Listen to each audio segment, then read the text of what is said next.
What is popping in the hood, my potatoes? That's right, it's back pretty much every single episode now since you guys have missed that so much. Now, if you were sitting by a fire a couple hundred years ago, someone might hand you a small bouquet and expect you to understand exactly what they meant without a single word being said. So I'm glad you're here to ease into that kind of quiet tonight.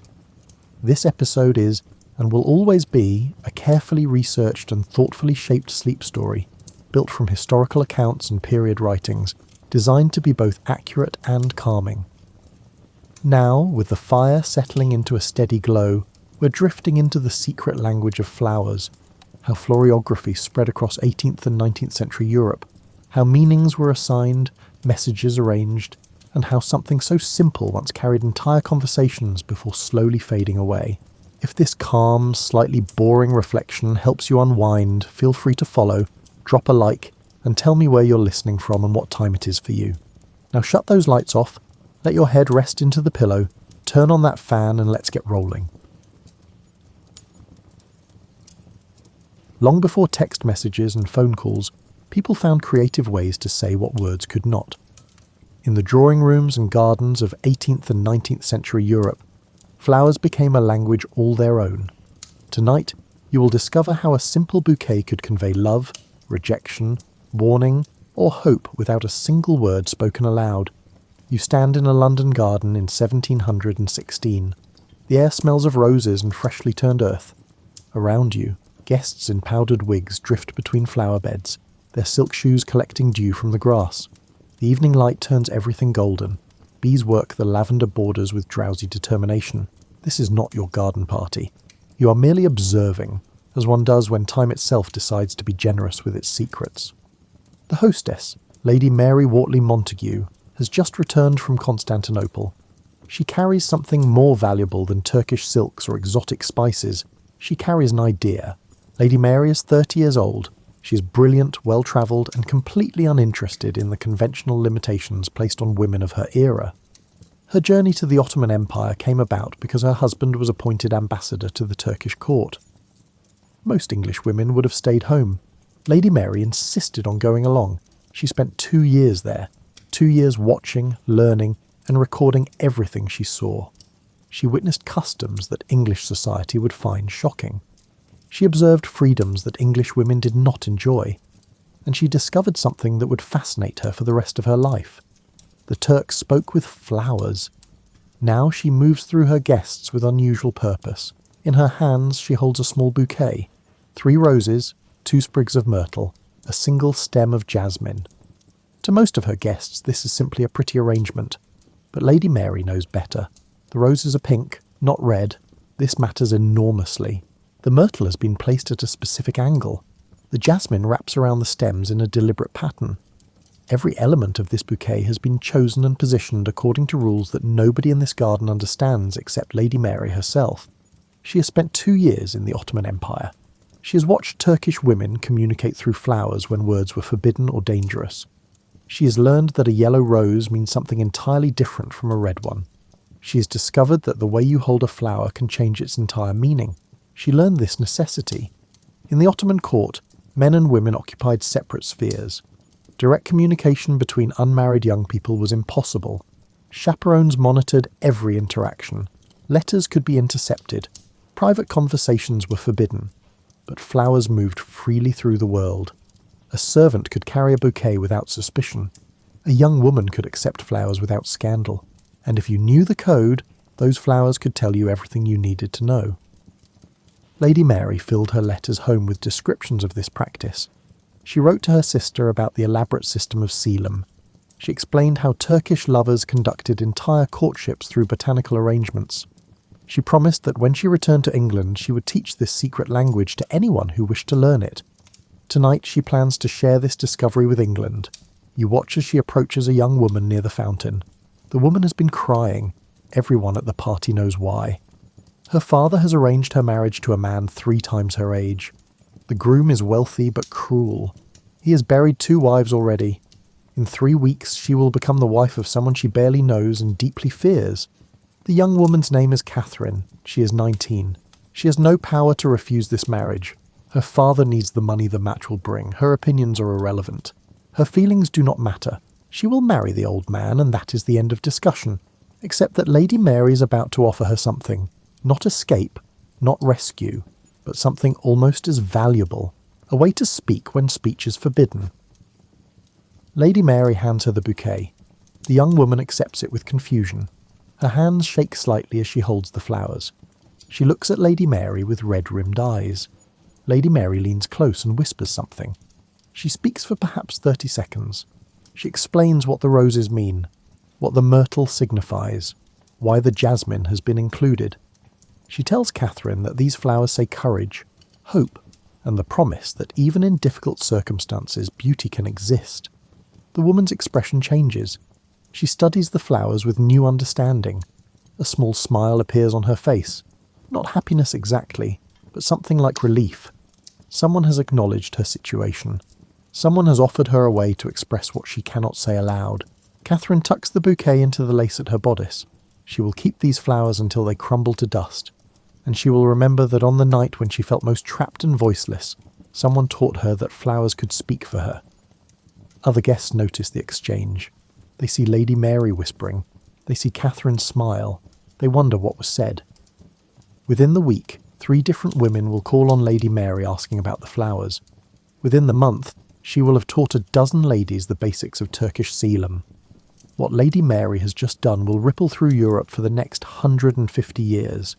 The language of flowers, my gentle petals, is about to bloom.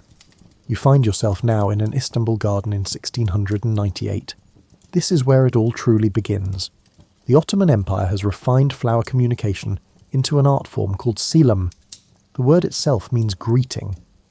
But selam is far more complex than a simple hello. The garden where you stand belongs to a wealthy family. Roses climb the walls, jasmine spills over stone benches, tulips stand in careful rows. The air is thick with fragrance. Fountains provide constant background music. This is a place designed for contemplation and beauty. But it is also a place designed for communication. In this culture, direct communication between men and women is carefully restricted. Young lovers cannot simply walk together in a park.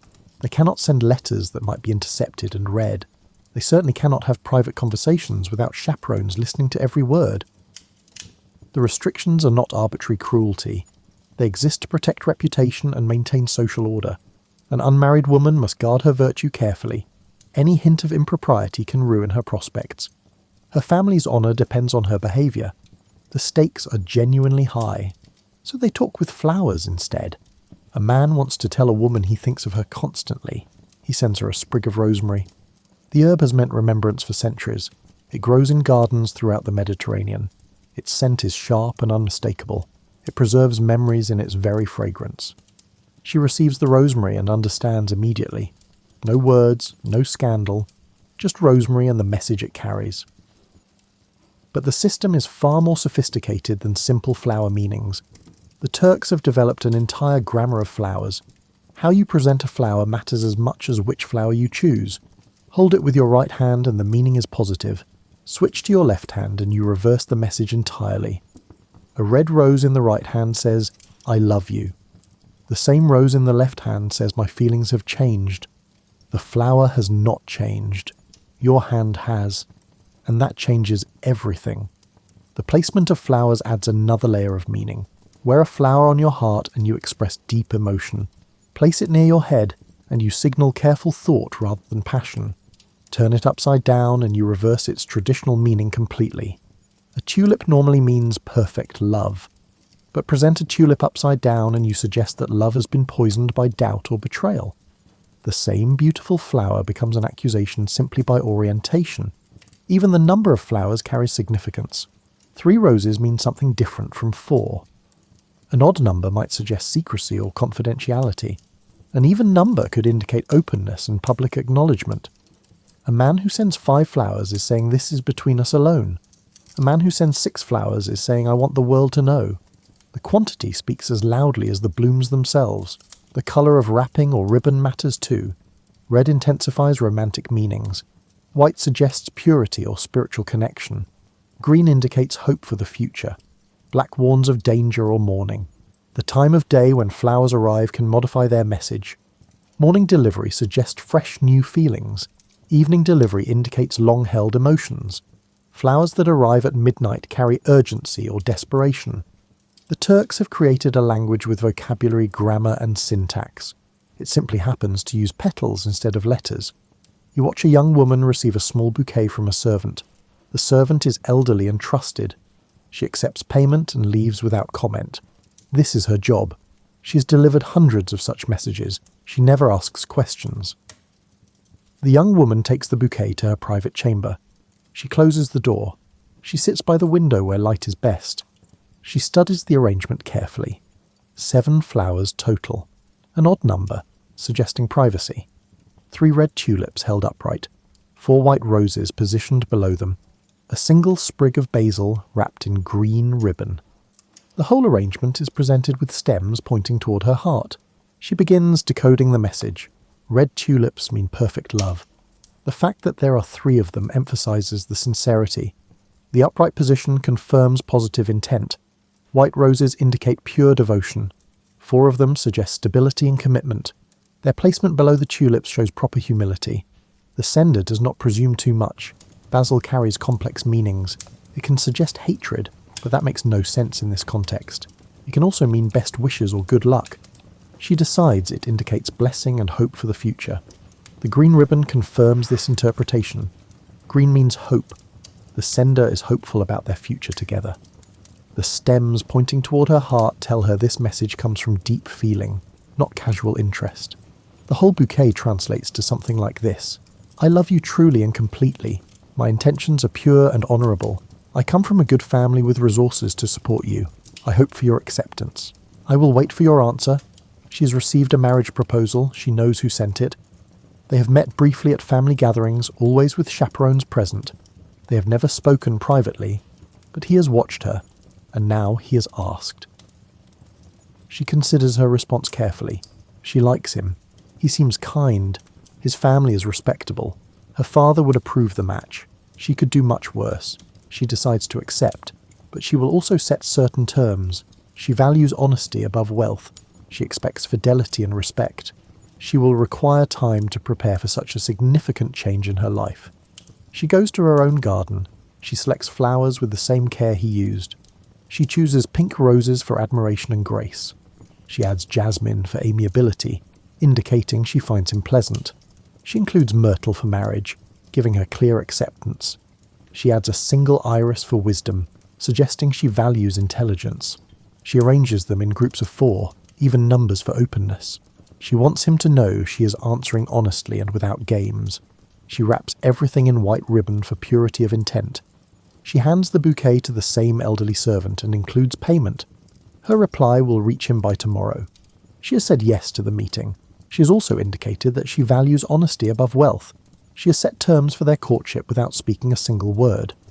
This exchange will lead to 3 more floral messages, then a formal meeting with families present, then negotiations about dowry and living arrangements, then engagement, then marriage. All of it beginning with flowers that spoke when words could not. This is what Lady Mary Wortley Montagu witnessed during her time in Constantinople. She saw dozens of such exchanges. She learned the basic vocabulary from Turkish women who befriended her. She watched courtships conducted entirely through botanical arrangements. This is what she brought back to England. This is what will transform European society in ways she cannot possibly imagine. The sophistication of the system amazes her. The Turks have been developing Selim for centuries. Different regions have slight variations in meaning. Different families pass down their own interpretations, but the core vocabulary remains consistent enough for practical use. Lady Mary fills notebooks with flower meanings. She sketches arrangements. She records placement rules and presentation customs. She documents everything she can learn about this secret language.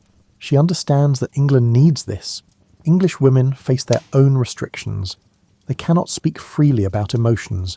They must guard their reputations carefully. They need ways to communicate that society considers acceptable. Flowers offer the perfect solution. They are beautiful, portable, and socially appropriate. A woman can receive a bouquet without scandal. She can send flowers without impropriety.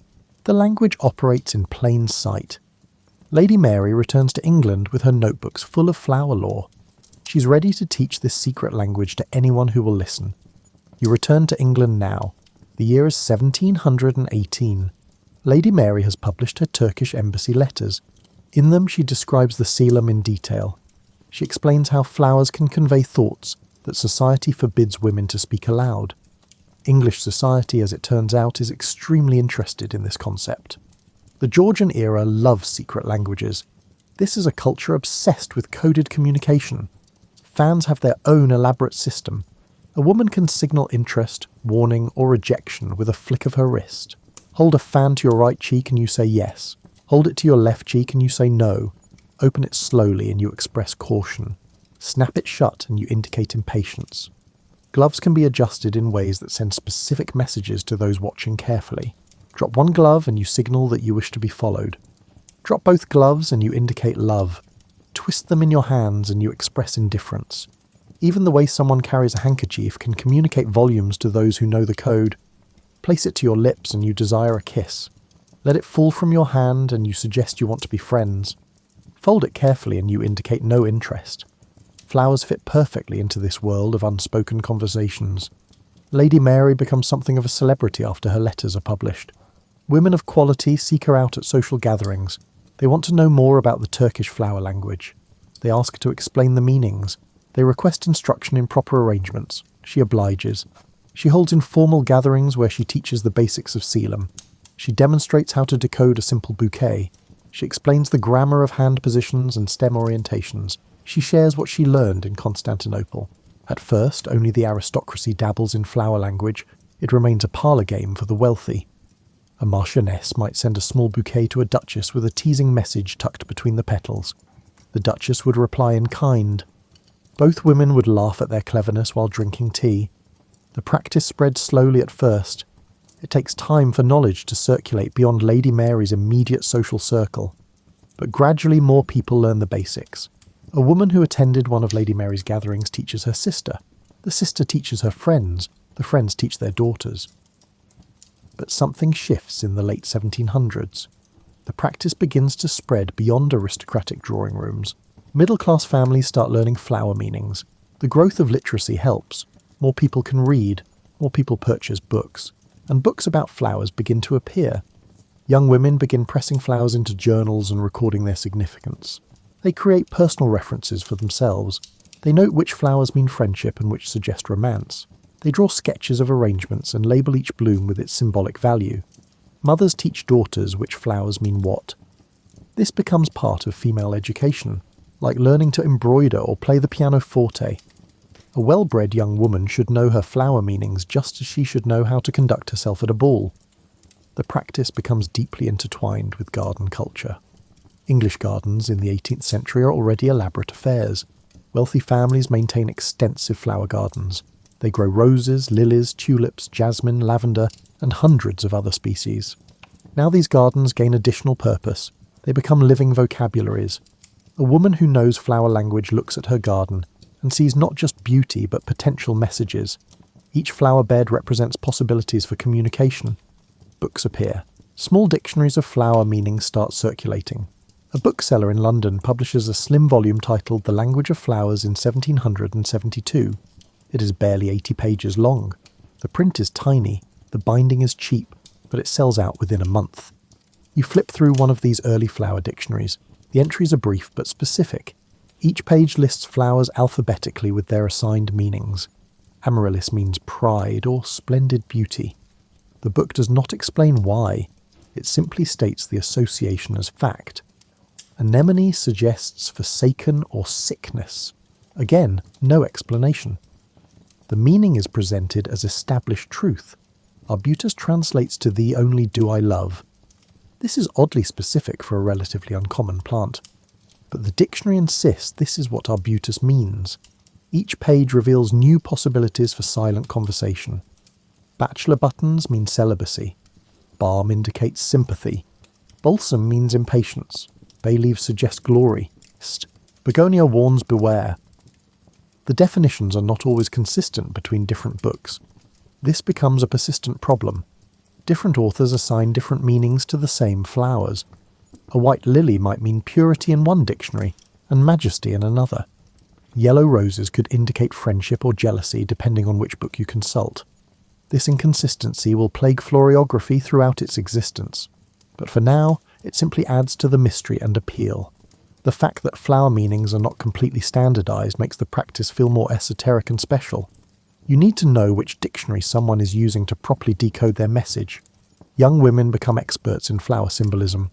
They spend hours in gardens studying each bloom and memorizing its meaning. A young woman in 1780 might spend an entire afternoon simply walking through her family's gardens with a flower dictionary, testing herself on each plant she encounters. They press flowers between book pages to preserve them. The pressed flowers become reference materials. A young woman can look at her collection and remember what each flower means. She can show her pressed flowers to friends and teach them the meanings. They paint watercolours of meaningful bouquets. These paintings serve multiple purposes. They demonstrate artistic skill. They show knowledge of flowers. They can even function as messages in themselves. A woman might paint a bouquet with specific symbolic meaning and give the painting to someone as a gift. The painting becomes a permanent version of a floral message. They embroider flower symbols onto handkerchiefs and gloves. This combines two fashionable skills. Needlework is already an expected female accomplishment. Adding symbolic flowers makes the work more meaningful. A handkerchief embroidered with forget-me-nots becomes a promise of remembrance. Gloves decorated with roses become a declaration of affection. The practice becomes deeply feminine. Men certainly participate, but women drive the trend. In an era when female education focuses heavily on accomplishments rather than academics, flower language offers an intellectual pursuit that society considers appropriate for ladies. Women can spend time learning flower meanings without being accused of unfeminine intellectual pretension. They can study and memorize and master a complex symbolic system.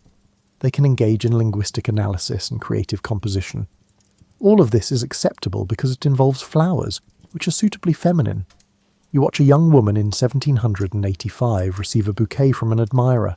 She's 18 years old. Her name's Elizabeth. She lives with her parents in a comfortable house in Bath. She has been taught flower language by her mother, who learned it from an aunt who once attended a gathering hosted by Lady Mary Wortley Montagu herself. The bouquet arrives on a Tuesday morning. A servant brings it to her sitting room. Elizabeth dismisses the servant and examines the flowers in private. This is important.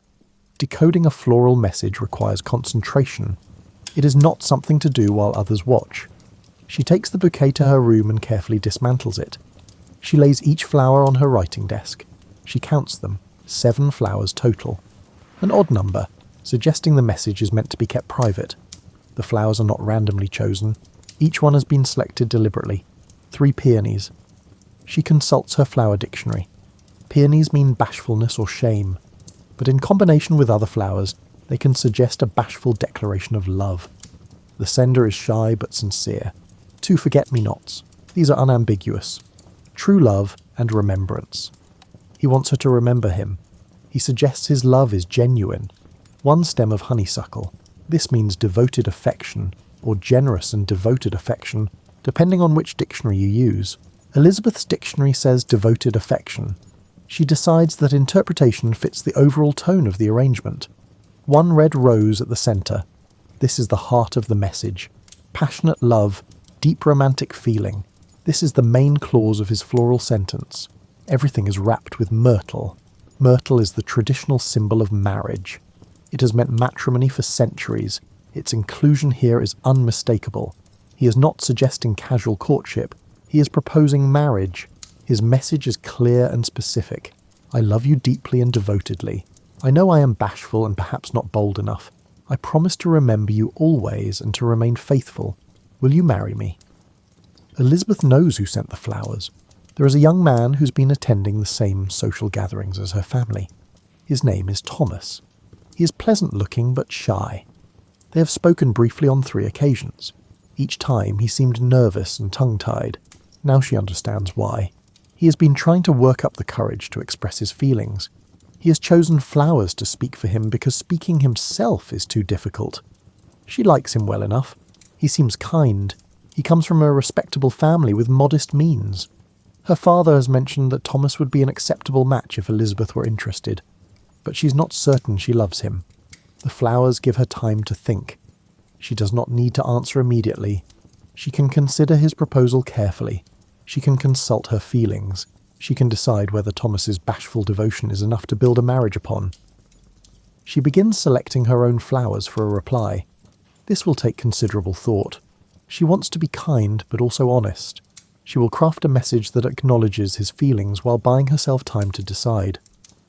The language of flowers, by Patient Night Bloomers, allows for nuanced responses. It lets Elizabeth say not yet without saying no forever. It gives her tools for gentle communication in a situation that could easily become awkward. You move forward now to 1837. Queen Victoria has just ascended to the British throne. She's 18 years old. She loves flowers. And she will help transform florography into a cultural phenomenon. Victoria's reign coincides with massive social changes. The Industrial Revolution is reshaping England. Cities grow larger and dirtier. Factories multiply. Life becomes more regimented and less personal. People live closer together but often feel more isolated. Into this world of smoke and steel and strangers, flowers offer something precious. They provide beauty. They connect people to nature. They allow for personal expression in an increasingly impersonal age. More importantly, they let people say things that Victorian society does not permit them to speak aloud. Victorian England is obsessed with propriety. Rules govern every social interaction. Young men and women cannot be alone together without a chaperone. A woman cannot accept a gift from a man unless they are engaged. Even conversation topics are carefully regulated. Certain subjects are simply never discussed in polite company. But flowers can discuss anything. You watch a young man in 1840 send a bouquet to a woman he admires. He includes pink camellias. These flowers mean longing for you. He adds white jasmine for amiability. He tucks in several stems of sweet pea for delicate pleasures. He arranges everything carefully and has it delivered to her home. She receives the bouquet in her parlour. Her mother sits nearby doing needlework. The mother sees only pretty flowers. The daughter reads an entire love letter. This is the genius of florography in the Victorian era. It operates in plain sight. Parents and chaperones see innocent bouquets. Young lovers see passionate declarations. The same arrangement can have two completely different audiences. The practice explodes in popularity during the 1840s and 50s. Flower dictionaries multiply. Publishers print dozens of different versions. Some are tiny books that fit in a reticule. Others are elaborate volumes with hand-coloured illustrations. The most famous dictionary appears in 1854. A French author named Charlotte de la Tour publishes Le Langage des Fleurs. The book becomes wildly popular across Europe. English translations appear within a year. American editions follow soon after. De la Tour's dictionary is more than a simple list of flowers and meanings. She includes historical context. She explains cultural variations. She tells stories about how specific flowers acquired their symbolic meanings. She turns flower language into a complete cultural education. You open a copy of her book. The entry for red roses fills half a page. She traces the symbolism back to ancient Rome. She quotes Persian poetry about roses and love. She explains why red specifically indicates passion, while pink suggests admiration. She includes a small poem about roses written specifically for her dictionary. Other authors follow her lead. Flower dictionaries become literary works. They include poetry, historical essays, and romantic illustrations. Young women collect them the way modern people collect self-help books. They compare entries and debate meanings. They create their own personalised dictionaries with notes and annotations. The standardization of meanings begins during this period. Earlier flower dictionaries often contradicted each other. But by the 1850s, certain associations become universal. Roses always mean love, though the colour specifies the type. Forget-me-nots always mean remembrance. Pansies always mean thoughts. This standardization makes the language more practical. A man in London can send flowers to a woman in Edinburgh, knowing she will understand his message. A woman in Paris can reply to a suitor in Vienna using the same symbolic vocabulary. Floriography becomes a shared European language. You watch a middle-class family in 1858 gather in their parlour after dinner. The mother quizzes her 3 daughters on flower meanings. The youngest girl correctly identifies that cyclamen means resignation and diffidence. The middle daughter explains that foxgloves represent insincerity. The oldest daughter, who has a suitor, can name the meaning of every common garden flower without hesitation. This is how Victorian women spend their evenings, learning a language that might someday allow them to conduct a romance under the watchful eyes of their families. You stand now in a London flower shop in 1862. The shop smells of roses, lavender, and wet earth. Around you, shelves hold vases of every common flower. Behind the counter, a florist named Mr. Thompson arranges a bouquet with the concentration of a poet choosing words. Mr. Thompson is not simply putting flowers together, he is writing a message. The art of bouquet composition in the Victorian era follows specific rules. Like any language, florography has grammar and structure. You cannot simply throw meaningful flowers together and expect coherent communication. The arrangement matters as much as the content. Mr. Thompson starts with a central message. His customer wants to express deep romantic love, so he places a red rose at the heart of the arrangement. This is the main clause of his sentence. Everything else will modify or support this central declaration. Around the rose, he adds flowers that elaborate on the theme. White jasmine for amiability suggests the love is based on genuine liking, not just passion. Red tulips for declaration of love reinforce the message. Honeysuckle for devoted affection promises constancy.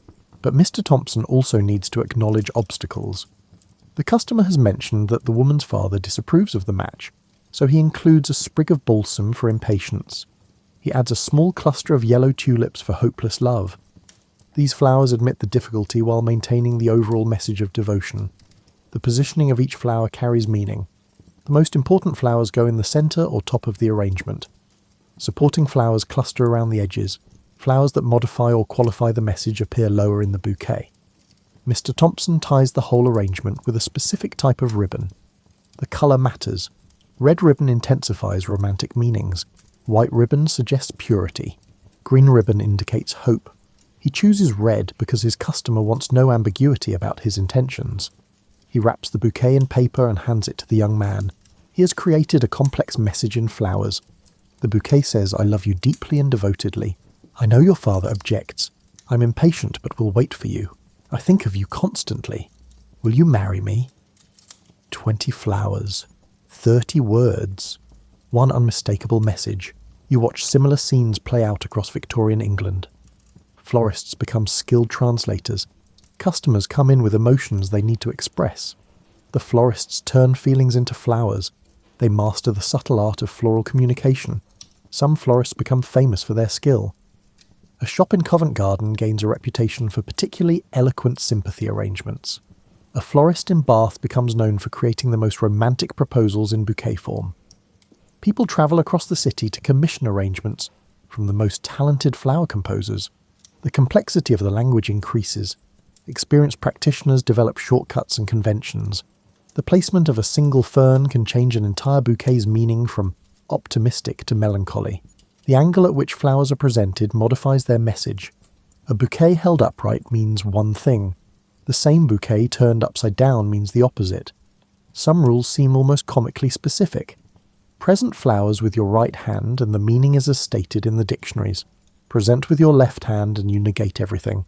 Remove the thorns from roses and you suggest hope. Leave them on and you acknowledge danger or difficulty. The number of flowers in a bouquet can specify degree or intensity. 1 rose means simplicity and devotion. 12 roses suggest a more elaborate or formal declaration. Different numbers can even reference specific dates or times. 5 flowers might suggest a meeting at 5 o'clock. 8 flowers could indicate the 8th day of the month. You observe a young woman creating her own bouquet in 1865. She works in her family's garden early in the morning. She needs to reply to a proposal she received yesterday. She wants to say yes, but she also needs to express concern about her family's expectations. She starts with myrtle for marriage. She adds white roses for pure love and virtue. She includes sweet peas for departure, because she understands marriage will mean leaving her family home. She tucks in a few stems of blue violets for faithfulness. But she also adds yellow chrysanthemums for slighted love. Her intended has a reputation for being inattentive. She wants him to know she's aware of this and expects better. She positions these flowers near the base of the arrangement. The message is present but not dominant. She finishes by wrapping everything in white ribbon and adding a small card. On the card, she writes only her initials. In flower language, even the written component stays minimal. The flowers do the talking. This bouquet will reach her intended by late morning. He will study it carefully.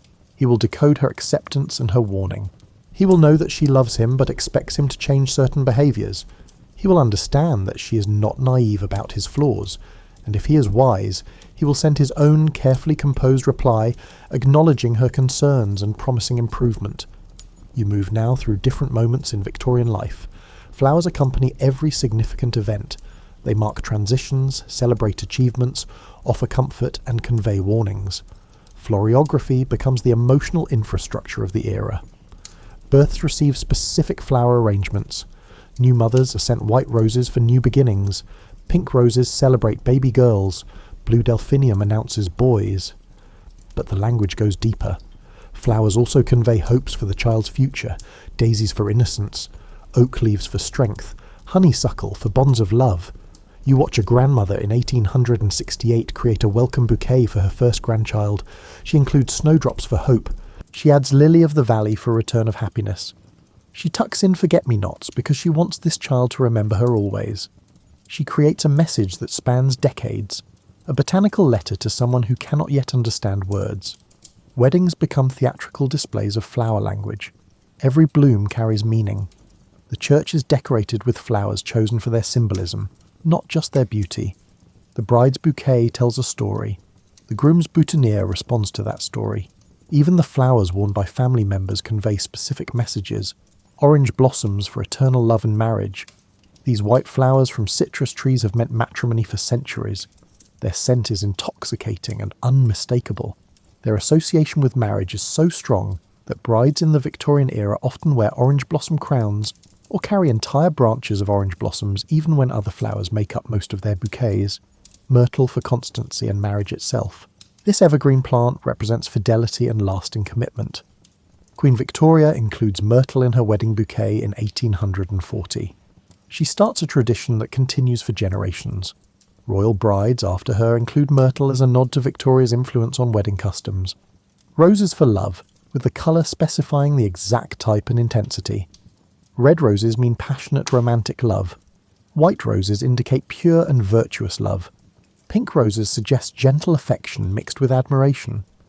A bride might mix rose colours to indicate that her feelings combine passion with deep respect and friendship. Ivy for fidelity and eternal life. This climbing plant clings to everything it touches. It never voluntarily lets go. It stays green through the hardest winters. It represents the marriage vow to remain faithful through all circumstances, for as long as both partners shall live. Rosemary for remembrance and loyalty. Brides carry rosemary to indicate they will remember this day always. They will remember their vows. They will remember why they chose this person. The herb's sharp scent makes it memorable. Its association with memory makes it essential for wedding flowers. The bride's bouquet tells a complete story. It expresses her feelings about the marriage. It acknowledges the solemnity of the occasion. It makes promises about her future behaviour as a wife. It can even acknowledge concerns or difficulties while maintaining an overall message of commitment. Victorian brides spend weeks selecting flowers for their wedding bouquets. Each choice is deliberate and meaningful. A bride might consult multiple flower dictionaries to ensure she understands all possible interpretations. She might discuss options with her mother, sisters, and close friends. She might make sketches of different arrangements before settling on the final selection. The bouquet becomes a statement of character and intention. A bride who includes marigolds for grief might be acknowledging the sorrow of leaving her birth family. She loves her future husband, but she will miss her childhood home. The marigolds give her permission to feel both joy and sadness simultaneously. A bride who adds chrysanthemums for cheerfulness under adversity suggests she understands marriage will have challenges but remains optimistic. She's not entering marriage with naive expectations. She knows difficulties will come, but she believes love and commitment will see them through. But florography is not all romance and celebration. It also serves darker purposes. Funeral flowers become their own sophisticated language. Different flowers indicate different types of grief or different messages to the deceased. The Victorian era has an elaborate mourning culture. Death is ever present. Child mortality remains high. Disease can kill quickly. People need ways to express complex grief. You attend a Victorian funeral in 1871. The day is grey and cold. Rain threatens but has not yet fallen. The church smells overwhelmingly of roses, lilies, and the particular scent of earth that accompanies death. The coffin is covered with flowers. Each arrangement tells you something about the deceased or the mourner's relationship to them. White lilies dominate the display, representing the restored innocence of the soul. The Victorians believe that death purifies the spirit. Whatever sins or failings the person had in life, death has washed them away. The soul stands pure before God once more. White lilies make this belief visible, but look closer and you see variations and specificities. Red roses from a grieving spouse indicate a love that survives death. The widow has sent 3 dozen red roses. Their placement near the deceased's hands suggests she's giving him one last gift of love before he is buried forever. The roses say my feelings have not changed. I loved you in life and I love you still in death. I will carry this love until my own death comes. Forget-me-nots from friends promise eternal remembrance. A large cluster of these tiny blue flowers rests near the deceased's heart. The arrangement says we will not forget you. Your life mattered to us. Your friendship enriched our days. We will carry your memory forward through our remaining years. When we are old, we will still remember you young. Willow branches suggest mourning and forsaken love.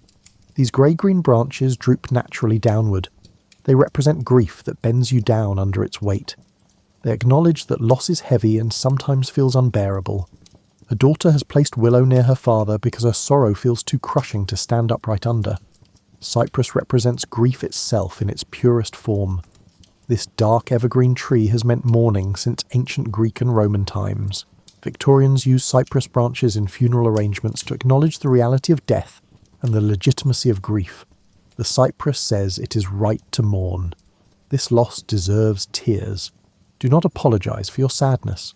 The language allows people to express the specific quality and texture of their loss. A daughter places pansies on her father's grave because pansies mean thoughts, and she wants him to know she thinks of him constantly. Even though he is gone from the world, he occupies her mind. She remembers his voice, his laugh, his advice. He has not been forgotten. He will never be forgotten as long as she lives. A brother adds rosemary for remembrance. He promises himself and his dead brother that he will remember their childhood together. He will remember their games, their conversations, their arguments, their shared secrets. He will keep his brother alive in memory, even though the body is cold and still. A widow includes amaranth for immortality. This flower never fades, even when dried. It represents her belief in an afterlife reunion. She's not saying goodbye forever, she's saying goodbye for now. The amaranth promises they will meet again beyond the grave. Death has parted them temporarily, but eternity will reunite them. An elderly parent places white carnations on an adult child's grave. White carnations mean pure love and innocence. The parent is saying, you were my child in life, and you remain my child in death. My love for you was pure and unconditional. It remains so even now. Nothing can change what you meant to me. Even social warnings use flower language. These are perhaps the rarest but most devastating applications of floriography. Victorian society values subtlety above nearly everything else. Raised voices are unseemly. Public arguments cause scandal. Direct confrontation marks you as vulgar and ill-bred. But sometimes people need to deliver difficult messages. Flowers allow this without destroying reputations. A woman who receives yellow carnations knows immediately that someone is expressing disappointment in her. The yellow colour means you have disappointed me. The carnations specify that the disappointment is significant and not a minor matter. This is not about a missed appointment or a forgotten favour. This is serious moral disapproval of choices or behaviour. Purple hyacinth means sorrow combined with please forgive me. A person who has caused offence might send purple hyacinth to acknowledge their error and request forgiveness. The flower combines genuine apology with deep regret. It says, I am sorry for what I did. I understand I hurt you badly. I wish I could undo my actions. Please consider forgiving me even though I do not deserve it. A man who receives lavender understands that someone distrusts him. Lavender carries multiple meanings depending on context and combination. In a romantic bouquet surrounded by roses and jasmine, it suggests devotion and constancy. In a warning bouquet combined with other suspicious flowers, it means distrust and suspicion. The recipient must examine the full arrangement carefully to determine which meaning applies. Orange lilies suggest hatred or intense dislike. These are harsh flowers to send to anyone. They are rarely given because the message is so severe and final, but occasionally someone feels strongly enough to send orange lilies. The message is unmistakable and cannot be softened. I do not like you. I perhaps even hate you. This relationship is completely finished. Do not contact me again.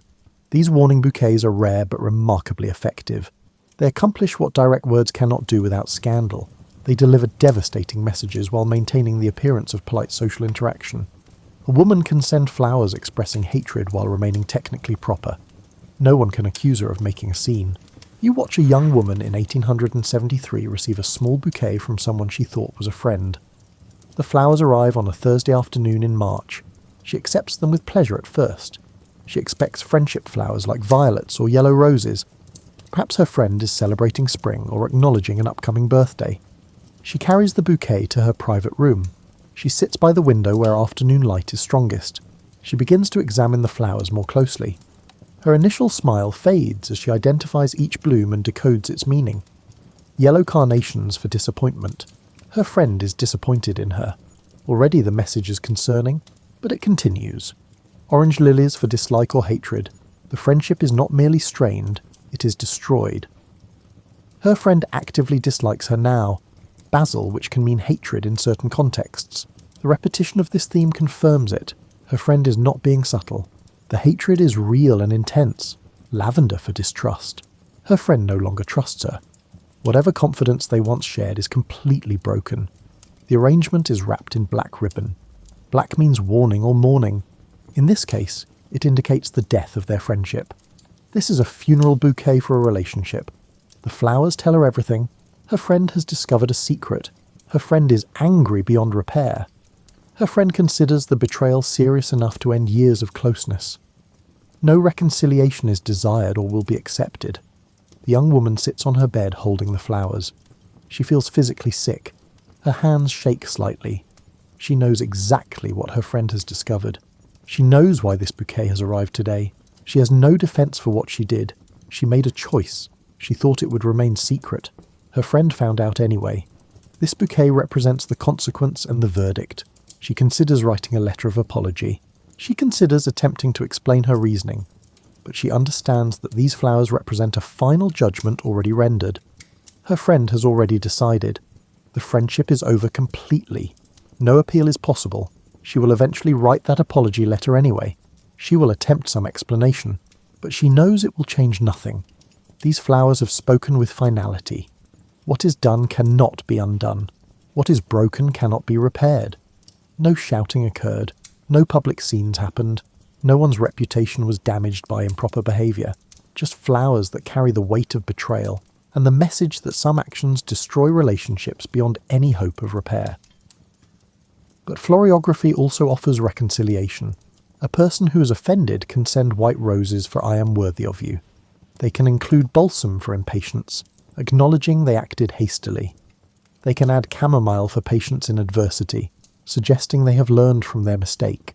The language provides a framework for social negotiation. It allows people to acknowledge errors, offer forgiveness, request patience, and rebuild relationships without the awkwardness of direct conversation. Business relationships use flowers too. A man sends a business partner yellow roses for friendship and joy in the partnership.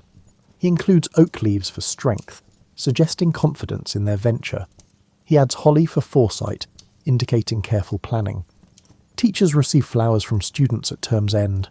The flowers chosen indicate the student's feelings about the education received. Red salvia for esteem and respect. White lilies for purity and sweetness. Zinnia for thoughts of absent friends when the term ends.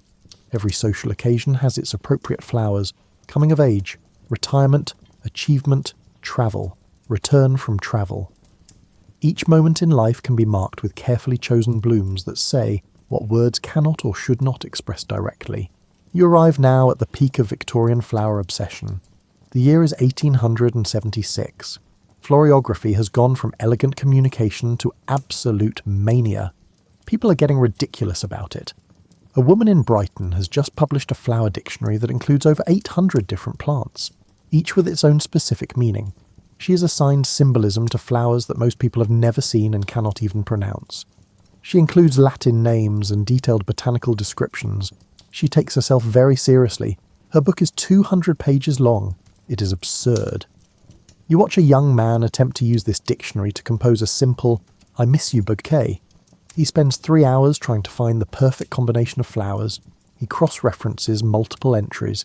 He sketches various arrangements. He becomes so overwhelmed that he eventually gives up and just buys roses like a sensible person. The problem is that florography has no governing body.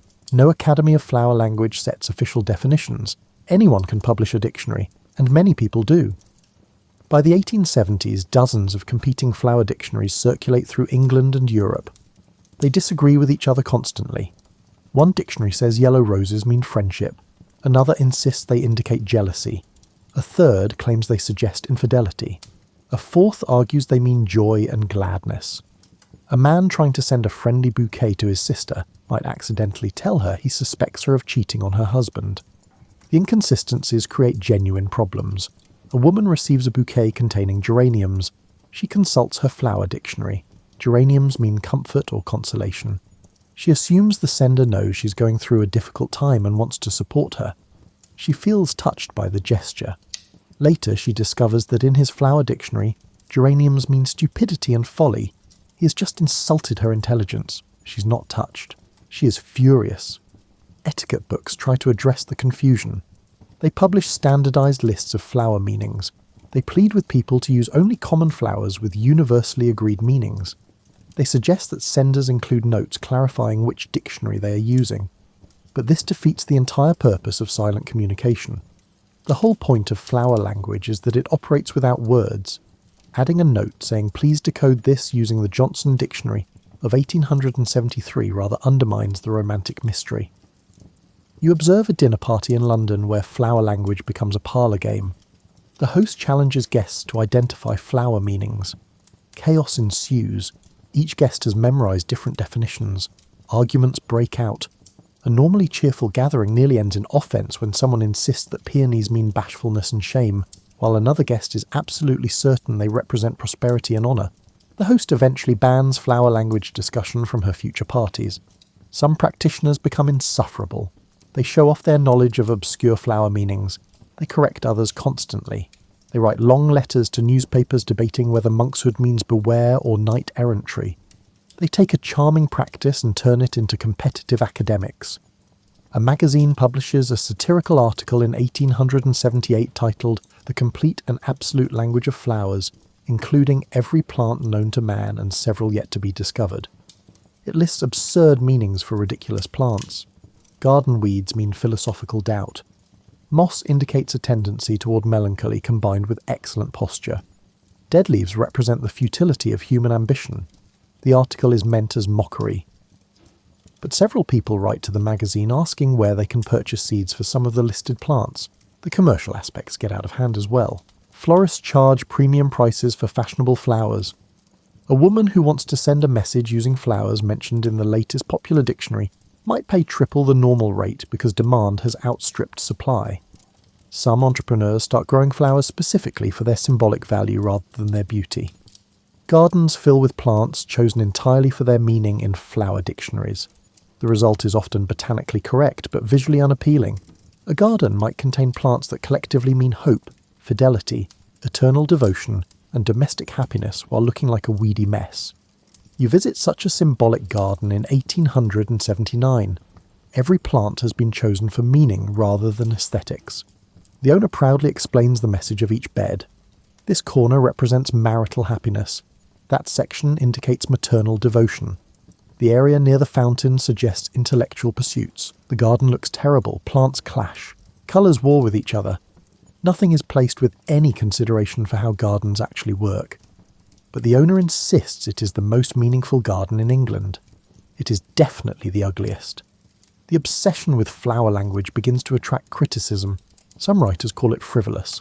Others argue it distracts young women from more serious pursuits. A few critics suggest that excessive focus on flowers indicates shallow minds. These critics somewhat miss the point. Floriography offers women a creative outlet in an era that restricts female expression. It provides an intellectual challenge that society considers acceptable. It allows for emotional communication that direct speech forbids. But they are not entirely wrong about the ridiculousness. By the late 1800s, floriography has become baroque and overcomplicated. What began as elegant, silent communication has transformed into something approaching absurdity. The peak has passed. What comes next will be decline. But for now, you witness the magnificent excess of a practice that has gone wonderfully, beautifully out of control. You move now into the 1880s. Something is happening to the way people think about the world. Science is changing everything. And science does not care about flower symbolism. The Victorian era loves science almost as much as it loves flowers. Scientific education improves. More people study biology, chemistry, and physics.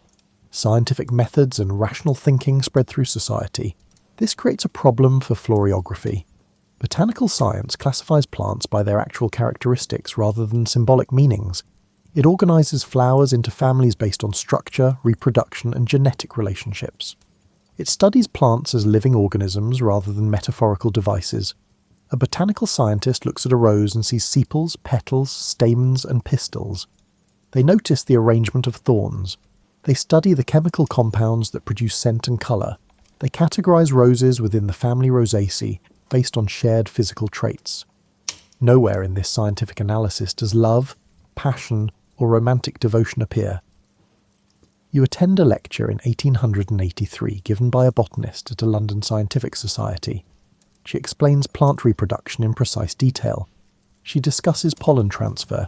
She describes the structure of flower anatomy. She presents careful diagrams showing how different species have evolved specific reproductive strategies. A woman in the audience raises her hand. She asks whether the lecturer plans to discuss the symbolic meanings of the flowers she has mentioned. The lecturer looks puzzled. She politely explains that symbolic meanings are not scientific facts. They are cultural inventions. They vary by time, place, and dictionary. They have nothing to do with the actual biology of plants. The questioner looks disappointed. Half the audience looks disappointed. This is the beginning of the end. Scientific education spreads through schools. Young people learn to think critically. They learn to distinguish between evidence and belief. They learn that just because something appears in a book does not make it true. They start questioning flower dictionaries. A bright young woman in 1885 realizes that different dictionaries contradict each other constantly. She approaches this as a scientific problem. She compares 20 different flower dictionaries published between 1780 and 1885. She makes charts. She tracks which meanings appear most frequently. She notes when and where new meanings enter the tradition. Her conclusion is that flower symbolism is arbitrary and culturally constructed. There is no universal language of flowers. There are only various competing systems that people have invented and modified over time. She publishes her findings in a ladies' magazine. The article causes controversy. Traditional practitioners of florography accuse her of destroying something beautiful with cold logic. She responds that truth matters more than pretty illusions. The debate spreads. Scientific-minded people increasingly view flower language as charming but ultimately meaningless. Romantic-minded people defend it as a valuable form of emotional expression that transcends mere facts. The argument reveals a deeper cultural shift. Victorian society is moving away from romantic sentiment and toward rational thought. The same culture that once embraced flower language now finds it quaint and old-fashioned. You watch a mother in 1887 try to teach her daughter flower meanings. The daughter is 15 and has been educated at a progressive school that emphasizes science and logic. She listens politely to her mother's explanations. Then she asks why anyone would accept arbitrary symbolic associations as meaningful communication. The mother has no good answer. She falls back on tradition. This is simply what these flowers mean. This is how things are done. The daughter is not convinced. She sees no logical connection between roses and love. She points out that roses existed long before humans invented symbolic associations. She notes that the ancient Romans used roses differently than Victorian England does. She argues that meaning is imposed rather than inherent. She is correct. And her correctness undermines the entire system. Florography depends on shared belief. It requires participants to accept that flowers carry specific meanings. Once people start questioning those meanings, the whole structure begins to crumble. The scientific revolution is not the only threat. Social changes challenge flower language as well. Women gain more freedom in the late 1800s. They attend universities. They pursue careers. They travel without chaperones. They have more direct control over their own romantic lives. They need secret flower language less than their mothers did. A woman in 1889 who wants to communicate with a potential suitor can now speak to him directly in many social situations. She can write him a letter without causing scandal. She can even reject his advances in clear language rather than coded flowers. The practical need for florography diminishes as social restrictions ease. You observe a young couple courting in 1890. They exchange flowers occasionally, but they also take walks together. They have real conversations. They discuss their hopes and plans openly. The flowers are a nice gesture, but not a necessity. This would have been impossible 50 years earlier. The grandmother watches the couple with mixed feelings. She remembers when flowers were the only way to conduct romance. She sees the freedom her granddaughter enjoys and feels both happy and wistful. Something has been gained, but something has also been lost. You enter the 1890s. Flower language has not died, but it is clearly declining. Fewer young people learn the symbolic meanings. Fewer dictionaries are published. The practice becomes something old-fashioned rather than current. Florography becomes associated with an earlier generation. It belongs to grandmothers and maiden aunts rather than modern young women. Using flower language marks you as old-fashioned or overly sentimental. The new generation prefers directness. They find elaborate flower codes needlessly complicated. Why send a bouquet requiring hours to decode when you can simply write a letter saying what you mean? You watch a flower shop in London in 1895. The florist still knows all the traditional meanings. He learned them from his father, who learned them from his grandfather. But customers rarely ask for specific symbolic arrangements anymore. They want flowers that look pretty. They care about colour combinations and visual appeal. They might request roses because roses are beautiful and smell wonderful, but they are not encoding messages about passionate devotion versus friendly affection. The florist feels this shift keenly. He remembers when every bouquet he created carried a carefully constructed message. He remembers customers spending an hour discussing which flowers would best express complex emotions. He remembers the intellectual satisfaction of translating feelings into flowers. Now people just point at whatever looks nice and say they will take a dozen of those. The tradition persists in some communities. Conservative families continue teaching flower meanings to daughters. Rural areas where social change arrives more slowly maintain the practice longer. Some women keep flower dictionaries as cherished possessions even if they rarely use them. But these are holdouts against inevitable change. The general trend moves away from flower language. By 1900, florography has become a quaint historical curiosity rather than a living practice. Some aspects survive in simplified form. People still give red roses for romantic love. This association is so deeply embedded that it survives the decline of broader flower language. White flowers remain common at funerals. Certain basic associations persist even after the elaborate system collapses.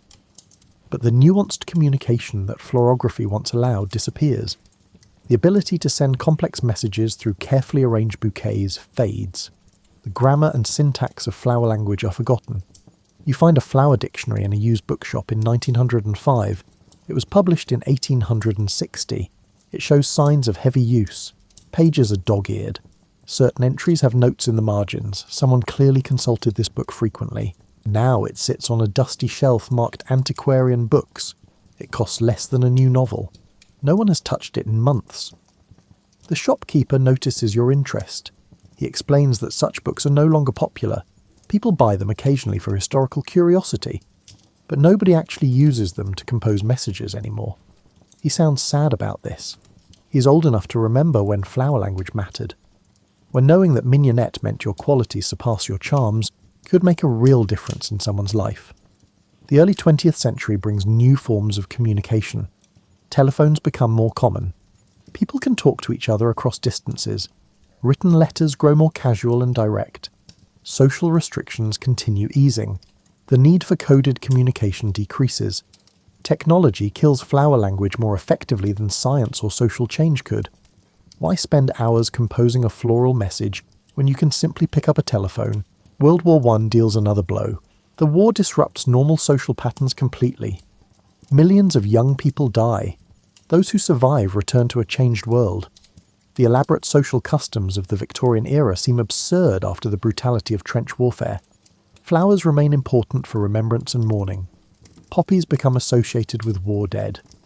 But the complex language of Victorian florography does not survive the war intact. By 1920, flower language belongs firmly to history. Books about it appear in sections on Victorian customs rather than practical communication guides. It becomes a subject for historians rather than practitioners. You watch One of the Last True Believers in 1922. She is 80 years old. She maintains a traditional garden arranged by symbolic meaning. She still sends carefully composed bouquets to friends and family on significant occasions. Her grandchildren find her charming but strange. They accept her flower gifts politely, but they have no idea what messages she is trying to send. To them, flowers are just flowers. She knows the tradition will die with her generation. This makes her melancholy. But she continues practicing flower language anyway. Not because it is useful, not because anyone understands it anymore, simply because she loves it and cannot imagine communicating any other way. You move now into your own time, the 21st century. Flower language as a living practice is long dead, but remnants survive in unexpected ways. Red roses still mean love. This association is so strong that almost everyone knows it. Valentine's Day demonstrates the persistence of at least this one piece of flower symbolism. Millions of red roses are purchased every February 14th. The vast majority of people buying them have never heard of Lady Mary Wortley Montagu or read a Victorian flower dictionary. But they know that red roses express romantic love. White lilies remain common at funerals. The association between white flowers and death or mourning persists. Modern funeral arrangements might not encode complex messages about the quality of grief, but they still rely on colour associations that originated in flower language traditions. Certain flowers carry emotional weight because of their Victorian associations. Forget-me-nots still suggest remembrance. Pansies are still associated with thoughts and affection. These meanings survive in poetry, song lyrics, and cultural memory. Wedding flowers maintain some traditional symbolism. Brides still carry orange blossoms or use them decoratively because they represent marriage and eternal love. Ivy appears in wedding decorations because it means fidelity. These choices are often made unconsciously. People select these flowers because they feel right for weddings, without knowing the historical reasons why. The language has simplified drastically. Where Victorian florography included hundreds of specific meanings for individual flowers, modern flower symbolism reduces to a handful of basic associations. Roses mean love. Lilies mean purity or death, depending on context. Sunflowers mean happiness. Everything else is mostly decorative. Some people attempt to revive flower language. Books appear claiming to teach the forgotten art. Websites list flower meanings for those interested in adding symbolic depth to their bouquets. A few contemporary florists specialise in creating symbolically meaningful arrangements. But these revivals are self-conscious. They are deliberate historical recreations rather than living traditions. The people learning flower meanings today are history enthusiasts or romantic hobbyists. They are not using flowers as their primary means of communication because they have no other option. You can still purchase flower dictionaries. Most are reprints of Victorian texts or modern compilations of historical meanings. They sell to a niche audience interested in Victoriana. Nobody consults them before sending flowers to a romantic interest. The decline of flower language reflects broader changes in human communication. Direct expression has replaced coded messaging. Technology allows instant communication across any distance. Social restrictions that once made secret languages necessary have largely disappeared. People simply do not need flowers to say what they cannot express in words. They can express it in words now, or texts, or emails, or phone calls, or video messages. Flowers remain popular gifts, but they are appreciated for their beauty, scent, and gesture rather than any encoded meaning. A modern person who receives flowers understands that someone cared enough to send them. The specific type of flowers chosen usually matters only aesthetically. This is both gain and loss. Modern communication is clearer and more efficient. But something has been lost too. The poetry of flower language, the romance of silent communication, the intellectual pleasure of encoding and decoding complex messages through botanical selections. Victorian flower language represents a specific moment in history when several factors aligned. Social restrictions on direct communication, female education focused on accomplishments, a romantic movement that valued nature and symbolism, a prosperous middle class with leisure time for elaborate courtship rituals. When those conditions changed, flower language faded. It was too fragile and too dependent on specific social structures to survive their transformation. But you can still walk through a garden and imagine what those flowers once meant to someone. You can look at old photographs of Victorian bouquets and try to decode the messages they carried. You can press flowers between book pages and wonder what similar flowers meant to young women doing the same thing 150 years ago. The language itself may be dead, but its echo lingers in gardens, in art, in literature, and in the persistent human desire to say important things in beautiful ways. You have followed the story of flower language from Ottoman gardens to modern times. You have seen how it rose, flourished, and faded. You have learned that roses once carried complex messages beyond simple love. You have discovered that entire conversations could happen through carefully arranged bouquets. The language of flowers reminds us that communication takes many forms. Before telephones and email, before even widespread literacy, people found creative ways to express what mattered to them. They turned gardens into vocabularies. They made grammar from petals. You might look at flowers differently now, my sleepy blossoms. Next time you see roses or lilies or forget-me-nots, you might remember that these flowers once spoke volumes to those who knew how to listen. If you enjoyed this quiet journey through botanical history, consider subscribing to the channel. More stories from the past await you, each one designed to help you drift gently towards sleep, while learning something fascinating about how people once lived. For now, let the flowers of history carry you toward your dreams. May your sleep be as peaceful as a Victorian garden at dusk.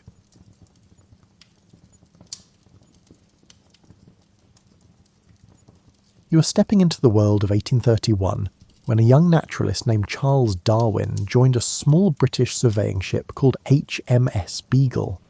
Over 5 years, this vessel would carry him across oceans, along coastlines, and into quiet harbours where careful observation became a daily practice. Tonight we follow the slow, steady rhythm of that voyage. The ship is smaller than you might imagine. HMS Beagle measures just 90 feet from bow to stern, and most of that space is claimed by equipment, supplies, and the crew of 74 men.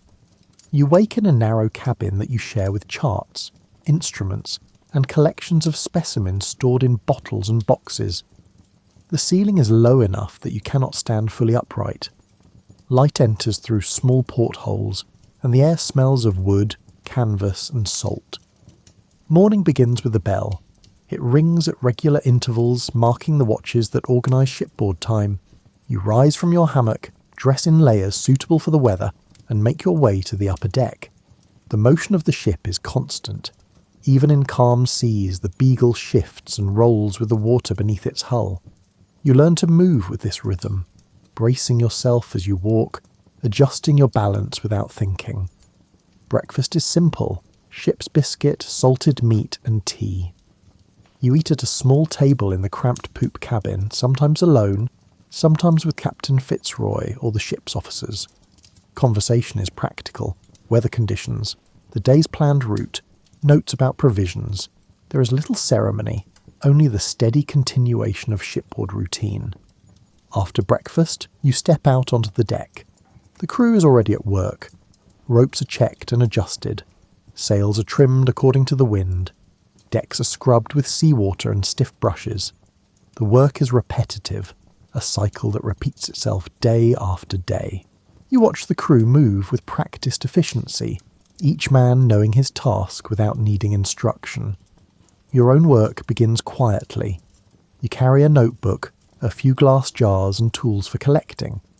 When the ship anchors close to land, you get ready to disembark. On days at sea, you observe from the deck. Seabirds follow the ship, gliding on air currents. You note their colours, their calls, and the way they dip toward the water. You sketch their forms in your notebook, recording details that seem small but may later prove significant. The ship's naturalist role is not an official naval position. You're a guest aboard the Beagle, invited to accompany the voyage and make observations. This means you fit your work into the ship's schedule rather than directing it. You wait for opportunities. When the ship stops for surveying work, you explore.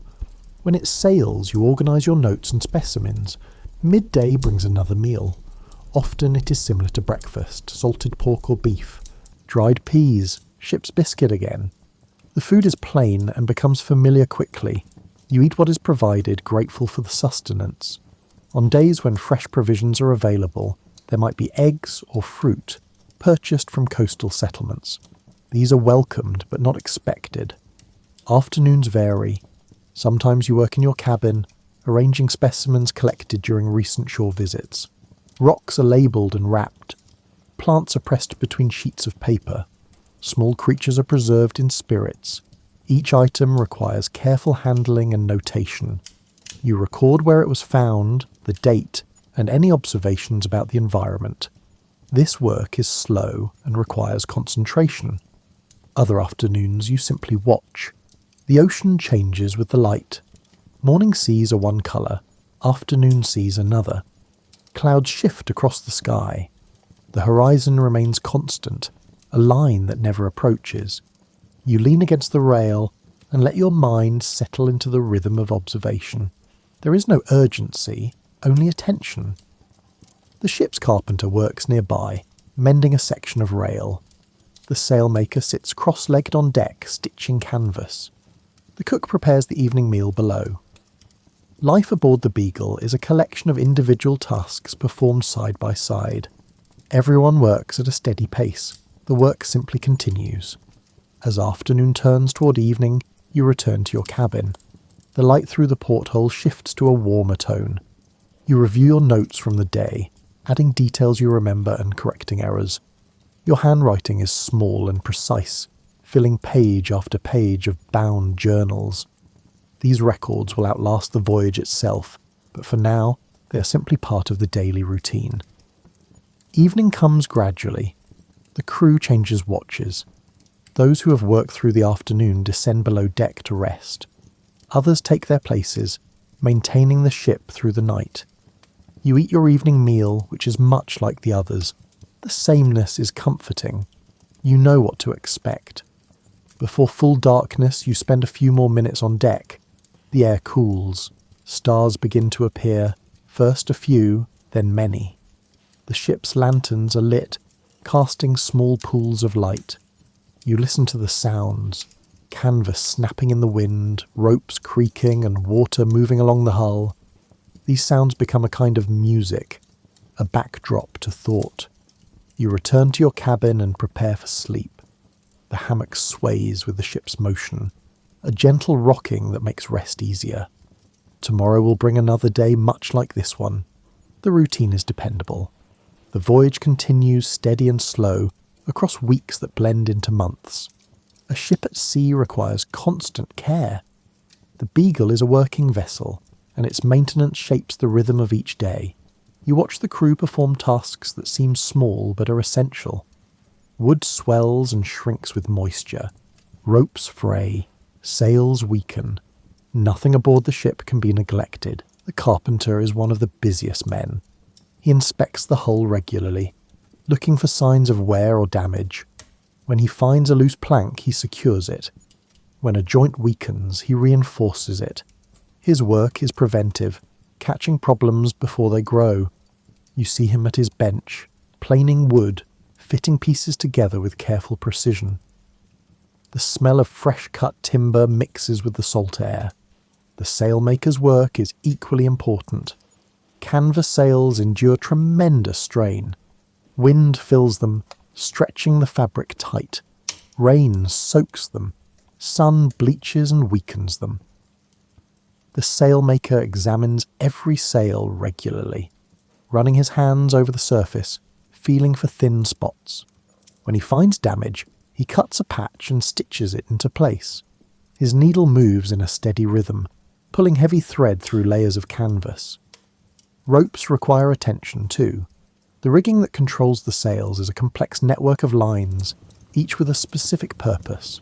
The crew inspects these ropes daily, looking for wear. When a rope shows signs of fraying, it is replaced before it fails. Spare rope is stored below deck, coiled neatly, ready for use. The boatswain oversees this work, his experience guiding the crew's efforts. Navigation is another ongoing task. Captain Fitzroy takes regular measurements of the ship's position, using a sextant and chronometer. He measures the angle of the sun at noon, calculates latitude, and records the information in the ship's log. These measurements are cross-checked and verified. Accuracy matters. The difference between a correct position and an incorrect one can determine whether the ship finds safe harbour or dangerous reefs. Charts are consulted frequently. The Beagle carries maps of coastlines, though many are incomplete or based on earlier surveys. Part of the ship's mission is to improve these charts, adding detail and correcting errors. This means coastal waters are approached carefully, with frequent depth soundings.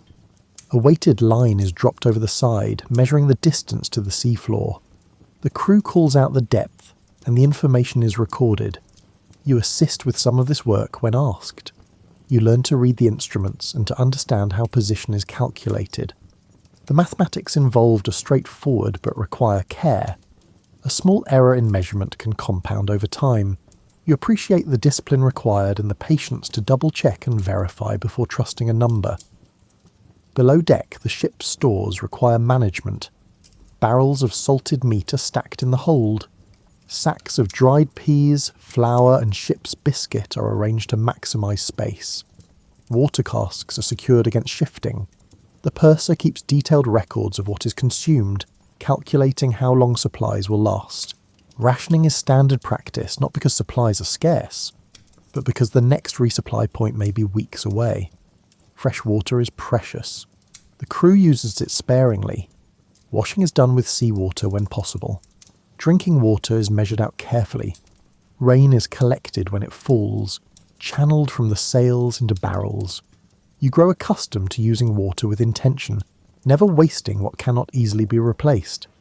The cook works in a small galley, preparing meals for the entire crew. His stove is fired with coal, and the heat it produces makes the galley uncomfortably warm even in cool weather. He boils salted meat to soften it, soaks dried peas overnight, and bakes ship's biscuit into something approaching bread. The meals he produces are plain, but they are regular and filling. Every few weeks, the ship requires a more thorough inspection. When the Beagle anchors in a sheltered harbour, the crew takes the opportunity to careen the vessel.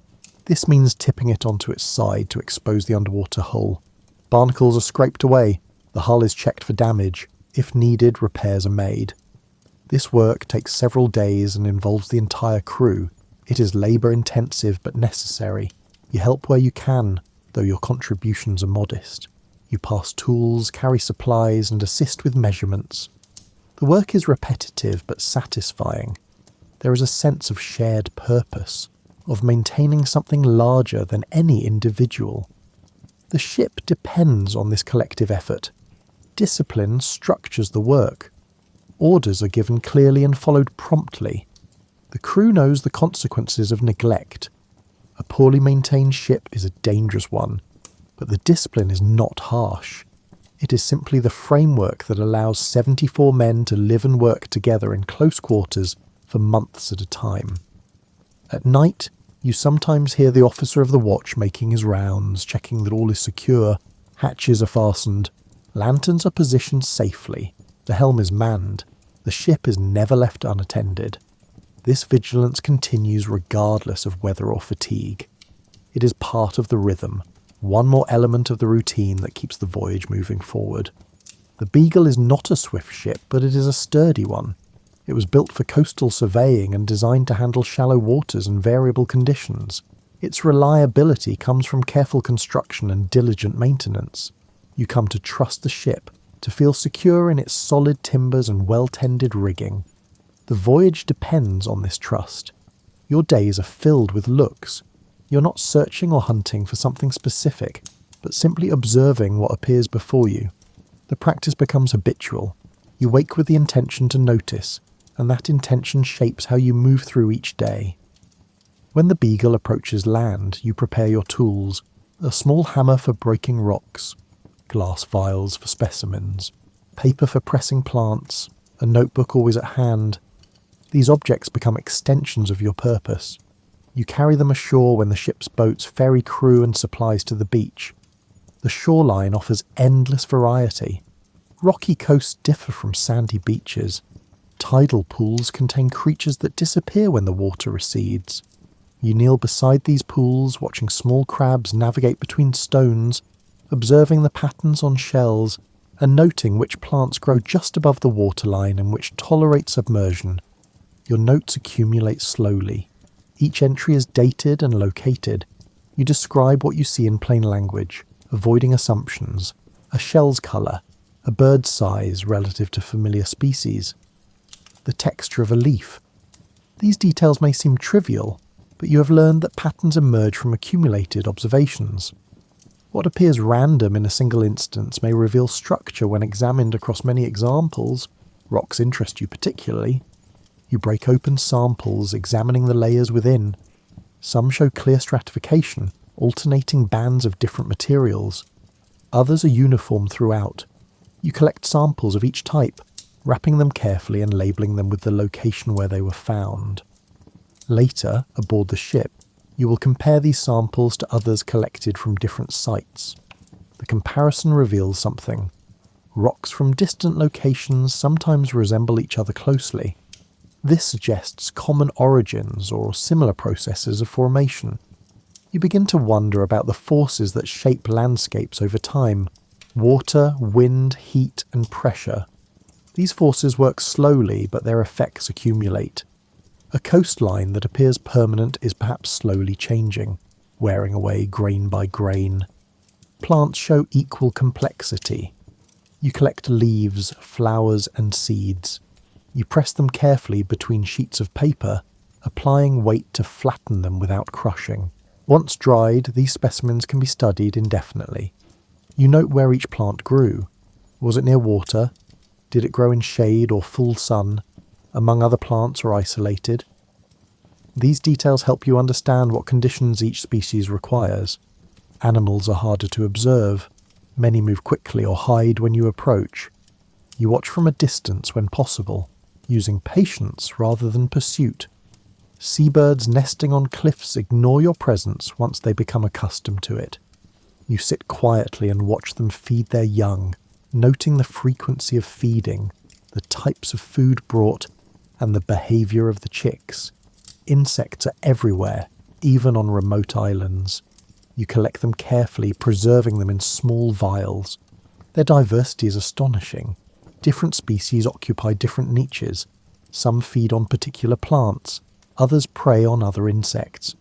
The relationships between species are intricate, each one adapted to its specific role. You begin to notice patterns in these adaptations. Island species sometimes differ from mainland species in subtle ways. Size varies, coloration shifts, behaviour changes. These differences are small, but they are consistent. You record them without yet understanding their significance. The patterns are there, waiting for interpretation. Your geological observations accumulate alongside the biological ones. You notice fossils embedded in rock layers, remnants of creatures that no longer exist. These fossils are sometimes similar to living species, sometimes quite different. Their presence in rock suggests great age, time measured on scales beyond human experience. You think about these things during the long hours at sea. The ship moves slowly across the ocean, and there is time for reflection. You review your notes, looking for connections. You sketch diagrams, trying to visualize relationships. The work is tentative and exploratory. You're not reaching conclusions, only gathering evidence. Captain Fitzroy sometimes asks about your findings. You share what you have observed, describing specimens and locations. The conversations are cordial, but brief. Fitzroy's interest is genuine, though his own work focuses on charts and navigation. The ship values your observations, even though they are supplementary to its primary mission. Other crew members occasionally bring you specimens. A sailor finds an unusual shell on the beach and carries it back to the ship. The cook discovers a strange insect in the provisions. You accept these offerings gratefully, adding them to your collection. The crew's participation broadens what you can observe, extending your reach beyond your efforts. In the evenings, you organise the day's collections. Each specimen is examined, described, and stored. The work is meticulous and time-consuming. You cannot rush it. Accuracy matters more than speed. A specimen poorly preserved or incorrectly labelled loses much of its value. You take care working by lamplight until fatigue forces you to stop. The collection grows steadily. Boxes fill with rocks. Bottles line the shelves of your cabin. Pressed plants accumulate in portfolios. This physical accumulation represents months of patient observation and countless hours spent looking closely at the natural world. Specialists will eventually return the collection to England for examination, but for now it simply forms part of your daily routine. The work itself brings you satisfaction. The process of observing, recording and organising brings you satisfaction. There is a calm rhythm to it, a sense of purpose that does not require dramatic discovery. Each day adds a little more to the accumulation of knowledge. Each observation contributes significantly to the larger puzzle. It's not necessary to view the entire picture to appreciate the individual pieces. The voyage is long and rest becomes its kind of practice. This is not the dramatic exhaustion of a crisis, but rather the steady fatigue that builds up over weeks and months of ship life. You learn to rest in stages, in moments stolen between tasks and in the regular intervals built into each day's schedule. Between landfalls, the ship settles into its sailing rhythm. Days pass without significant events. The horizon remains empty. The wind blows steadily, or not at all. During these stretches, the crew's energy shifts. Work continues, but at a measured pace. There is no urgency, only the slow movement toward the next destination. You spend these quiet days below deck more often. Your cabin becomes a refuge. The space is small, but it is yours. You arrange it to suit your needs. Books are stacked within reach. Specimens are organised on makeshift shelves. The hammock hangs at a height that allows you to sit on a low stool and write at the small fold-down desk. Afternoon light filters through the porthole, creating a small circle of illumination that moves across the cabin as the day progresses. You follow this light, positioning your work to take advantage of it. When the light fades, you light a lamp, though you try to conserve oil. The lamp's flame flickers with the ship's motion, casting shifting shadows on the wooden walls. Rest comes in unexpected moments. You sit with a book, but find your eyes growing heavy. The text blurs. You set the book aside and close your eyes, letting the ship's motion rock you into a brief sleep. 20 minutes later, you wake refreshed. These short rests punctuate your days, small pauses that prevent deeper fatigue from accumulating. The crew has its rest rhythms. Men off watch gather below deck, some sleeping, others playing cards or mending clothes. Conversation is quiet and respectful of those trying to rest. The ship's bell marks the passage of time, but between these regular signals, hours drift by without urgency. Seasickness, when it comes, demands its kind of rest. The motion that becomes familiar can sometimes overwhelm. You lie in your hammock, eyes closed, breathing slowly. The discomfort passes eventually. You learn to recognise the early signs and to rest before the sickness becomes severe. Ginger, when available, helps. Fresh air on deck helps more. But sometimes the only remedy is stillness and patience. Recovery follows its schedule. After a period of illness or particular fatigue, you need extra rest. You sleep longer. You work less. The ship tolerates this. There is no pressure to maintain a constant pace. The voyage is too long for unsustainable effort. Everyone aboard understands the need for recovery time. Shore visits provide a different kind of rest. After weeks at sea, solid ground feels strange beneath your feet.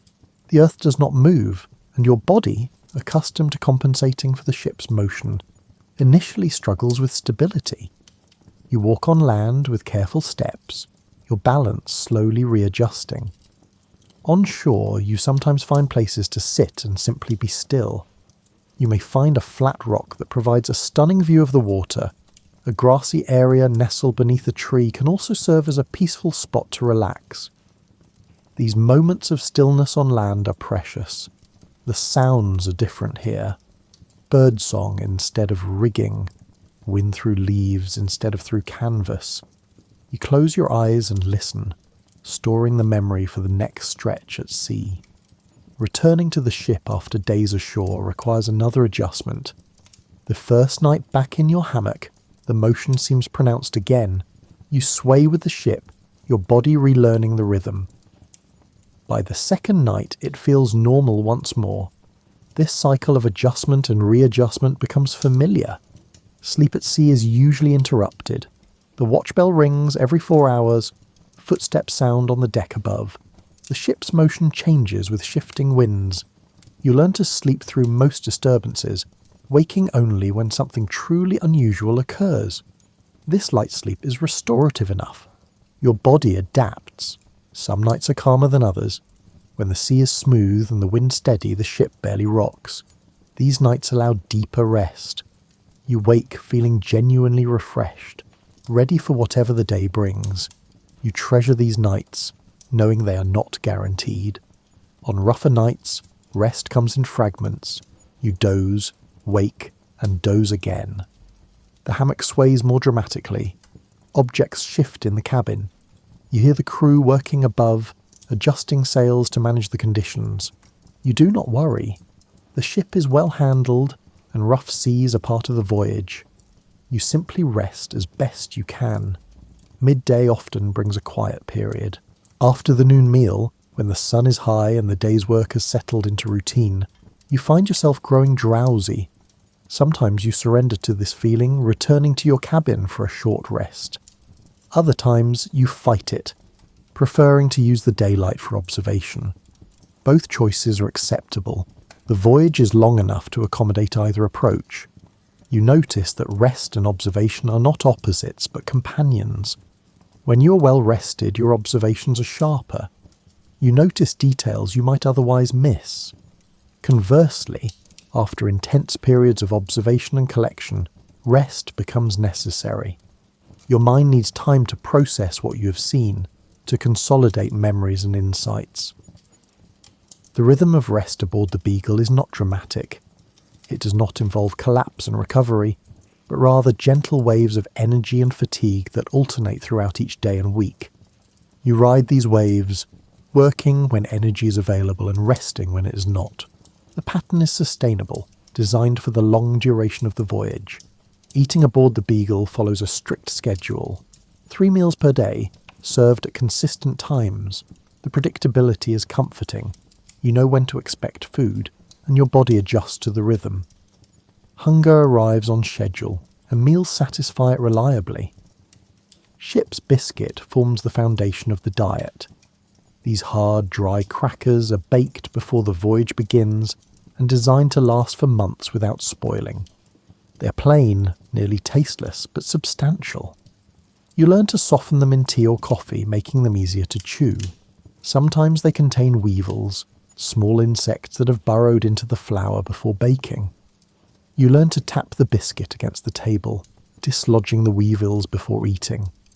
This routine becomes automatic. Salted meat is served regularly. Pork and beef, preserved in barrels of brine. The salt draws out moisture, preventing decay, but it also makes the meat tough and intensely salty. The cook boils it for hours to make it palatable. Even so, it retains a strong flavour that dominates whatever else is on the plate. You grow accustomed to it, as everyone aboard does. Dried peas are soaked overnight and then boiled into a thick soup. This provides variety in nutrition. The peas are plain, but they are filling and easier to digest than the salted meat. Sometimes the cook adds small amounts of onion or other vegetables when fresh supplies are available, but these additions are rare and brief. Fresh food is a luxury. When the ship stops at a port or coastal settlement, provisions are purchased if available. Provisions include items such as eggs, fruit, vegetables, and fresh bread. These items transform the meals temporarily. You savour the taste of an orange and the crisp texture of a fresh carrot. But fresh food spoils quickly in the ship's warm hold, so these pleasures are fleeting. Water is rationed carefully. As discussed earlier, each person receives a daily allowance. You use it for drinking and sparingly for washing. The water has a stale taste after weeks in the barrel, but you learn to ignore this. Thirst is a more powerful motivator than preference. Tea and coffee are available daily. The cook prepares large pots of each, sweetened with sugar when supplies allow. These hot drinks are welcome, especially in cool weather or rough seas. You develop a preference for tea in the morning and coffee in the afternoon, though both are drunk black and strong. Rum is issued to the crew in small measures. This is a naval tradition, meant to boost morale and provide a brief respite from routine. You receive a portion as well, though you often decline it. The effects of alcohol are more pronounced aboard a moving ship, and you prefer to keep your mind clear for observation and note-taking. Meals are eaten in shifts. Officers eat in the poop cabin. Crew members are below deck. You usually eat with the officers, though the atmosphere is informal. Conversation centres on practical matters. The day's progress, weather predictions. Plans are being made for the next landfall. There is little ceremony, only the efficient consumption of food before returning to work. The monotony of the diet becomes a kind of comfort. You know what to expect, and the familiarity reduces one source of uncertainty in a voyage filled with variables. The food is not exciting, but it is sufficient. It sustains you day after day, month after month. Health concerns arise occasionally. Scurvy, caused by a lack of fresh vegetables and fruit, is a known danger on long voyages. The ship's surgeon monitors the crew for early signs, bleeding gums, fatigue and bruising. When fresh provisions are available, they are consumed eagerly, not just for taste but for their protective effect. You experience occasional digestive troubles, as most aboard do. Salted meat and ship's biscuits can cause discomfort to your stomach. The ship's motion can worsen these issues. You learn which foods sit better and which to avoid when feeling unsettled. The surgeon provides simple remedies when needed, though often time and rest are the only real cures. Minor injuries are common. Splinters from rough wood, small cuts, and rope burns are common injuries. The surgeon treats these efficiently. Cleanliness is important, though limited water makes thorough washing difficult. Wounds are bandaged, monitored for infection, and generally heal without complication. More serious illness is rare but concerning. When fever strikes, the affected person is isolated as much as the ship's cramped quarters allow. Rest, water, and time are the primary treatments. The surgeon has some medicines, but their effectiveness is limited. Most illnesses simply need to progress naturally. You maintain your health through routine, regular sleep, adequate food, and fresh air on deck when possible. You avoid excess. You listen to your body's signals, resting when tired and eating when hungry. This attentiveness prevents small issues from becoming larger ones. Physical activity is limited but important. Walking the deck provides exercise. Occasional shore visits allow for more vigorous movement. You climb hills, walk along beaches, and explore inland when time permits. These periods of activity balance the long hours of sitting and studying. The ship's routine supports health through its very regularity. Meals at consistent times. Everyone respects the sleep periods. Work distributed across the day. This structure creates stability that helps everyone aboard maintain physical and mental well-being through the long voyage. You become aware of the relationship between food, rest, and work. When you eat well and sleep adequately, your observations are sharper and your notes are more detailed. When fatigue accumulates or meals are particularly poor, your work suffers. You learn to manage these variables as best you can, accepting what you cannot control.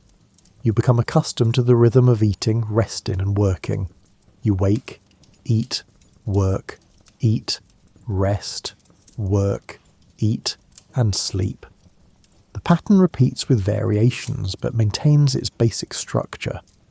This regularity is part of what makes the long voyage endurable. The routine provides a framework within which life continues, day after day, across months and years. As daylight fades, the ship's atmosphere changes. The pace of work slows. Crew members complete their final tasks before the evening watch begins.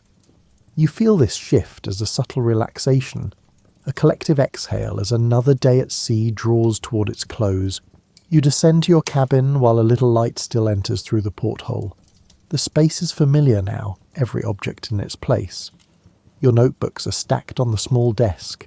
Specimen jars line the makeshift shelf. The hammock hangs ready for the night ahead. You light your lamp, adjusting the wick to produce steady, even light. Evening is your time for writing. You open your current notebook and review the day's rough notes, scribbled quickly during observations. Now you transfer these notes into a more permanent form, expanding abbreviations, clarifying descriptions, and adding details you remember but did not have time to record earlier. Your handwriting is small and precise, each word carefully formed. This is partly to conserve paper, which is limited, but also a matter of habit.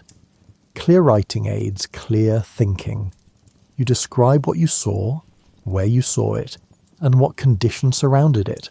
The act of writing helps you remember, embedding the observations more firmly in memory.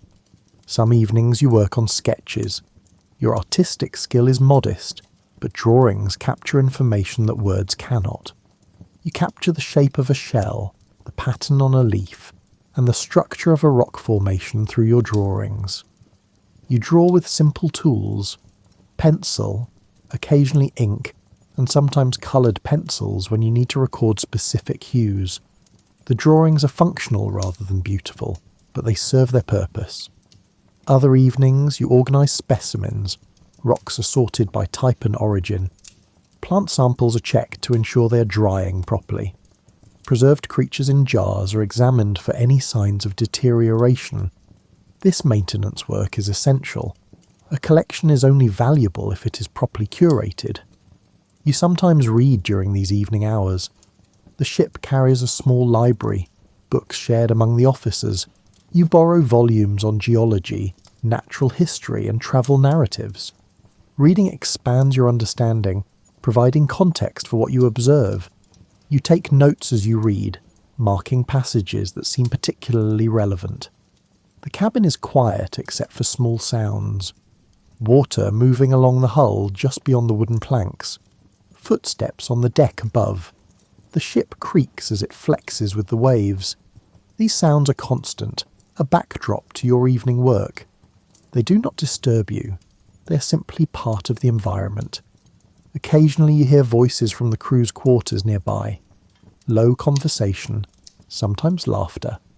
The crew spends their evenings much as you do, occupied with small tasks or simple relaxation. Some write letters that will be sent when the ship next reaches port. Others mend clothes or repair personal items. The work is unhurried, almost meditative. Your lamp burns steadily, consuming oil slowly. You are conscious of the need to conserve, but these evening hours of work are important. The lamplight creates a small sphere of visibility in the growing darkness. Beyond that sphere, the cabin fades into shadow. You focus on what you can see, on the page before you, on the work at hand. Sometimes your mind wanders. You think about observations from earlier in the voyage, patterns you have noticed, and questions that have emerged. You do not try to force conclusions. You simply let thoughts surface and drift, trusting that insights will come when they are ready. Evening's quiet pace encourages this kind of reflection. The ship's motion is usually gentler in the evening. Winds often decrease as night approaches. The Beagle rocks slowly, a steady rhythm that becomes almost hypnotic. You sway slightly as you work, your body unconsciously moving with the ship. This motion is soothing rather than disruptive. You pause occasionally to rest your eyes. Staring at notebook pages by lamplight can be tiring. You look away, focusing on the shadows in the cabin's corners, letting your vision relax. These brief pauses help you maintain concentration over several hours of close work. Some evenings, Captain Fitzroy stops by your cabin. He knocks lightly and enters when you invite him. The conversations are friendly and informal. He asks about your recent observations. You share fascinating specimens or sketches. He tells you about the day's navigation or upcoming plans for the route. These exchanges are brief but valued. They connect your work to the larger purpose of the voyage. As the evening deepens, you become aware of fatigue settling into your body. Your eyes grow heavy. Your hand, holding the pen, begins to ache slightly. These are signals to finish your work and prepare for sleep. You complete the sentence you are writing, close your notebook, and cap your ink bottle. Before extinguishing the lamp, you arrange the cabin for the night. Tools are put away. Notebooks are stacked securely so they will not slide if the ship's motion increases. The desk is folded up against the wall. You check that specimen jars are stable, that nothing can tip or spill during the night. You undress partially, keeping on layers appropriate for the cabin's temperature. The hammock waits, gently swaying. You extinguish the lamp, and darkness fills the cabin. The sounds of the ship seem slightly louder now without the distraction of lamplight, water, wood, wind. You climb into the hammock, settling into its familiar cradle. The day is complete. Tomorrow will bring more observations, more notes and more specimens, but tonight is the only rest. The evening's work has provided a sense of accomplishment, of progress made. You close your eyes, feeling the ship carry you forward through the darkness, toward whatever the next day will bring. Night aboard the Beagle is orderly and predictable. The ship does not sleep, but it settles into a quieter rhythm. The watch changes every 4 hours, marked by the bell whose sound carries clearly through the night air. These bells organise time, dividing the darkness into manageable intervals. Your hammock sways gently in the cabin's darkness. The motion is constant, matching the ship's movement through the water. This rocking is familiar now, a sensation you have come to associate with safety and rest. The hammock's gentle swing helps rather than hinders sleep. Above you, footsteps mark the watchkeeper's patrol. He walks the length of the deck at regular intervals, checking that all is secure. Sails properly set. Rigging sound. Helm manned and attentive. These sounds of vigilance are reassuring. The ship is being cared for while you rest. The cabin is dark except for faint moonlight or starlight that sometimes enters through the porthole. Your eyes adjust to this darkness, distinguishing shapes. The outline of your desk, the shelves of specimens, and the hanging hammock beside your own where equipment is stored. The darkness is complete but not oppressive. Sounds change throughout the night. Wind shifts, and you hear canvas adjusting. Rain begins, drumming on the deck above. The ship's motion alters slightly with changing seas. None of these variations are alarming. They are part of the night's natural progression. You register them without fully waking. You're sleep light enough to notice, but deep enough to rest. The crew maintains the ship through the night with practiced efficiency. When sails need adjustment, you hear quiet commands and the sound of many hands working together. Ropes run through blocks. Canvas flaps briefly before being secured. The work is done quickly and competently, then silence returns. Below deck, men sleep in shifts. Those off watch rest in their hammocks, crowded together in the crew's quarters. The air is close there, filled with the breathing of many sleepers. But this closeness also provides warmth, particularly welcome on cooler nights. The crew sleep soundly, bodies worn from the day's work. In the officers' quarters, which include your cabin, conditions are slightly less cramped but still close. The ship is small and space is precious. Every cubic foot serves multiple purposes, but the arrangement works. Everyone has a place to sleep, and that is sufficient. Nighttime offers a particular quality of quiet. Even the sounds that continue, water, wind, the creak of timber, seem muted, softened by darkness. Voices, when you hear them, are low. No one shouts unless necessary. The night watch respects those sleeping, keeping noise to a minimum. Sometimes you wake during the night, pulled from sleep by the bell or a change in the ship's motion. You lie still, listening, assessing. The sounds tell you it's all well. The ship moves steadily. The watch is alert. You close your eyes and return to sleep within minutes. Other times you wake more fully, unable to immediately return to sleep. On these occasions, you might light your lamp briefly, read a few pages, or review notes. The activity is quiet and brief, just enough to settle your mind before attempting sleep again. Usually the procedure works, and you drift off within a short time. The ship's bell marks the passage of hours with reassuring regularity. 4 bells, 8 bells, 2 bells. Each pattern is distinct, announcing the time to anyone listening. The bells structure the night just as they structure the day, providing rhythm and order to time that might otherwise feel formless. On clear nights, you sometimes go on deck briefly before sleeping. The stars are spectacular at sea, away from any land-based lights. The Milky Way stretches across the sky, a river of light. Constellations wheel slowly overhead. You stand at the rail for a few minutes, looking up, feeling the smallness of the ship beneath the vast night sky. The watchkeeper might nod to you in greeting but does not interrupt his duties. You're simply another person on deck, taking a moment of night air before rest. The exchange requires no words. After a few minutes you return below, your eyes readjusted to darkness, ready for sleep. The hammock receives you again. You arrange yourself, finding the position that will be most comfortable through the remaining hours of night. The ship rocks. Water sounds along the hull. These sensations are so familiar now that they barely register consciously. These sensations represent the conditions of sleep, as normal as having a bed and blankets on land. Some nights are easier than others. On calm seas with gentle winds, sleep comes quickly and lasts until morning. On rougher nights, rest is more interrupted and more fragmented. But even fragmented sleep is restorative. Your body has adapted to the ship's rhythms, learning to rest whenever opportunity allows. Dreams come and go, influenced by the day's observations and the ship's motion. You dream of landscapes visited, creatures observed, and rocks broken open to reveal their hidden structures. These dreams are usually calm, processing rather than anxious. You wake from them easily, without disturbance. As night progresses toward dawn, the darkness begins to thin. The first hint of light appears, barely perceptible at first. The watch prepares for the morning change. Below deck, sleepers begin to stir, bodies sensing the approaching day before conscious minds register it. You wake gradually, returning to awareness as you have on countless mornings before. The cabin is still dark, but you know day is near.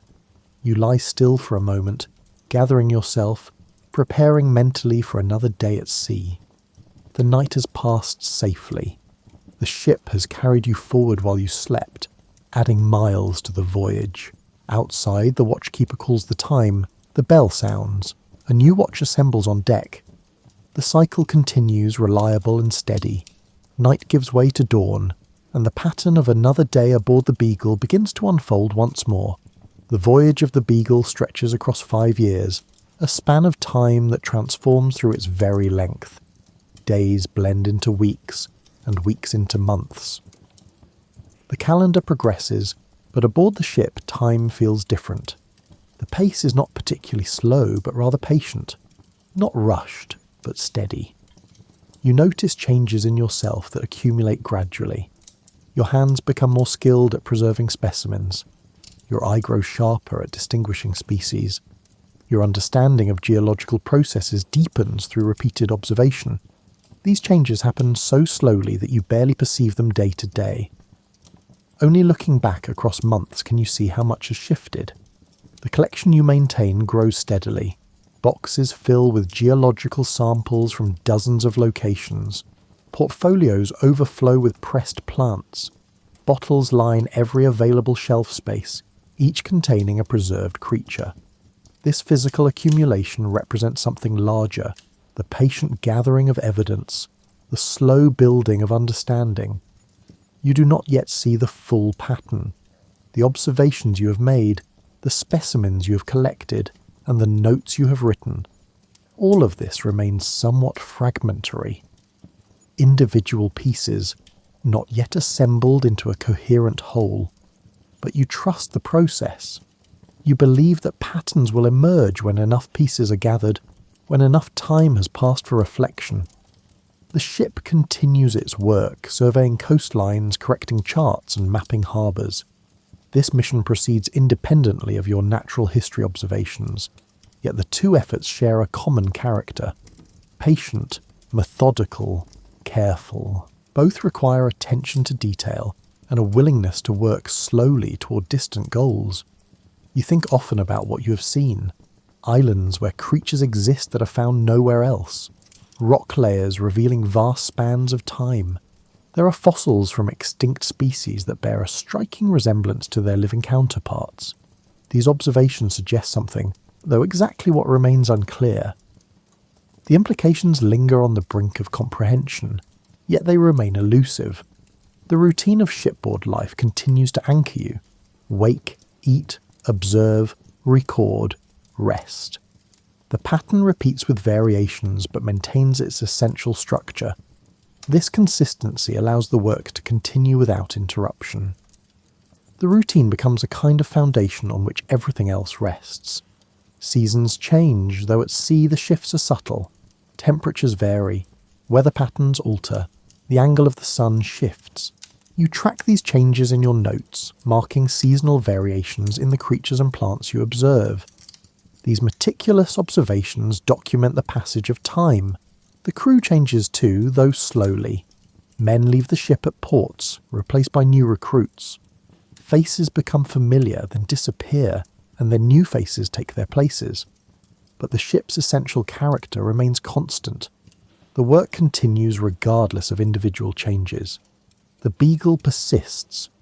You correspond with colleagues when opportunity allows, sending letters and specimens back to England when ships heading that direction can carry them. These communications are irregular and slow. Months pass between sending a letter and receiving a reply. Yet this connection to the wider scientific community matters. Your work does not exist in isolation, even when you are thousands of miles from home. Physical endurance becomes a kind of achievement. The voyage demands stamina, the ability to continue day after day without dramatic milestones. You develop this endurance without particularly noticing. Your body adapts to ship life. Your mind becomes accustomed to the pace. What once seemed difficult becomes simply normal. You observe changes in your thinking. Ideas that once seemed certain become more flexible. Questions you thought answered open up again, revealing new complexity. This intellectual growth happens quietly, shaped by repeated observation and the time to reflect on what you have seen. The landscapes you have visited create lasting memories. Particular images remain vivid. A volcanic island rising from the sea, a coral reef teeming with life, and a cliff face showing millions of years of geological history. These images become reference points, mental anchors that organise your understanding. Conversations with Captain Fitzroy continue throughout the voyage. You discuss observations, debate interpretations, and share perspectives. These exchanges sharpen your thinking, forcing you to articulate ideas clearly. The captain's questions push you to consider alternatives, to examine assumptions. The specimens you send back to England begin to attract attention. Letters arrive from naturalists who have examined your collections. They ask questions, request more information, and point out intriguing features you may have missed. This dialogue enriches your work, connecting your individual observations to broader scientific discussions. You begin to sense the shape of ideas that will require years more to fully develop. The voyage is providing raw material, observations, specimens, questions, that will sustain future work long after the ship returns to England. This realization brings satisfaction. The voyage is not an end in itself, but a beginning. The Beagle eventually turns toward home. The final leg of the journey reverses the early route, bringing familiar coastlines back into view. But you're not the same person who left England 5 years earlier. The voyage has changed you, shaped you, and given you a foundation of experience and observation that will inform everything that follows. The ship sails steadily toward home waters. The routine continues, even as the voyage nears its end. You maintain your observations, keep your notes, and care for your specimens. The work does not stop simply because the destination approaches. The practice you have developed is now part of who you are. England appears on the horizon eventually. The voyage that has consumed 5 years of your life approaches completion. But the ideas born during these years will continue to grow, to develop, and to reshape understanding. The voyage's end is only the beginning of its true impact. For now, though, there is only the ship, the sea, and the steady rhythm of observation and rest. The Beagle carries you forward through calm waters. The sky is clear. The horizon stretches endlessly ahead, just as it has for days and weeks and months. You stand at the rail, watching light play across the water, noting details as you have done countless times before. The work continues, the voyage continues, life aboard the ship continues in its patient, methodical way. And in this continuation, in this steady accumulation of observation and thought, something significant is quietly taking shape. This transformation occurs not in a dramatic or sudden manner, but rather through the gentle persistence of curiosity, patience, and time. The ship sails on. You rest when rest is needed, watch when observation is possible, and trust that understanding will come through this slow, steady practice of attention. The rhythm holds, the voyage continues, and in the continuity itself there is peace.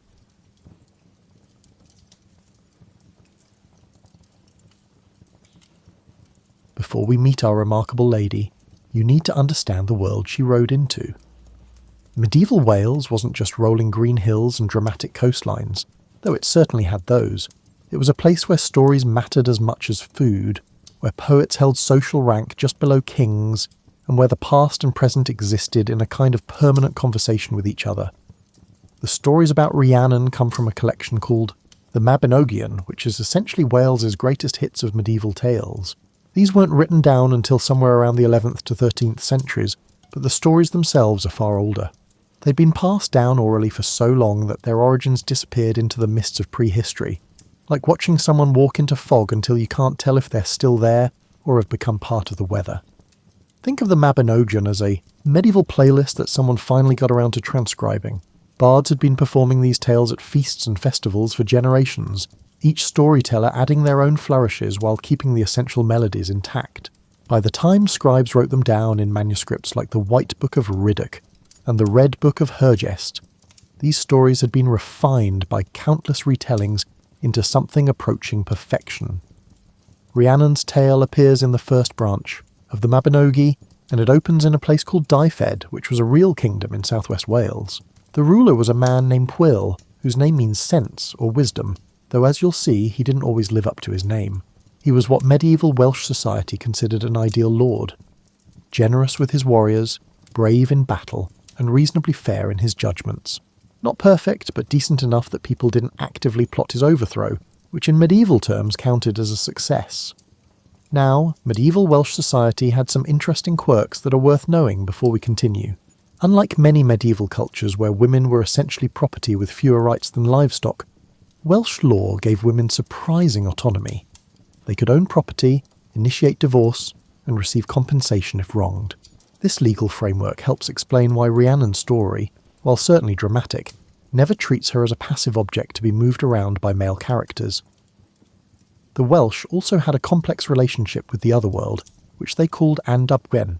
This wasn't heaven or hell in the Christian sense, though by the time these stories were written down, Christian monks were doing the transcribing and occasionally tried to make things fit their worldview. Annan was more like a parallel realm that existed alongside the everyday world, separated by boundaries that were sometimes as solid as stone walls and sometimes as permeable as breath. People from Annan could visit the mortal world, and occasionally, mortals ventured into their realm, usually by accident or invitation rather than intentional tourism. The otherworld folk weren't quite gods and weren't quite fairies. They were something in between. Powerful beings who operated by their own rules and occasionally took interest in human affairs, for reasons that range from love to boredom to purposes mortals could never quite fathom. Understanding this context helps you appreciate what happens when Rhiannon appears in the story. She's not arriving in a world that would find her presence impossible or even particularly shocking. Wales had a long tradition of powerful women in mythology, goddesses like Ceridwen, the fierce Branwen, and the wise Arianrhod. A woman with supernatural connections riding a magical horse? That was unusual enough to be noteworthy, but familiar enough to fit into the existing pattern of how the world worked. The landscape itself played a role in these stories. Wales is a country of dramatic geography. Mountains that seem to touch clouds, valleys that hold on to morning mist like secrets, and coastlines where the sea appears to be constantly trying to have a conversation with the land. In this kind of landscape, it's easy to believe that the world contains layers, that what you see isn't necessarily all there is. Pwyll ruled from a place called Arbeth, which had a special feature, a magical mound called Gorsedd Arbeth. This wasn't just any hill. It was one of those liminal spaces where the boundary between worlds grew thin. The tradition said that anyone who sat on this mound would experience one of two things. They would receive blows and wounds, or they would witness a marvel. It was basically ancient Wales's version of a cosmic slot machine, except instead of losing money, you might lose consciousness, or gain a story worth telling for the rest of your life. This is where Pwyll chose to sit one day, and this is where our story truly begins. Imagine you're Pwyll, a reasonably successful medieval Welsh lord having a fairly ordinary day by your standards. You've handled some administrative matters, possibly settled a dispute about cattle theft or boundary stones, and now you're looking for a bit of entertainment. You remember that magical mound near your court, the one that promises either injury or wonder, and you think, why not? What's life without a little supernatural gambling? So Pwyll climbs up Gorsedd Arbeth with a few of his men, because medieval lords rarely went anywhere alone, partly for protection, and partly because witnessing was important. If something marvellous happened and nobody saw it, did it even count? They settle onto the mound, probably making themselves comfortable because magic doesn't run on a schedule, and they wait, and then she appears. The story describes her simply at first. A woman dressed in gold brocade, riding a white horse along them, rode below the mound. But there's something about the way she moves. The horse's gait is steady and unhurried, as smooth as if it's gliding rather than walking. She's travelling the road that runs past Arbeth, and there's nothing obviously magical about the scene except for this quality of deliberate grace, like watching someone who knows they're being watched and doesn't mind at all. Pwyll's immediate reaction is curiosity mixed with attraction, which will become something of a pattern for him. He asks one of his men to go down and find out who she is. Simple enough, right? Just a quick jog down the hill, catch up with the lady and ask her name and business. Except here's where things get interesting. The servant hurries down the mound and tries to catch up with the rider. The horse is still moving at that same steady, unhurried pace. It looks like it's barely moving faster than a walk. But no matter how fast the man runs, he can't close the distance.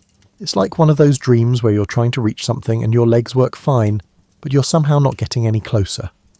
The servant returns, probably winded and confused, and reports his failure. Pwyll, displaying the kind of logic that makes sense if you don't think about it too hard, decides the problem was that his man was on foot. He sends another servant, this time on horseback. Surely a horse can catch another horse, especially when the target appears to be moving at such a leisurely pace. But the same thing happens. The rider urges his horse faster, then faster still, eventually pushing the animal to a full gallop. The white horse ahead maintains that same smooth, unhurried gait, and the distance between them never changes. It's not that the white horse is running away, it's more that the normal rules of speed and distance have stopped applying. The pursuer is running as fast as possible while making no progress, like someone on a treadmill watching scenery scroll past. This continues for 3 days. 3 days of Pwyll watching this woman ride past on her white horse, 3 days of sending increasingly desperate pursuers after her, and 3 days of experiencing the kind of frustration that makes you question your understanding of how the physical world works. Now you might be wondering why Pwyll didn't just try talking to her from the mound, or why he didn't think there might be something supernatural about a woman who can't be caught. But medieval Welsh stories often work on a kind of fairy tale logic, where the obvious solution only becomes visible once everyone has exhausted all the complicated alternatives. On the third day, Pwyll finally does the sensible thing. He saddles up his own horse, the best one he has naturally, and positions himself on the mound to wait. When the lady appears again, riding at that same maddeningly steady pace, Pwyll doesn't order someone else to pursue her. He doesn't try to race after her, instead he calls out, just a simple request. Would she please stop because he needs to speak with her? And she does, immediately. Just stops, turns, and waits for him to approach. The horse that couldn't be caught by the fastest riders in his kingdom stops the instant he asks politely. When Pwyll reaches her, she lifts her veil, and he sees her face fully for the first time. The text describes her as the most beautiful woman he's ever seen. But more than that, there's something about her presence that confirms what Pwyll must have already suspected. This is no ordinary mortal woman. Her first words to him are probably not what he expected. She tells him it would have been better for his horse if he'd simply asked earlier, rather than putting his men and their mounts through 3 days of impossible pursuit. There's a gentle rebuke in this, but also humour. She's been waiting for him to figure out the obvious, and she's not particularly impressed that it took him 3 days. Then comes the revelation that changes everything. She tells him her name is Rhiannon, and she's been riding past his mound deliberately, hoping to catch his attention. In fact, she's been promised in marriage to someone she doesn't want, and she's come here specifically because she wants Pwyll instead. Let that sink in for a moment. This otherworldly woman, who could clearly go anywhere she wants at speeds that defy normal physics, has been riding past Pwyll's territory for 3 days, waiting for him to notice her. She's engineered this entire encounter, making herself just impossible enough to catch that he'd be intrigued, but stopping the moment he asked directly, because she wanted him to choose to engage with her as a person, rather than a prize to be captured. It's one of medieval literature's great meet-cutes, if you think about it. A supernatural being courting a mortal lord by making him work for the privilege of talking to her, then revealing that she's been hoping he'd show interest all. Pwyll's reaction to Rhiannon's declaration is worth examining because it tells you something about his character. He doesn't panic, doesn't question his sanity, and doesn't demand proof that she's telling the truth. Instead, he essentially says yes, he'd be honoured to marry her, and also he has no idea how to make that happen, given that she's apparently from another realm and already promised to someone else. It's a remarkably honest response. Most medieval heroes would bluster about their prowess or make grand declarations. Pwyll admits he's out of his depth and asks for guidance, which turns out to be exactly the right approach when dealing with supernatural beings who value straightforwardness. Rhiannon, in turn, shows the kind of practical thinking that will characterise her throughout the story. She doesn't expect Pwyll to storm the otherworld or fight for her hand in single combat. Instead, she explains that she's been promised to a man named Gwall through trickery and pressure from her family. But she doesn't want him. She wants Pwyll, and she has a plan. The plan is delightfully specific. A year from now, there will be a feast in her father's court, ostensibly celebrating her impending marriage to Gwall. Pwyll should attend this feast with 100 knights, but keep them waiting outside. He should enter alone, disguised as a beggar, carrying a small bag that Rhiannon will give him. Then, at the crucial moment, he should ask Gwall for a single favour, just enough food to fill the bag. The bag, she explains, is magical. It can never be filled by ordinary means. No matter how much food is put into it, there will always be room for more. The only way to fill it is for a wealthy man to step into it and declare that enough has been given. When Gwall inevitably does this, because he'll want to appear generous and be done with this strange beggar's request, Pwyll should trap him in the bag, and his knights should rush in. It's a plan that requires patience, disguise, and a willingness to look foolish in front of an otherworldly court. It also requires trust. Pwyll has to believe that Rhiannon is telling him the truth and that her magical bag will work as promised. Pwyll agrees to all of this. He takes the bag Rhiannon offers, promises to appear at the feast in a year's time, and then, showing unusual restraint for a medieval hero, doesn't try to kiss her or seal the bargain with anything beyond his word. They part ways, and Rhiannon rides off on her white horse at that same unhurried pace, while Pwyll returns to his court to spend a year thinking about the extraordinary woman he's promised to marry. That year must have felt long. Imagine trying to focus on the daily business of ruling a kingdom, while knowing that in 12 months you'll be attempting to trick an otherworldly noble at his own engagement party, using a magical bag that supposedly never fills. You'd probably find yourself double-checking that the bag was still there, wondering if you'd imagined the whole encounter, and practicing what you'd say when you showed up dressed as a beggar. But Pwyll keeps his word. When the year passes, he gathers his 100 best knights and rides to the location Rhiannon specified. He finds her father's court exactly where she said it would be, because otherworldly beings don't give false directions, and positions his men outside as instructed. Then comes the hard part, transforming himself from a lord into a convincing beggar. Pwyll puts on ragged clothes, probably rubs some dirt on his face, and adopts the posture of someone asking for charity rather than commanding it. It's a complete inversion of his normal role, and doing it voluntarily requires a kind of humility that many medieval nobles lacked. He enters the hall during the feast, and the scene must have been spectacular. Otherworldly courts in Welsh mythology aren't quite like mortal ones. They're brighter, richer, and more beautiful in ways that are slightly unsettling because they're too perfect. The food never runs out, the musicians never miss a note, and everyone is just attractive enough to make you wonder if you're underdressed for the occasion. Pwyll sees Rhiannon seated at the high table between her father and Gwal, who presumably thinks this is his wedding feast and is probably feeling pretty pleased with himself. Rhiannon sees Pwyll too, though she gives no sign of recognition. She's playing her part perfectly, waiting for him to play his. Pwyll approaches the high table and makes his request with appropriate deference. He's just a poor wanderer asking for a little charity. Just enough food to fill this small bag he's carrying. Surely such a grand feast can spare something for a hungry traveller. The request seems modest, even generous to refuse. Rhiannon's father, displaying the hospitality that otherworldly nobles pride themselves on, agrees immediately. Gwal, not wanting to appear less generous than his future father-in-law, endorses this charity enthusiastically. Servants begin filling the bag. They put in bread, meat, fruit and delicacies from the feast table. The bag swallows it all without appearing any fuller. More food goes in. Still nothing. The servants look confused, then concerned, then slightly panicked as they keep filling this impossible bag while the beggar stands patiently waiting. Finally, Gwal, probably more irritated than generous by this point, asks what it would take to fill the bag. Pwyll, following Rhiannon's script exactly, explains that the bag can only be satisfied when a true nobleman steps into it and declares that enough has been given. And Gwal, perhaps wanting to end this strange spectacle, perhaps pushed by pride, steps into the bag. The moment his feet touch the bottom, Pwyll pulls the bag closed and ties it shut. He whistles and his 100 knights pour into the hall. What follows is sometimes called Badger in the Bag.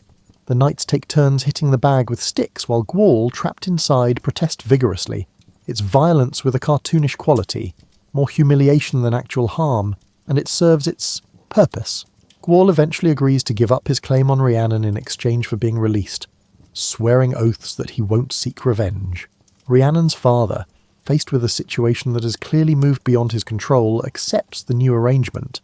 And just like that, through a combination of magical assistance, careful planning, and a willingness to look foolish, Pwyll wins his bride. Pwyll and Rhiannon's wedding must have been an event worth witnessing. A mortal lord marrying a woman from Andubian, with guests from both worlds presumably in attendance. The text doesn't give us many details, but you can imagine the mixture of Welsh nobility trying to maintain proper feast protocol, while otherworldly guests did things that probably made the mortal attendees question their understanding of physics and etiquette. What the text does emphasise is Rhiannon's extraordinary generosity. As the feast progresses, she gives gifts to everyone who asks for them. In medieval Welsh culture, generosity was one of the highest virtues, especially for nobility. A good lord or lady was expected to give freely, and the quality of your reputation often depended on how open-handed you were. Rhiannon takes this to supernatural levels. She doesn't just give gifts, she gives perfect gifts, the kind that somehow match exactly what each person needs or wants. It's generosity that goes beyond mere wealth and enters the realm of almost magical understanding of human desire. The text tells us that no one leaves the feast disappointed or refused, which in medieval terms is basically saying she achieved the impossible. After the wedding, Rhiannon returns with Pwyll to Dyfed, and they begin their life together. Here's where the story does something interesting. Instead of immediately plunging into crisis, it gives them time, a full year of apparent happiness, where Rhiannon proves herself to be everything Pwyll's court could want in a lady. She's generous with Pwyll's subjects, continuing the pattern of gift-giving she displayed at the wedding. She's wise in her counsel, helping Pwyll make decisions about governance and justice. She integrates herself into mortal society while maintaining an otherworldly grace that makes her memorable.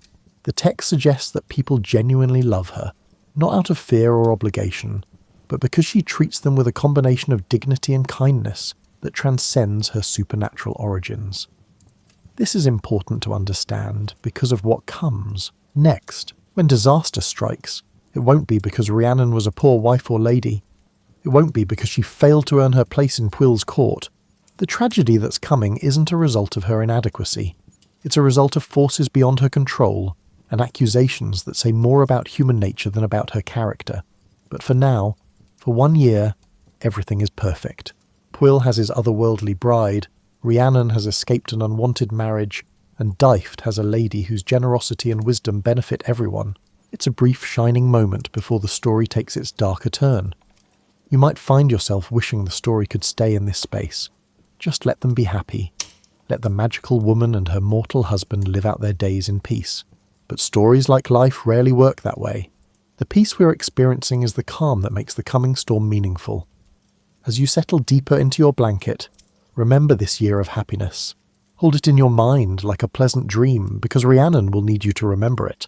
When people start making accusations and demanding punishments, you'll need to remember that there was a time when everyone loved her, when no one questioned her place in Pwyll's court, when she was the perfect lady whose generosity knew no bounds. That memory will matter more than you might think. After that year of happiness, Rhiannon becomes pregnant. This is cause for celebration in any medieval court, but especially in Dyfed. An heir means continuity, stability, and the promise that the kingdom will pass to the next generation without conflict. Pwyll and Rhiannon's child will bridge two worlds, mortal and otherworldly, and that's an exciting prospect. The pregnancy proceeds normally, and when the time comes, Rhiannon gives birth to a son. The text emphasizes this detail. A healthy boy, crying lustily, perfect in every way. Midwives attend her, as was customary for noble births, and 6 women are assigned to watch over mother and child during the crucial first night. This is where you need to understand another aspect of medieval belief. The time immediately after birth was considered dangerous, a liminal period when both mother and child were vulnerable to supernatural forces. That's why 6 women were assigned to keep watch. This wasn't casual babysitting, it was serious protective duty. Their job was to stay awake all night, ensuring nothing happened to the child. They fail at this job in the most dramatic way possible. Sometime during the night, all 6 women fall asleep. Not one at a time, not in the natural way people get drowsy on a long watch, but simultaneously, as if some supernatural force has simply turned off their consciousness like switching off a light. When they wake up, probably in the grey hour before dawn, they face every guardian's nightmare. The baby is gone. Just gone. No sign of violence. No indication of how someone could have entered the room, taken the child, and left without disturbing anyone. The cradle is empty, and 6 women who are supposed to be watching suddenly realise they've lost the heir to Dyfed and the child of a woman from Unwind. Their first emotion is probably terror. In medieval Wales, losing a noble child through negligence could result in severe punishment, possibly execution. 6 women, all of whom fell asleep on duty, all of whom have no explanation for what happened. They're facing disgrace at best, death at worst. So they make a decision that will define the rest of Rhiannon's story. Instead of telling the truth and accepting their punishment, they decide to blame Rhiannon. The plan they devise is horrific. They take puppies, the text specifies puppies, young dogs from the court, and kill them. They smear the blood on Rhiannon's face and hands while she sleeps, exhausted from childbirth. They scatter bones around her bed. Then, when she wakes, they tell everyone that Rhiannon has killed and eaten her own child. It's an accusation of the most unnatural crime imaginable, a mother murdering and consuming her newborn. It plays on deep fears about the boundary between human and animal, about maternal instinct perverted into something monstrous. It also plays on existing prejudices about Rhiannon's otherworldly nature. She's not quite like other women, so perhaps she's capable of things other women would never do. When Rhiannon wakes to find herself covered in blood, surrounded by bones, and accused by 6 witnesses of infanticide and cannibalism, she denies it. Absolutely. She knows what happened, or rather she knows what didn't happen. She didn't kill her child. She doesn't know where he is, but she knows with complete certainty that she didn't harm him. But she's facing 6 women who all tell the same story. Physical evidence that seems to support their account, and a court full of people who are shocked, horrified, and looking for someone to blame for this tragedy. Will finds himself in an impossible situation. On one hand, he knows Rhiannon, has lived with her for over a year, and has seen her generosity and kindness. On the other hand, he has 6 witnesses, physical evidence, and a missing child. His nobles are demanding that he put Rhiannon aside, divorce her, and possibly execute her for this unnatural crime. To his credit, Pwyll refuses to divorce her. Despite the pressure, despite the evidence, despite how much easier it would be to simply cut his losses and find another wife, he won't abandon her. It's one of the few moments where Pwyll fully lives up to his name, showing the wisdom and loyalty that presumably made him a good lord in the first place. But he can't completely shield Rhiannon from consequences. The court demands some form of punishment, some acknowledgement that something terrible has happened and someone must answer for it. A compromise is reached, though it's a compromise that will test Rhiannon in ways that might be worse than execution. The punishment they devise for Rhiannon is specific and deliberately humiliating. For 7 years she must sit by the mounting block at the entrance to Pwyll's court. Every person who arrives she must tell them her story, that she killed her own child. She must offer to carry them on her back like a horse, transporting them from the gate to the court. Think about what this means. Rhiannon, the lady who rode the white horse that couldn't be caught, is being reduced to a beast of burden herself. The woman who gave generous gifts to everyone is now forced to offer her own body as transport. The wife of the Lord must sit at the gate like a criminal, confessing to a crime she didn't commit over and over to every visitor who arrives. It's punishment as perpetual performance, humiliation as daily routine, and it's designed to continue for 7 years, long enough that most people would break, would confess to anything just to make it stop, and would lose themselves in the repetition of shame. But here's what makes Rhiannon remarkable. She endures it day after day, season after season, year after year. She sits at that gate. When visitors arrive, she tells them the story of her supposed crime in a steady voice. When they look at her with horror or pity or disgust, she meets their eyes. When some accept her offer to carry them, and the text suggests many do, either out of cruelty or curiosity, she bears their weight without complaint. The text doesn't dwell on these 7 years in detail, but let's think about what they must have been. Like, 7 years is long enough that children grow from infancy to childhood, long enough that seasons become just another form of measurement, and long enough that the person you were at the beginning might seem like a stranger by the end. Rhiannon endures Welsh weather, rain that comes sideways, wind that cuts through clothing, summer heat that makes stones too hot to touch, and winter cold that settles into bones. She endures the stares of people who think they are looking at a monster. She endures the weight of travellers on her back, the stone of the mounting block beneath her, and the endless repetition of her own story told as a confession. And through it all, she maintains something essential about herself. She doesn't become bitter or broken. She doesn't lash out at the women who lied about her, or demand that Pwyll investigate further. She simply endures with a kind of quiet dignity that suggests she knows the truth, even if no one else believes her. This is where Rhiannon transforms from a supernatural woman choosing her own destiny into something else. A figure of endurance, patience and strength that goes beyond magic or otherworldly power. Anyone can be powerful when they have advantages.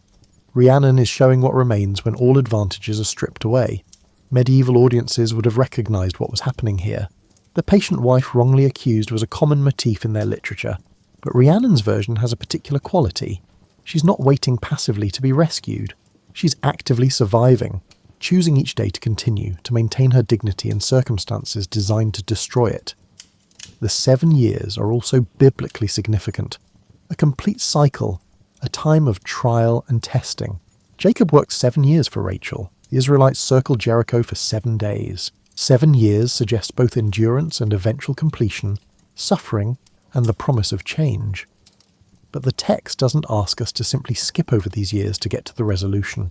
By mentioning the 7-year span, it's asking us to sit with Rhiannon's suffering, to understand that her vindication, when it comes, is earned through patience that most people couldn't sustain.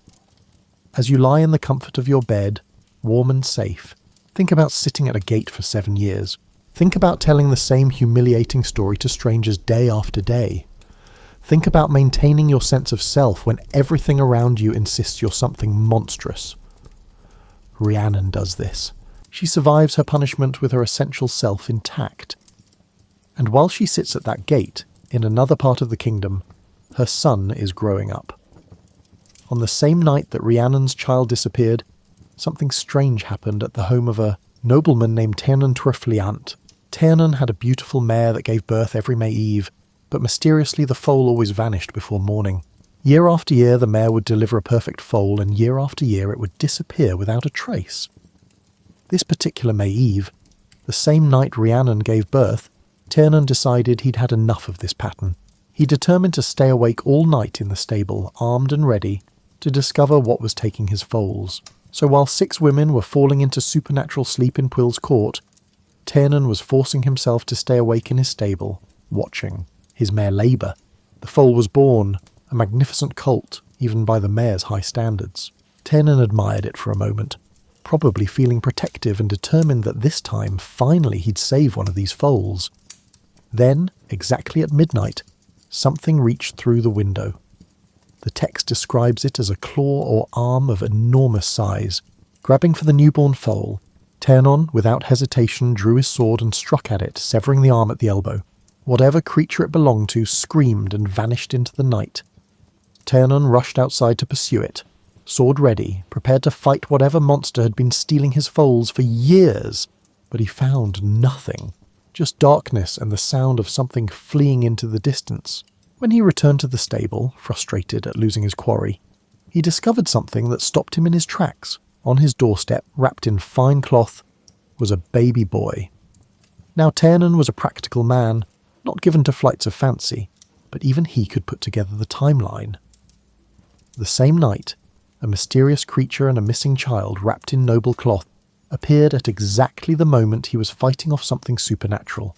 He brought the child inside to his wife, and they made a decision that speaks to their character. They would raise the boy as their own. Tiernan's wife had wanted children but had none, so she welcomed this mysterious infant with genuine love.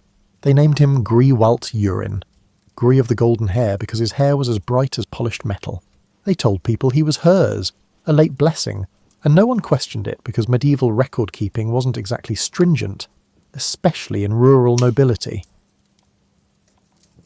And then something remarkable happened. Gree grew, not at a normal rate, but at a speed that was supernatural yet somehow natural. By the end of his first year he had the development of a 3-year-old.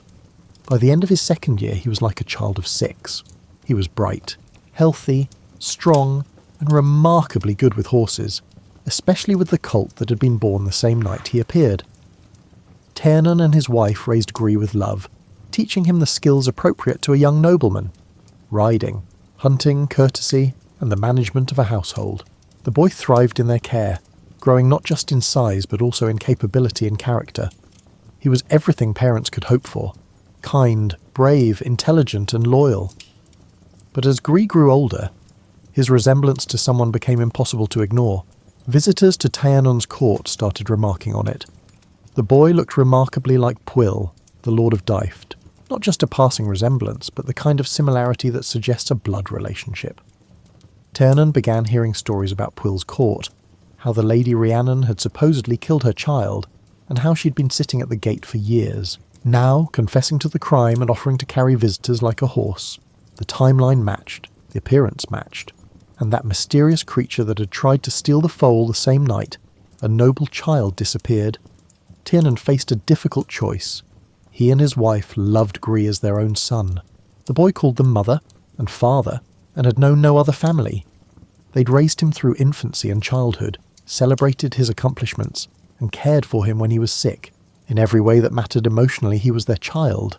But Tiernan was also a man of honour, and the honour of the situation was clear. This was almost certainly Pwyll and Rhiannon's son. A woman was suffering endless punishment for a crime she didn't commit. A kingdom was without its rightful heir, and Tiernan was keeping them all in ignorance, however unintentionally it had begun. The decision he made shows real nobility of character. He chose to do the right thing even though it cost him dearly. He told his wife what he suspected, and together they decided to take Gree to Pwyll's court and reveal the truth. Imagine that conversation with Gree, trying to explain to a child who's maybe 3 or 4 years old but older in development that the parents he's known all his life aren't his birth parents, that he's actually the son of a lord and a lady from Unwind, and that his real mother has been suffering because he disappeared. How do you make that make sense to a child? But Gree, showing the wisdom that would characterize him throughout his life, seemed to understand. Or perhaps he didn't fully understand, but trusted the people who'd raised him enough to accept what they said. Either way, he agreed to go with Tiernan to Pwyll's court. The journey there must have been bittersweet. Tiernan knew he was doing the right thing, but every mile brought him closer to losing the child he'd raised. His wife had stayed behind, perhaps unable to bear the actual moment of separation. Gree rode beside him, probably quiet, processing what was about to happen. And at the end of their journey, sitting at the gate as she had for nearly 7 years, was Rhiannon. Picture the moment when Tiernan and Gree arrive at Pwll's court. Rhiannon is at her usual position by the mounting block, probably wearing clothes that have seen better days, her face bearing the marks of 7 years of exposure to weather and hardship. She looks up as they approach, ready to tell her story once more, ready to offer to carry them if they'll accept. But something happens before she can speak. Tiernan looks at her, really looks at her, and sees not the monster the stories describe, but a woman who has endured something almost beyond human capacity. And Gree, who has never seen his mother before, stares at her with the kind of recognition that goes deeper than memory. Something in the blood, perhaps, or in the soul. Tiernan tells Rhiannon they've come to see Lord Pwyll, and he gently refuses her. Offer to carry them. There's a kindness in his voice that Rhiannon probably hasn't heard in years from strangers. They proceed to the court, where Pwyll receives them with the hospitality due to a noble visitor. Tiernan doesn't waste time with small talk or elaborate preambles. He tells Pwyll the entire story. The mare that lost foals every May Eve, the creature that reached through the window, the child found on his doorstep, Gree's remarkable growth, and his unmistakable resemblance to Pwyll. He presents the boy, now perhaps 4 years old, but with the development of someone much older, and lets the physical evidence speak for itself. Pwyll looks at Gree and sees himself. The resemblance is undeniable. The same features, the same colouring, the same bearing. This is his son, the child who disappeared 7 years ago, returned as mysteriously as he vanished. The court erupts in exclamations, questions, and wonder, but Pwyll's first thought is for Rhiannon. He immediately sends for her, bringing her in from the gate where she's spent 7 years. When she enters the hall, she's probably expecting another humiliation, another performance of her supposed crime. Instead, she sees her son. The text doesn't dwell on the emotional details of their reunion, but you can imagine it. 7 years of separation, 7 years of punishment for a crime she didn't commit, and 7 years of not knowing if her child was alive or dead. And now here he stands, healthy and whole, raised with love by people who chose to do the right thing at great personal cost. Rhiannon's reaction is described with a simple phrase that carries enormous weight. She experiences great joy. After 7 years of sitting at a gate, confessing to infanticide, bearing travellers on her back like a beast of burden, joy. Not anger at her false accusers, not bitterness about lost years, not demands for revenge. Joy at her son's return. The court, faced with undeniable proof of Rhiannon's innocence, must now reckon with what they've done. 6 women lied about her. Countless people believed those lies. Rhiannon was punished for 7 years while the real culprit, whatever supernatural creature tried to steal both a foal and a child that night, went unpunished. But here's where Rhiannon shows something remarkable. She doesn't demand that the 6 women be executed or even severely punished. The text doesn't record her calling for revenge or justice against those who wronged her. Instead, she focuses on what matters. Her son is returned, her name is cleared, and she's free from the punishment that has defined her life for 7 years. There's a brief discussion about what to name the boy. He's been Gree to the family that raised him, but Rhiannon looks at him and says a word that captures everything. Pryderi. The name means care, or worry, and it refers to the anxiety she's suffered. The worry that defined her years of punishment. It's both a memorial to suffering and a transformation of that suffering into something meaningful, a name for her son that acknowledges what they've been through. And remarkably, the name sticks.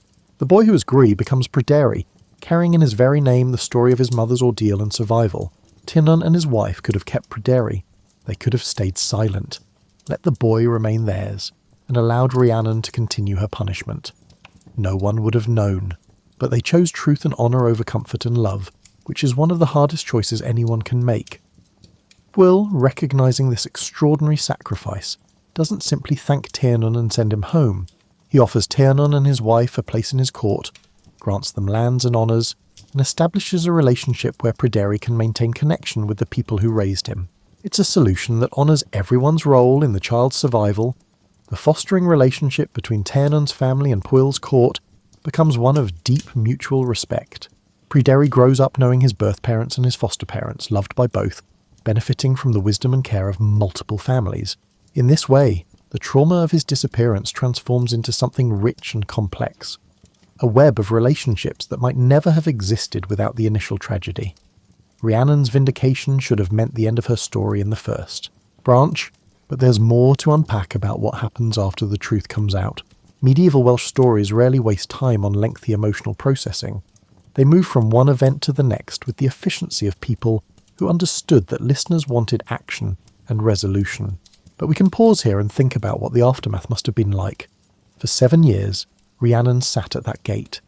7 years of daily humiliation, of telling her story over and over to strangers, of being treated as something less than human. That kind of experience changes a person. It has to. The question is how. Some people would emerge from such an ordeal broken, bitter, and consumed by anger at those who wronged them. Others might become hard, closed off, and unable to trust or feel joy again. Rhiannon seems to have done neither. She emerges with her essential self intact, still generous, still dignified, still capable of joy when her son returns. This suggests something important about her character. Rhiannon's strength isn't just supernatural power or otherworldly knowledge. It's a kind of internal resilience that allows her to endure suffering without letting it define her. She knows who she is, and 7 years of being told she's a monster doesn't change that fundamental self-knowledge. Think about the 6 women who accused her. The text doesn't tell us what happened to them after the truth came out, but they must have faced some consequences. At minimum, they faced public shame for their lies. More likely, they faced legal or social punishment for their false accusation. But here's what's interesting. The story doesn't give them names. They remain anonymous, a collective rather than individuals. This literary choice does something subtle. It makes them representatives of a pattern rather than specific villains. They're what happens when fear overwhelms integrity, when self-preservation leads to the destruction of someone innocent. Their lie worked because it was believable. Rhiannon was otherworldly, different, and not quite like other women. When something inexplicable happened, it was easy to blame the person who was already outside normal categories. The 6 women didn't have to work hard to make people believe them. They just had to tap into existing prejudices and fears. This pattern appears throughout history. When something goes wrong, communities look for someone to blame, and they often choose whoever is already marked as different. Rhiannon's story is medieval and magical, but this dynamic is depressingly familiar across cultures and centuries. Her vindication doesn't just clear her name, it challenges the community's willingness to believe the worst about someone based on their otherness. The people of Dyfed have to reckon with the fact that they condemned an innocent woman, that their lady whom they had loved during that first perfect year was exactly who she appeared to be, and that their willingness to believe otherwise said more about them than about her. Will, too, must live with his choices. He refused to divorce Rhiannon, which shows loyalty, but he also allowed her punishment to continue for 7 years.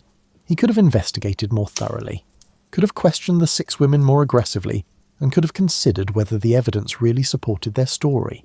Instead, he chose a middle path that kept Rhiannon as his wife, but subjected her to ongoing humiliation. Was this wisdom or cowardice? The text doesn't judge, but you can make your own assessment.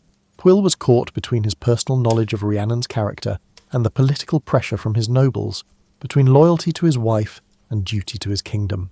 He chose a compromise, and Rhiannon paid the price for 7 years.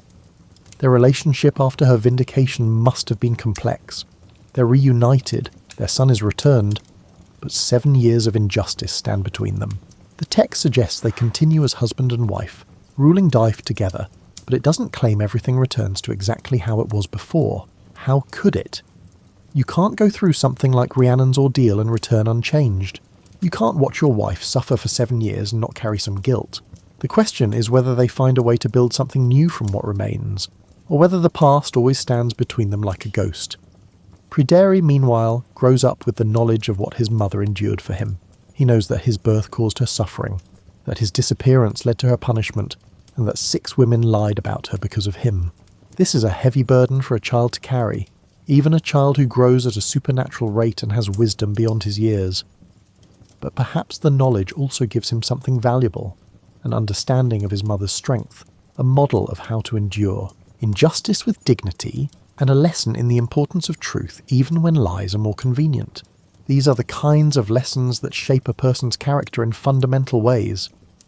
The story of Rhiannon and his wife becomes a legend in its own right. The nobleman who raised a foundling with love and then gave him back when honour required it. In a medieval culture that valued hospitality and honour, their actions represent the highest ideals. They loved without possessing, cared without demanding ownership, and chose truth even when it cost them dearly.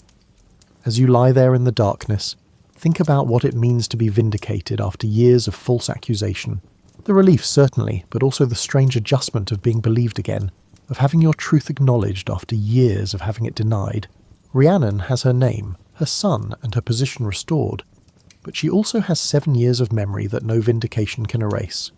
The question the story leaves hanging is whether justice delayed is truly justice at all, and whether any amount of restoration can truly compensate for years of suffering. Medieval audiences might have had clearer answers to these questions than we do, but the questions themselves remain uncomfortably relevant. Now that we've lived through Rhiannon's story from her first appearance to her vindication, it's worth stepping back and thinking about one of the tale's most persistent symbols, horses. Rhiannon first appears riding a white horse that moves at an impossible pace, unhurried yet uncatchable. This isn't just magical transportation, it's a statement about her nature. She can't be pursued and captured like a prize or a possession. She can only be approached through respect and direct communication, through asking rather than taking. The white horse itself carries symbolic weight throughout Celtic mythology. White animals generally signified otherworldly connection, creatures that existed in that liminal space between the mortal realm and Unwind. Rhiannon's horse is white, smooth-gaited and supernatural in its abilities, all markers of her own otherworldly nature. But then look at what happens during her punishment. Rhiannon, who rode the uncatchable horse, is reduced to being a horse herself. She offers to carry people on her back, performing the exact function that her white horse performed. Transportation from one place to another. It's a deliberate inversion of her original appearance, a humiliation that strikes at the core of who she was. The symbolism goes deeper when you consider the foal that was born the same night as Pryderi.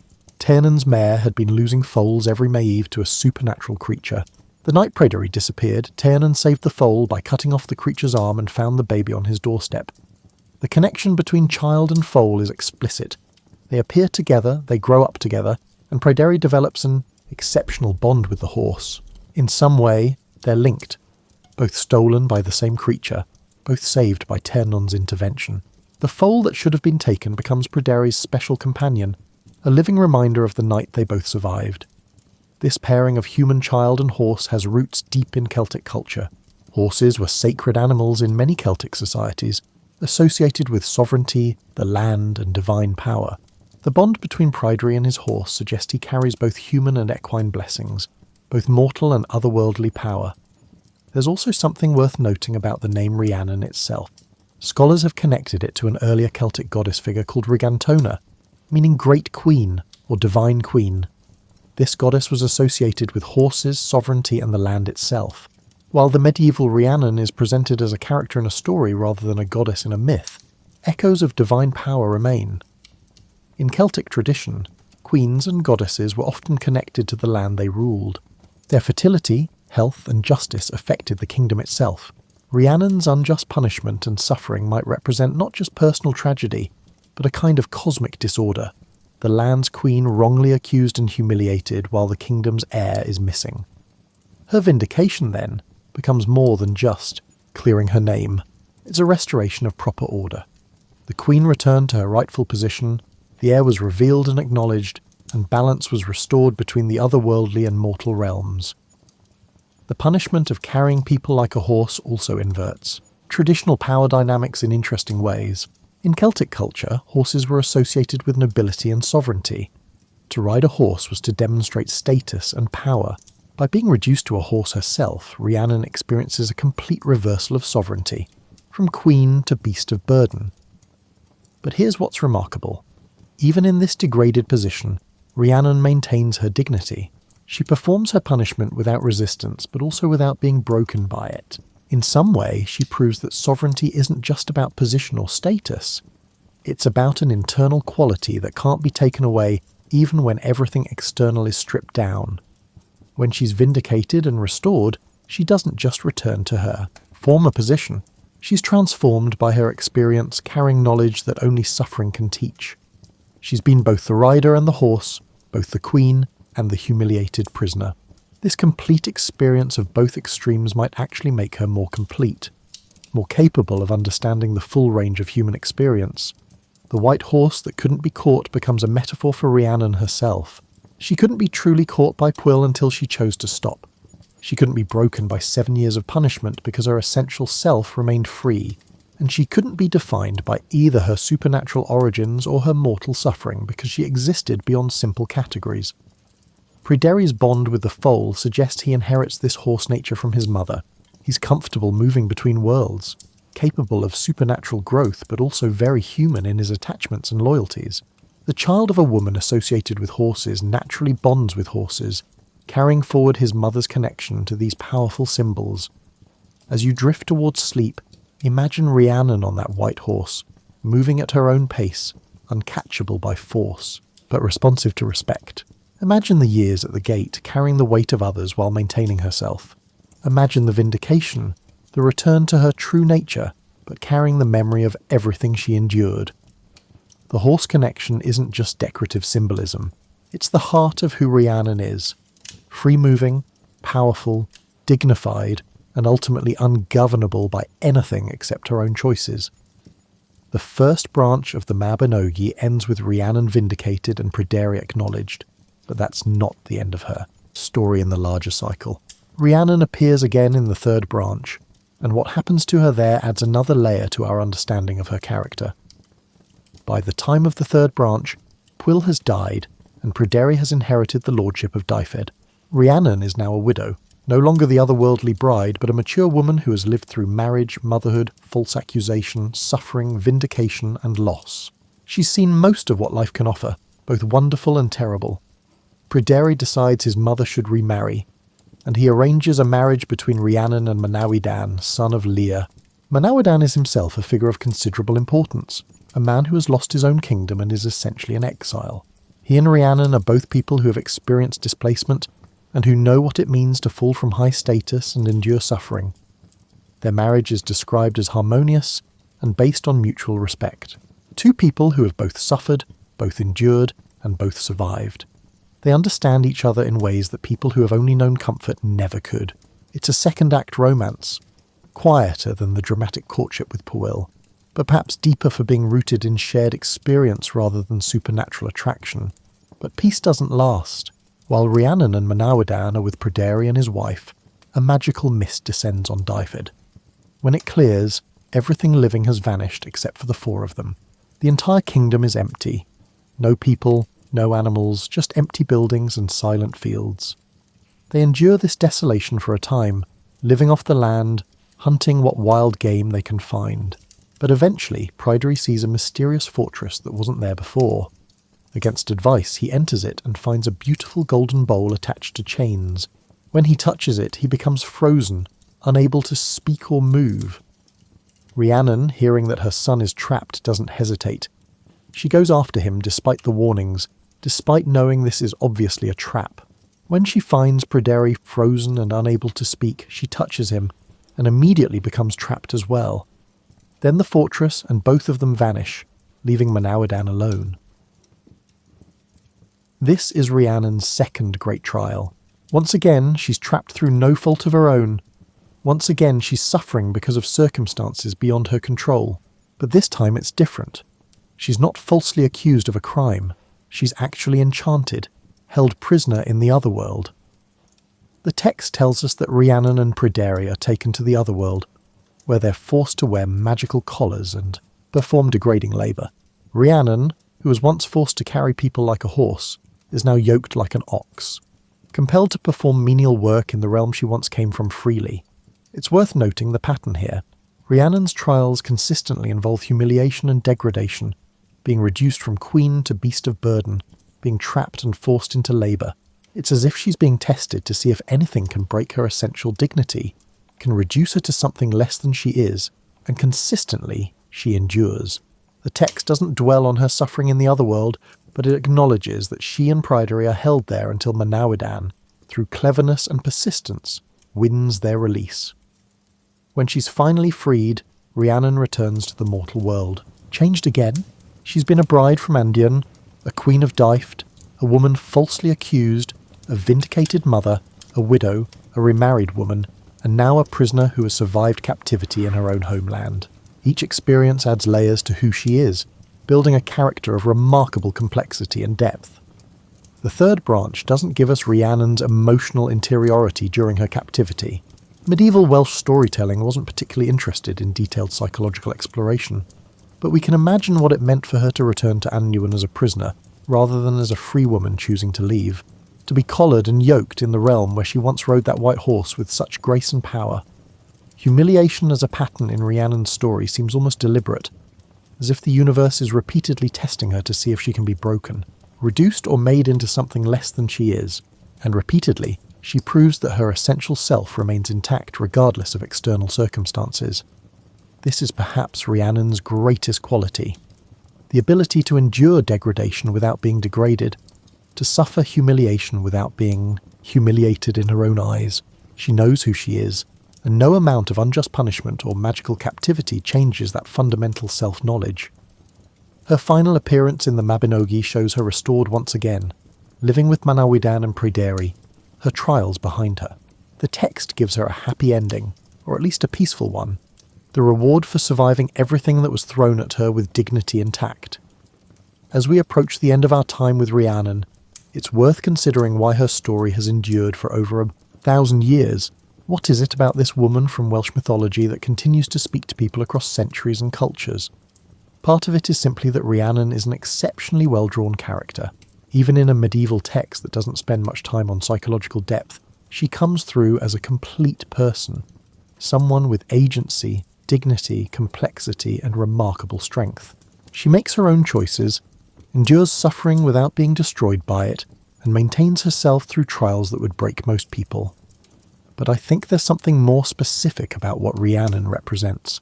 She embodies a particular kind of strength that's often overlooked in favour of more obvious forms of power. She doesn't win through physical force or magical combat. She wins through endurance, through maintaining her essential self in the face of everything that tries to break or change her. This is a kind of strength that resonates particularly with people who have experienced injustice, false accusation, or circumstances beyond their control. Rhiannon's story says that you can survive being wrongly blamed, that you can endure public humiliation, and that you can maintain your dignity even when everyone else treats you as if you have none. Her story also speaks to the experience of being an outsider. Rhiannon is literally from another world, and she never quite fits into mortal society despite her best efforts. When something goes wrong, she's blamed partly because she's different, because she doesn't quite belong. This is an experience that transcends medieval Wales.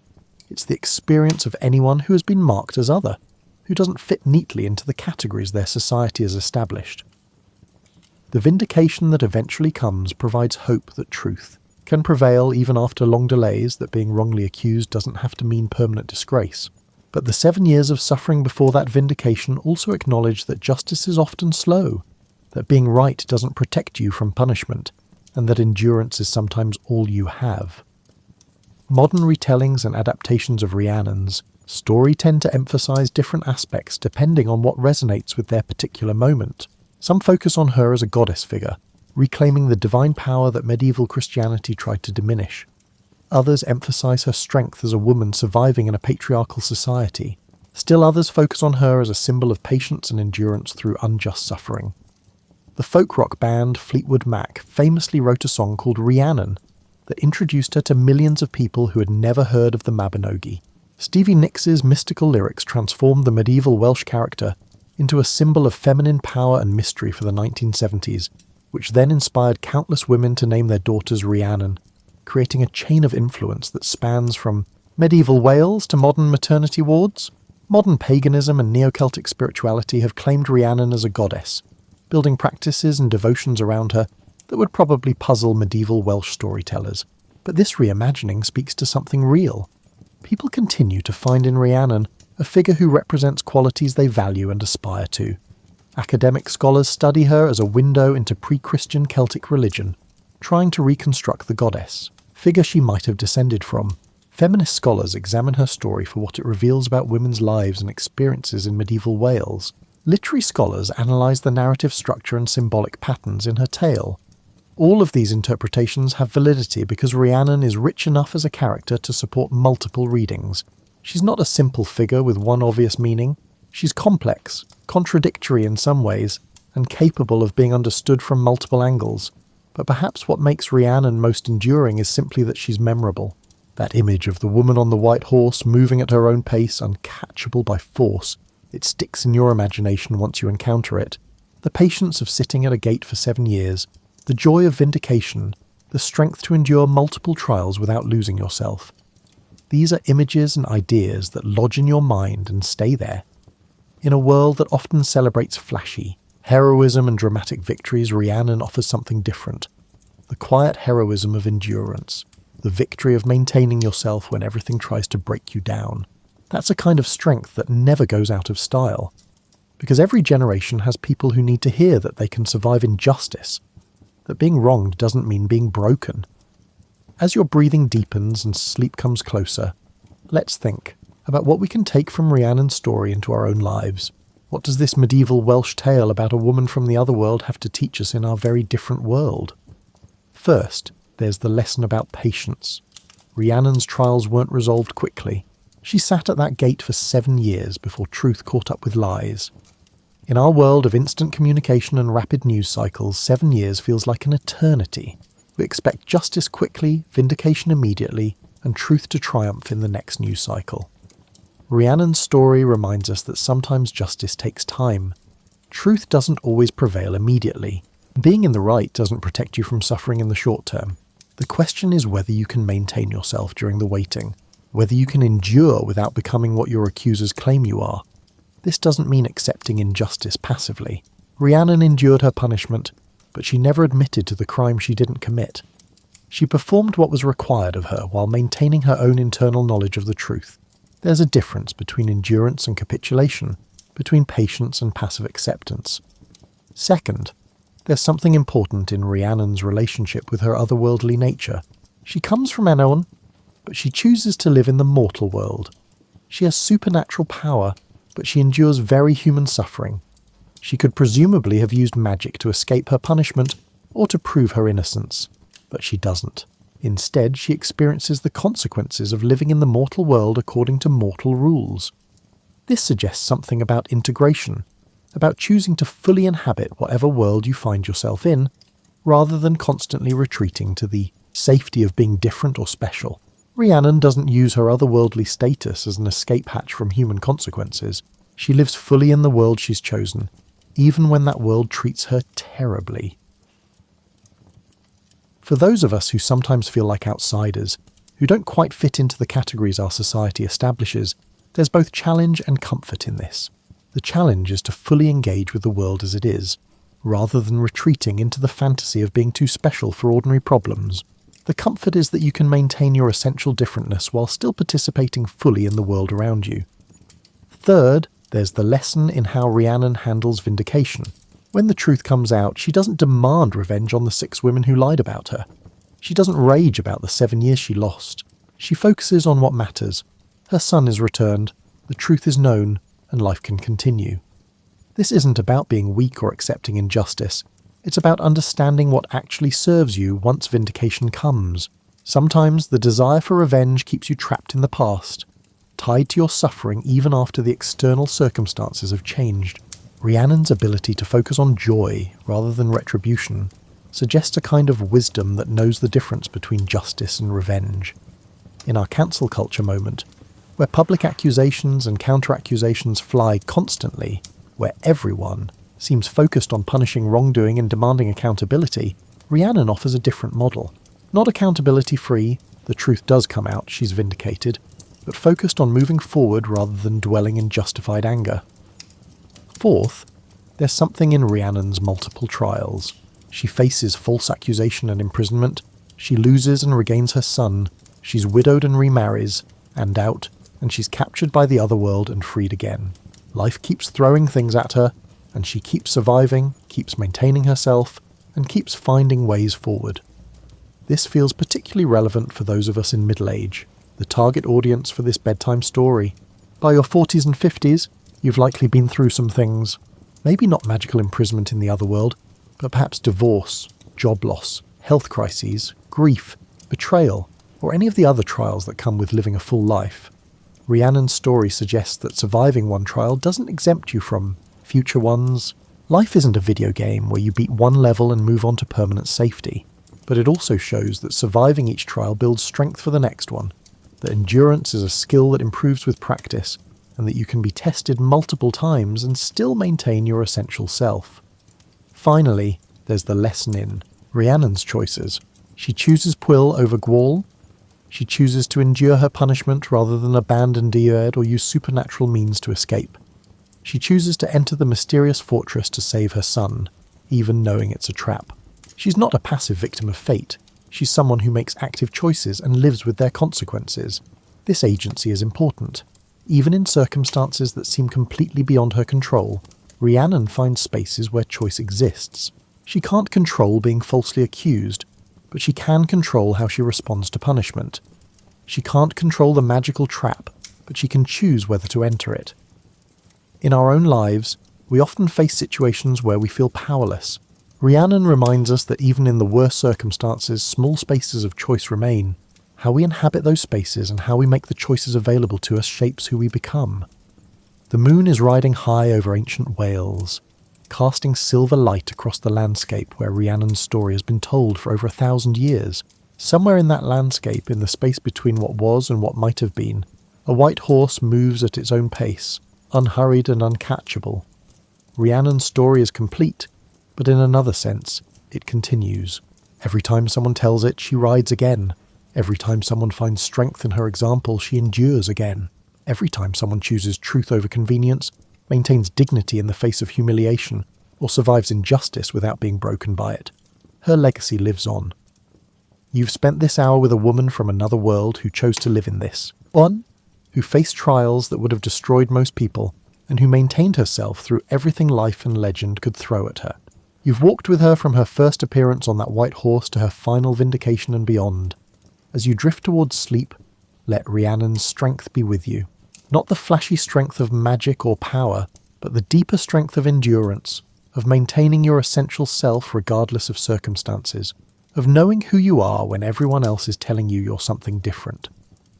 Let her patience be with you. The patience to endure when justice is slow, to wait for truth to catch up with lies, to survive the years at the gate knowing that vindication may come eventually, even if it doesn't come soon.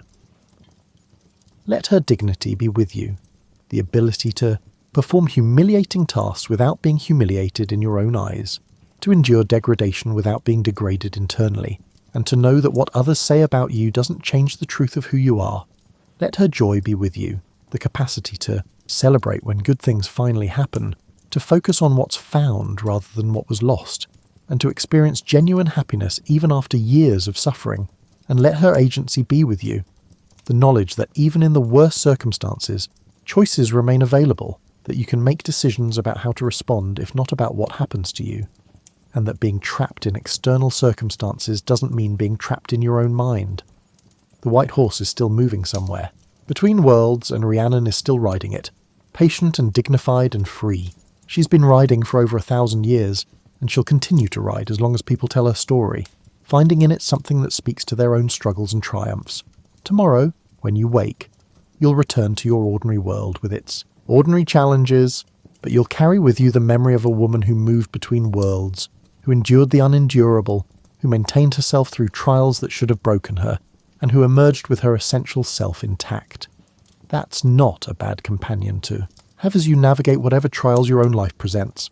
Rhiannon rode between the mortal world and Annan. You can ride between sleeping and waking, between the world of medieval legend and modern life, carrying her strength with you as you go. Sleep well, knowing that some stories are more than entertainment. They're maps for navigating the difficult terrain of being human, guides for surviving the trials we all face in one form or another. Rhiannon's story has guided people for over a millennium, and tonight it's guided you towards sleep with its lessons of strength, patience, and unbreakable dignity.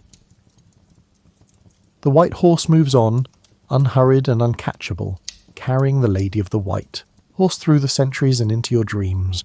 May you meet her there, in that space between worlds, and may she teach you whatever you most need to learn. Rest now. The story is told, the lady is vindicated, the sun is restored, and truth has triumphed over lies. Tomorrow brings its own challenges, but tonight belongs to rest, to sleep, to the gentle space where ancient stories become part of who we are. Good night. May Rhiannon's strength be yours, her patience guide you, and her dignity sustain you through whatever gates you must sit at in your own life.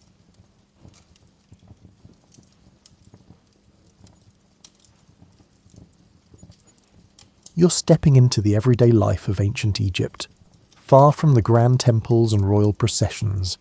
Here, along the Nile's banks and within mud brick villages, ordinary people wake each morning to work that has sustained their families for generations. The rhythm of their days follows the river, the sun and the seasons, creating a world held together by routine, shared labour, and the quiet knowledge of how things have always been done. You wake before dawn most mornings, not to an alarm but to your body's recognition of first light filtering through the small window, opening near your sleeping mat. The air holds a coolness that will disappear within hours. You sit up slowly, letting your eyes adjust to the dim interior of your home, where your family still sleeps in the comfortable silence of early morning. Your first task, like most mornings, involves water. You reach for the ceramic jar near the doorway, checking its weight. Nearly empty. This means a walk to the riverbank or to the village well before the day grows hot. You step outside into air that feels gentle against your skin, carrying the faint dampness that rises from the Nile each night. Other people are already moving through the village. You see a neighbour lifting her own water jar onto her shoulder, balancing it with practiced ease. A man passes, leading a donkey loaded with bundles of reeds. Children who woke early play quietly near a doorway, drawing shapes in the dust with sticks. No one speaks much yet. Morning feels like a time for movement rather than conversation. The path to the river follows the same route you've taken since childhood. Your feet know each dip and rise in the packed earth. Date palms create patches of shade along the way. You notice the season by small signs, the height of the river against its banks, the colour of the water, and whether certain plants have begun to flower or fade. These details tell you what work needs doing, what foods might be available, and how the weeks ahead will unfold. At the riverbank you find others already filling their jars. The water moves slowly here, barely rippling. You kneel on the smooth stones worn by countless people performing this same task. The water feels cool as you dip your jar beneath the surface, letting it fill gradually to avoid stirring up silt from the bottom. You lift it carefully, testing its weight before hoisting it onto your hip for the walk home. On your return, you pause where someone has set up a simple arrangement of baskets containing vegetables and dried fish. This isn't a formal market, just a neighbour with extra produce from their garden plot. You trade a small piece of linen you wove last week for a handful of onions and some lettuce. The exchange happens with nods and brief words. Both of you know roughly what things are worth, and what constitutes fairness in these small transactions. Back home, you pour some water into a shallow bowl for washing, and save the rest for cooking and drinking throughout the day. Your family begins to stir. Your youngest child sits up, rubbing sleep from his eyes. Your wife moves to the grinding stones to begin working grain into flour, a task that takes up a portion of nearly every morning. The sound of stone against stone creates a steady, rhythmic scraping that carries through the village as other women do the same work in their homes. After a simple breakfast of bread and some dates, you head to your work. If you're a farmer, this means walking to the fields that your family has cultivated for generations. The Nile's annual flooding has left behind rich, dark soil that needs little encouragement to produce wheat and barley. You check the irrigation channels, making sure water flows where it should. Sometimes a channel gets blocked with debris or mud, requiring you to clear it with your hands or a simple wooden tool. If you work with your hands in other ways, your morning might involve gathering materials. Reed cutters wade into the marshes where papyrus grows tall and thick. You grasp a stem near its base and slice through it with a curved blade, then gather the reeds into bundles. The work requires attention, but not constant thought. Your hands know what to do. The marsh birds continue their activities around you, barely noticing your presence. Clay workers walk to riverbanks where the mud has the right consistency. You test it with your fingers, looking for that particular texture that will shape well without crumbling. You fill baskets with the clay and carry it back to your work area, where you'll shape it into pots, dishes or bricks over the coming days. Each load represents future objects that your household or neighbours will use until they eventually break and need replacing. Wood is scarce in this landscape, so those who work with it move carefully through stands of acacia trees or tamarisk, selecting branches that can become tool handles, furniture parts, or supports for doorways. You don't cut living trees without need. Instead, you look for dead branches, fallen limbs, and wood that the river has deposited during flood season.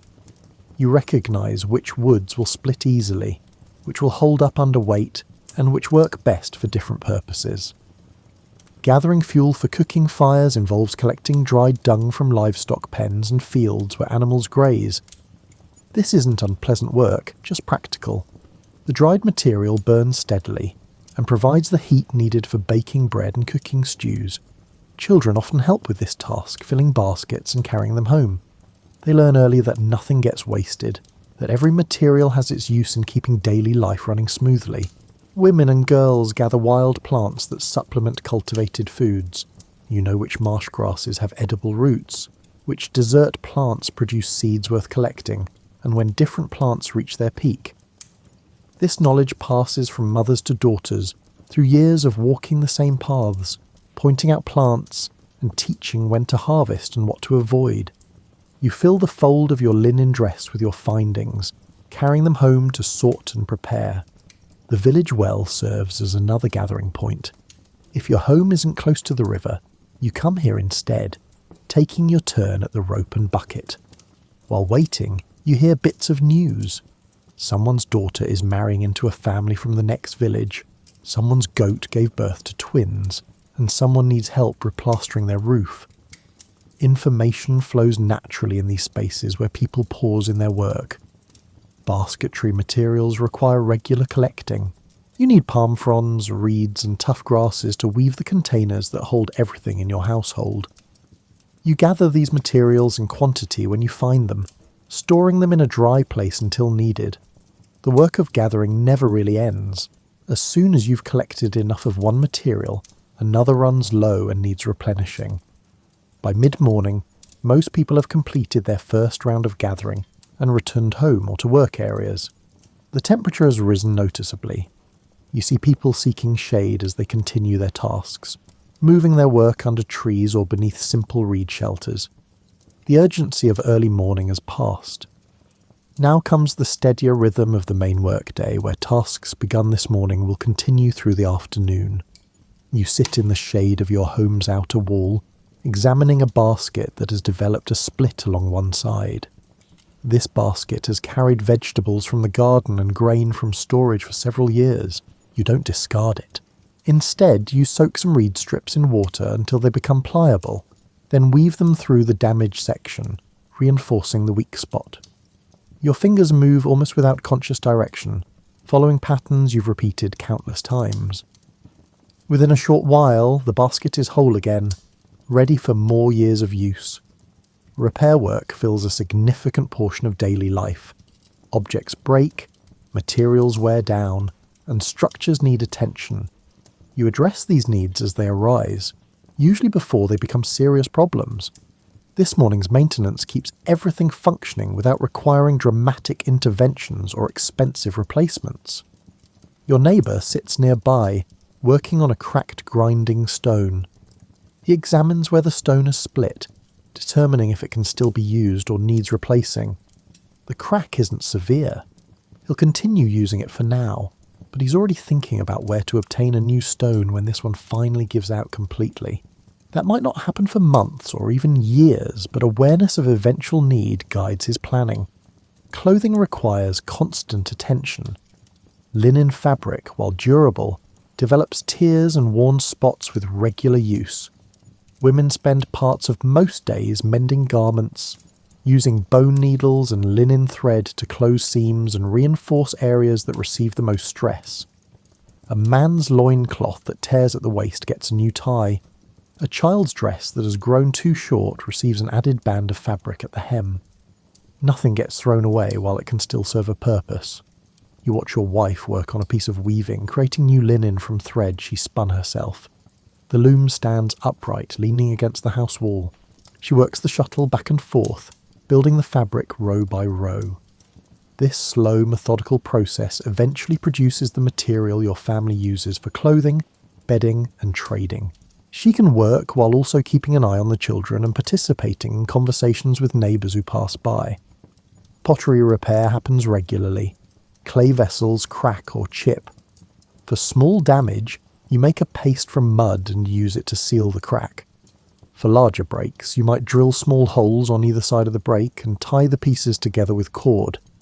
A pot that can no longer hold liquids might still serve for storing dry goods. Even broken pieces get ground up and mixed into new clay rather than discarded. Your home itself needs regular maintenance. The mud brick walls don't last forever without care. You mix new mud with chopped straw and water, creating a plaster that you spread over areas where the wall has begun to crumble or crack. The work isn't difficult, just repetitive. You smooth the mud with your hands, working it into all the gaps and weak spots. Once it dries, it blends with the existing wall, adding strength and extending the structure's life. Roof repair requires more effort. The roof consists of wooden beams covered with reed mats and topped with mud. When rain comes, rare but hard, it can wash away some of the mud covering or loosen the reeds. You climb onto the roof several times a year to check its condition and make repairs. You replace old reed mats with new ones, add fresh mud where needed, and make sure water will drain properly rather than pooling and seeping through. Tools need sharpening and repair. You take your hoe to a neighbour who has skill with stone and metal. He examines the blade, noting where it has worn down or developed nicks.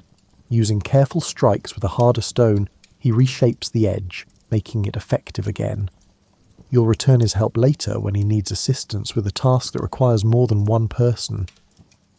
This exchange of skills and labour holds the community together without formal accounting. Fishing nets need constant attention if you make your living from the river. You spread the net on the ground and examine every section, looking for breaks in the cordage. Where you find damage, you tie new cord into place, matching the net's pattern. This work requires good light and patience. Rush through it, and you'll miss problems that will cost you fish later. Take your time, and the net will serve reliably when you cast it into the water. Boats require even more careful maintenance. Whether you own a small reed boat for personal use, or work on a larger wooden vessel, you check it regularly for damage. Reed boats need rebinding where the bundles have begun to separate. Wooden boats need their seams sealed with pitch and resin to prevent leaking. You turn the boat over to examine its bottom, looking for areas where wear has made the hull thin or weak. Early attention to small problems prevents larger failures that could leave you stranded on the water. Storage containers for grain and other foods need protection against moisture and pests. You coat the insides of large clay vessels with a mixture that helps preserve their contents. You check wooden boxes and baskets for signs of insect or mould. Good storage means your food lasts from one harvest to the next, providing security through seasons when fresh food becomes scarce. Children learn repair work by watching and helping. A young boy holds tools for his father while a broken plough gets fixed. A girl watches her mother mend clothing, learning which stitches work best for different types of tears. By the time children reach adolescence, they already possess many of the skills they'll need to maintain their own households. This knowledge transfers through quiet demonstration rather than formal teaching. You notice that repair work creates a meditative state. Your hands stay busy while your mind wanders or rests. You think about tomorrow's tasks, remember past events, or simply exist in the moment without particular thoughts demanding attention. The repetitive nature of the work allows for this kind of mental ease, making it restful despite being physical labour. Older people in the village often specialise in repair work that requires experience and knowledge rather than physical strength.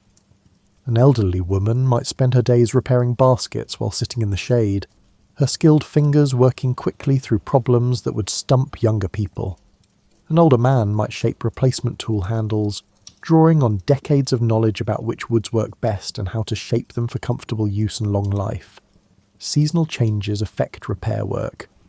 After the flood season, many items need attention due to the moisture and rough handling during that busy time. After harvest, tools that saw heavy use need care before storage. You develop a mental calendar of when different types of maintenance typically become necessary, preparing for these needs in advance when possible. The afternoon grows hotter, and you move your repair work to a shadier spot. You'll continue until the temperature becomes truly uncomfortable, then pause for rest before resuming later when things cool down. The pace of work adjusts naturally to the day's conditions. No one expects maximum effort during the hottest hours. That would be wasteful of energy and potentially harmful. Instead, you work steadily when conditions allow and rest when they don't. You live surrounded by people you've known your entire life. The village consists mostly of extended families whose connections go back generations. Your neighbour to one side is your cousin. The family across the narrow lane shares a grandparent with your father. This web of relationships shapes daily life in ways that don't require explanation or enforcement. Children move freely between households. A child playing near your doorway might belong to your sister's family, your neighbour's family, or your own family. Adults keep a general watch over all children without strict assignment of responsibility. If a child wanders too close to danger, whoever notices will redirect them. If a child needs food or water, they can get it from any nearby adult. This collective care means children rarely lack supervision, even though no single person watches them constantly. You share labour naturally when tasks require more hands than one household can provide. Building a new storage shed, replastering a large wall, or moving heavy stones becomes a group activity. People show up without formal invitation, understanding that today you need help and tomorrow someone else will. You work together in comfortable silence or with light conversation, breaking periodically to drink water or rest in the shade. Food sharing happens regularly without formal ritual. If your family has caught extra fish, you give some to neighbours. When someone bakes more bread than their household needs, they distribute the surplus. No one tracks these exchanges precisely. The assumption is that everything balances over time, that generosity flows in all directions, and that everyone benefits from this informal system. A family experiencing temporary hardship receives food and help from others without shame or obligation to repay quickly. Knowledge passes between neighbours constantly. You mention that your onions are being affected by some kind of pest. An older neighbour describes a mixture of water and crushed leaves that might help. Another person suggests planting something different in that spot next season. You try these suggestions, and if they work, you'll pass the information along to someone else facing a similar problem. The village collectively holds far more knowledge than any individual possesses. Disputes happen, but rarely escalate. If your goat wanders into someone's garden and causes damage, you apologise and help repair any harm done. If someone's child accidentally breaks something of yours, the parents acknowledge it and make things right. The close quarters and extended relationships encourage resolution rather than ongoing conflict. Holding grudges becomes too costly when you see the person every day and rely on them for various forms of help and cooperation. Women gather in the mornings to grind grain together. This work goes faster with company, and the time becomes social. You talk about children, about whose palm tree is producing well this year, and about small, funny incidents that happened recently. Laughter comes easily. The sound of multiple grinding stones creates a rhythm that carries across the village, marking the morning hours as surely as the sun's position. Men often work near each other even when performing individual tasks. You might repair a fishing net while your brother-in-law shapes a new hoe handle, and your neighbour patches his sandals. Being together makes the work feel less solitary. If someone encounters a problem, others can offer suggestions or assistance. The loose congregation of people creates a sense of companionship without requiring constant interaction. Elderly members of the community receive care from the whole village. If an old woman can no longer walk to the river for water, younger women bring it to her. If an elderly man needs help with repairs to his home, others take care of it without being asked. In return, older people offer wisdom, settle occasional disputes, and provide childcare when their mobility allows. Their presence stabilizes the community, connecting present activity to past experience. Skill specialization exists but isn't rigid. One person might have a particular talent with pottery, another with basket weaving, and another with carpentry. People seek out these specialists when they need something made well, but everyone possesses basic competence in most necessary tasks. If the potter needs a basket, he can make it himself, even though it won't be as fine as what the basket weaver would produce. This widespread capability means the community doesn't become helpless if one skilled person is unavailable. Children learn adult work through gradual inclusion. A young girl begins by watching her mother bake bread, then helps with simple tasks like adding fuel to the fire, then assists with mixing dough, and eventually makes bread herself while her mother watches. A boy follows his father to the fields, first just walking along, then carrying light loads, then learning to use tools, and finally working independently. This progression happens naturally over years without formal stages or ceremonies. Families often work their fields or pursue their crafts side by side. Your field borders your brother's field, making it easy to talk while you both work. If one of you finishes a task earlier, you might help the other complete theirs. This cooperation increases efficiency without requiring planning or meetings. It simply makes sense to help each other when you're already present and able. Evening brings different patterns of gathering. After the main work ends, people sit outside their homes, enjoying cooler air and softer light. Conversations happen between doorways. Someone might be carving a piece of wood, another person braiding rope, and another person just sitting and watching children play. The atmosphere feels relaxed, with no urgency pushing anyone to accomplish specific goals. Music sometimes emerges spontaneously. Someone begins singing while they work. Others might join in or might not. A person with a simple flute plays a melody that drifts across the village. These moments of music create shared pleasure without interrupting other activities. The songs often have words everyone knows and verses that have been sung for generations, telling stories or describing seasonal changes or simply celebrating ordinary life. Festivals and celebrations punctuate the year, bringing more formal gatherings. But even these maintain an easy, familiar quality rather than requiring elaborate preparation or exotic elements. People wear clean clothing, share special foods, and perhaps dance or play games. Children especially enjoy these breaks from routine. The celebrations acknowledge the seasons, the river's cycles, and the community's continuation through another year. The village functions through habit as much as through active cooperation. You know when your neighbour typically goes to the river, so you time your trip differently to avoid crowding. You understand which paths people prefer for different purposes, so you don't block them with your activities. These small adjustments happen unconsciously, creating order without rules or enforcement. Strangers rarely appear in the village. When they do, people approach them with cautious curiosity rather than fear or hostility. A travelling merchant might arrive with goods from distant areas. People examine what's offered and make some trades, and the merchant moves on. A message carrier bringing news from another village receives food and rest before continuing. The occasional presence of outsiders reminds you that your world extends beyond immediate surroundings, even though most of your life unfolds within a small, familiar territory. The sun reaches its highest point, and you feel the temperature increase noticeably. This isn't a signal to stop working entirely, but everyone automatically adjusts their pace and location. You move from direct sunlight into shade.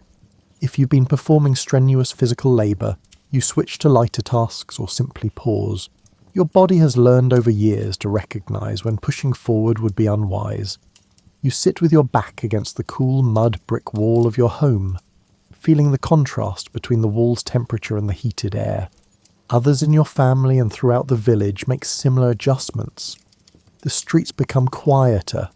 The sounds of grinding stones and hammering fade. Children retreat to shaded areas, their play becoming calmer and less energetic. Water becomes especially important during these hours. You drink from the jar you filled this morning, feeling the liquid cool your throat and settle in your stomach. You wet a cloth and wipe your face, neck and arms, removing dust and sweat. This simple act refreshes you without requiring much effort or water. The damp cloth also helps lower your body temperature slightly as the moisture evaporates. Some people use this time for tasks that don't require movement or exertion. Your wife continues her sewing in the shade, her hands working slowly and steadily. An older child practices writing on a piece of broken pottery, forming the symbols they're learning. A neighbour repairs a sandal, the leatherwork requiring attention but not physical strength. These activities maintain productivity while respecting the day's thermal peak.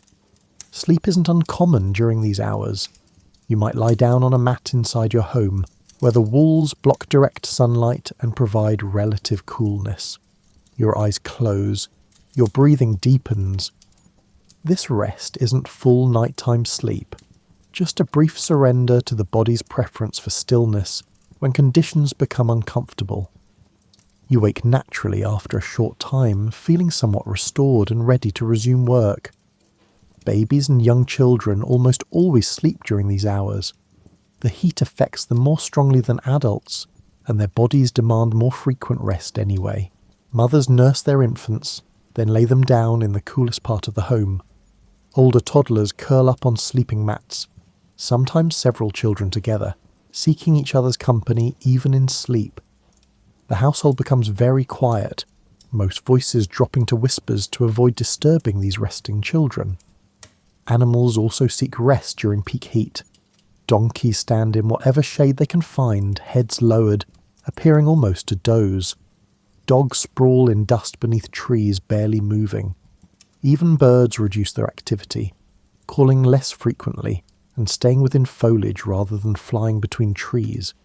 The whole landscape seems to acknowledge the sun's power during these hours and chooses not to challenge it unnecessarily. You notice how rest creates a natural division in the day. Morning work feels like one complete period, ending when heat becomes too strong. Afternoon work, which will resume later, becomes a second period with its own character. This break prevents exhaustion and makes the total amount of work feel more manageable. Without it, the day would feel relentless, wearing you down rather than simply keeping you busy. Conversation during rest periods differs from morning talk. Voices remain lower, quieter. Topics become less practical and more reflective. Someone might mention a dream they had, or recall an event from years ago, or simply make observations about birds or clouds or the quality of light. No one expects quick responses or active engagement. The talk drifts, pauses and resumes without pressure. If you're in the fields rather than the village, you rest beneath whatever trees are available or in the shadow of a wall or large rock. Other workers spread out similarly, each finding their own spot. The fields become still except for the occasional sound of someone shifting position or taking a drink. The landscape shimmers in the heat, making distant objects unclear and wavering. Some people use rest time for grooming and personal care. You might check your fingernails and toenails, trimming them with a sharp stone if needed. You comb through your hair with your fingers, removing tangles and debris. These small acts of maintenance feel satisfying without requiring real energy. They also help you feel more comfortable when you return to work. The river continues flowing regardless of human activity, its sound constant and soothing.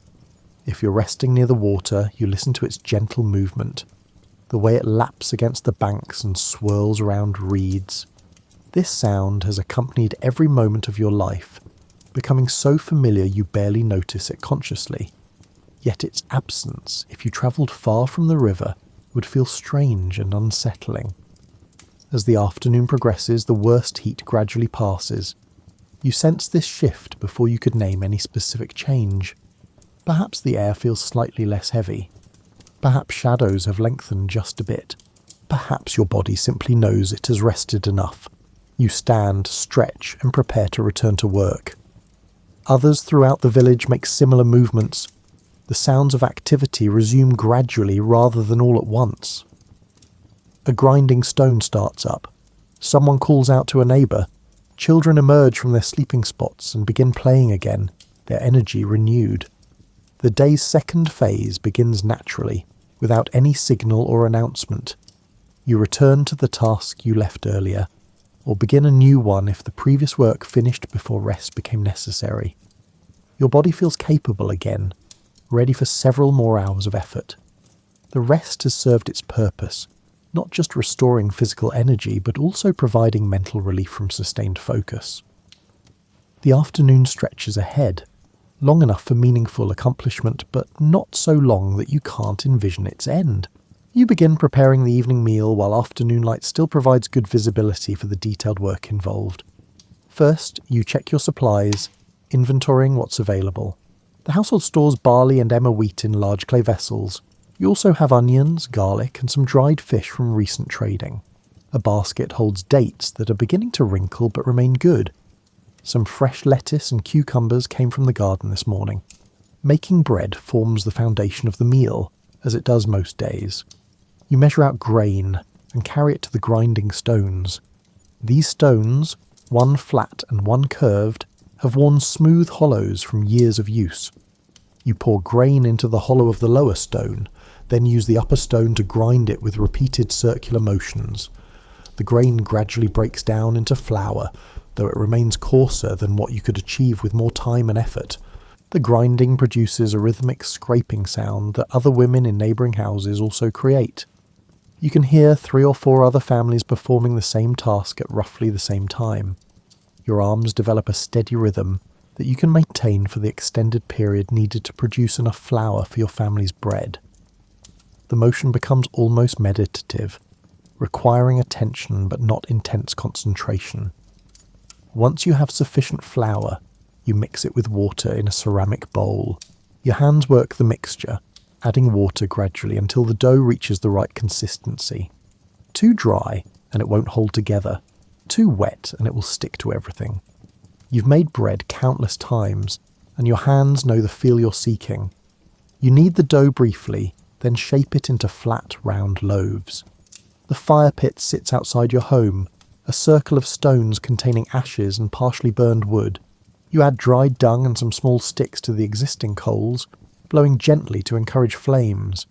The fire catches, growing gradually rather than blazing up all at once. You let it burn until you have a good bed of hot coals, then reduce the flames to a more controlled level. You place the bread loaves directly on hot stones arranged around the fire, turning them periodically to ensure even cooking. The bread begins to firm up, developing a slightly crispy exterior while remaining softer inside. The smell of baking bread drifts through the village, mixing with similar scents from other households. This smell signals the approach of evening and the end of the workday as reliably as the sun's position. While the bread bakes, you prepare other food. You slice onions and garlic, combine them with water and a bit of oil in a clay pot, and set it near the fire to cook slowly. The dried fish gets soaked in water to soften it, then added to the pot. This simple stew will provide flavour and substance beyond the bread. You stir it occasionally, making sure nothing sticks to the bottom of the pot. Fresh vegetables require minimal preparation.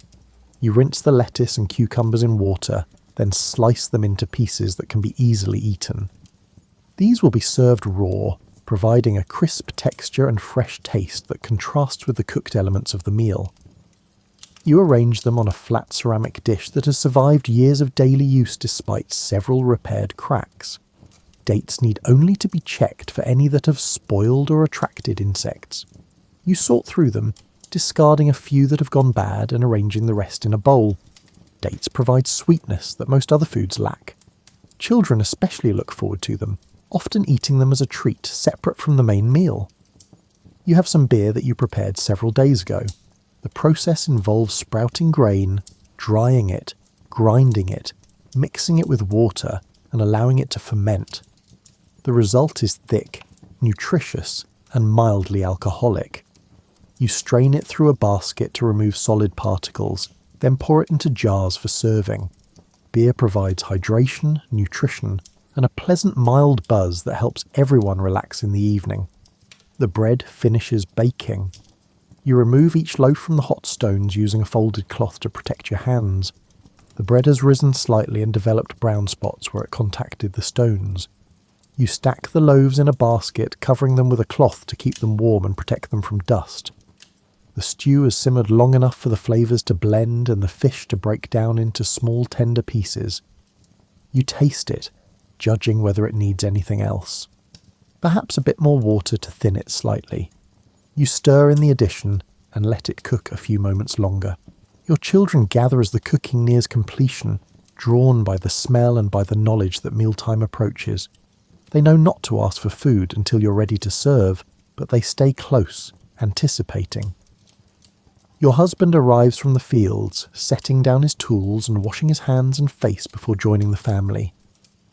You lay out the food on simple ceramic dishes and the woven mat where your family eats.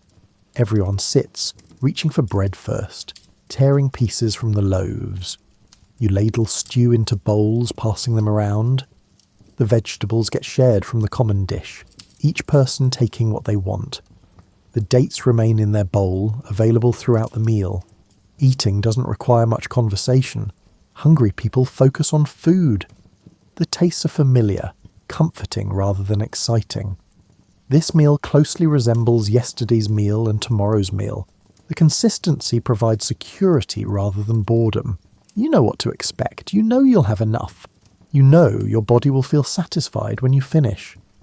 Children eat quickly, their hunger demanding immediate satisfaction. Adults eat more slowly, taking time to enjoy the food and the break from work. Someone might comment on the bread's texture, or mention that the fish was particularly good. These observations acknowledge the cook's work without requiring elaborate praise or response. After the main eating finishes, people continue sitting, perhaps having a few more dates or another cup of beer. The children drift away to play briefly before full darkness arrives. Adults talk quietly about tomorrow's plans or about nothing in particular. The empty dishes sit temporarily forgotten, the clean-up something that can wait for the moment. Eventually you gather the dishes and carry them to a large bowl, where you'll wash them with water and sand. The simple friction of sand removes food particles and grease. You rinse the dishes with clean water and stack them to dry. The cooking pot gets similar treatment, though you leave a thin layer of residue that will season it for future use. The fire dies down to coals. You don't extinguish it completely. These coals will make starting tomorrow's fire easier, saving time and fuel. You sweep up any spilled grain or food scraps, feeding them to the household animals or adding them to the compost area. Nothing edible goes to waste. Even scraps have value as feed or fertilizer. The sun lowers toward the horizon, casting long shadows across the village. The quality of light changes, becoming softer and more golden. You feel the temperature dropping, the oppressive heat of midday finally breaking. This shift brings relief and signals the day's end approaching. Work that must finish today receives final attention, while tasks that can wait get set aside for tomorrow. You sit outside your doorway, taking advantage of the pleasant temperature and remaining light. Your wife joins you, bringing simple handwork that doesn't require close focus. She's repairing a tear in a child's clothing, her fingers moving automatically through familiar stitches. You're not doing anything in particular, just resting and watching the village settle into evening. Children play in the narrow lanes between houses, their games growing gentler as their energy wanes. They chase each other at half speed, laughing but without the shrieks that characterised their earlier play. Some draw in the dust with sticks, creating temporary pictures that will be erased by tomorrow's foot traffic. Others sit in small groups, talking and handling simple toys made from clay, wood or bundled reeds. A neighbour passes by, leading their donkey back from the fields. The animal walks slowly, its head bobbing with each step. Its load has been removed, and it seems to understand that work has ended for the day. Your neighbour nods in greeting but doesn't stop. Everyone is engaged in the same process of winding down, and interrupting it with lengthy conversation feels wrong somehow. Smoke rises from cooking fires throughout the village, creating a haze that softens the air and carries mixed scents of baking bread and cooking stews. This communal cloud of smoke marks the transition from work time to home time, from public activity to private family life. The smell has become so associated with evening that you'd probably feel disoriented if it were absent. You hear someone singing in a nearby house, a woman's voice carrying a familiar melody. The song has words you've known since childhood, verses about the river and the harvest and the turning seasons. Other voices occasionally join in for a phrase or two before falling silent again. The music provides a soundtrack to the evening's activities without demanding active listening or participation. A few older children gather around an elderly man who's begun telling a story. He's told this particular story many times before, and the children know most of it, but they listen anyway. The story involves animals that can talk, and a series of mishaps that eventually resolve happily. The old man's voice rises and falls with practiced timing. The children laugh at the funny parts even though they know they're coming. Inside your home, you light a simple oil lamp as the natural light becomes insufficient for seeing clearly. The lamp consists of a shallow dish containing oil with a twisted wick of linen. The flame is small but provides enough light for basic tasks and navigation. Most families have several of these lamps placed strategically around their homes. The flickering light creates moving shadows that give the space a different character than it has during the day. Your youngest child comes to you, tired and ready for sleep earlier than the older children. You pick her up, feeling her weight settle against your chest. She's had a full day of playing, helping with small tasks and exploring her immediate world. Now her body demands rest. You carry her to the sleeping area, lay her on her mat, and cover her with a light piece of linen. She's asleep almost immediately, her breathing deepening into the rhythm of rest. Your wife finishes her mending and sets it aside. She drinks some water, then begins braiding her hair for sleep, working it into a simple plait that will keep it from tangling during the night. You watch this familiar routine, having seen it nearly every evening of your married life. The consistency of these small rituals creates a sense of order and predictability that feels comforting rather than boring. The older children eventually come inside, surrendering to the growing darkness and their own fatigue. They don't need much encouragement to prepare for sleep.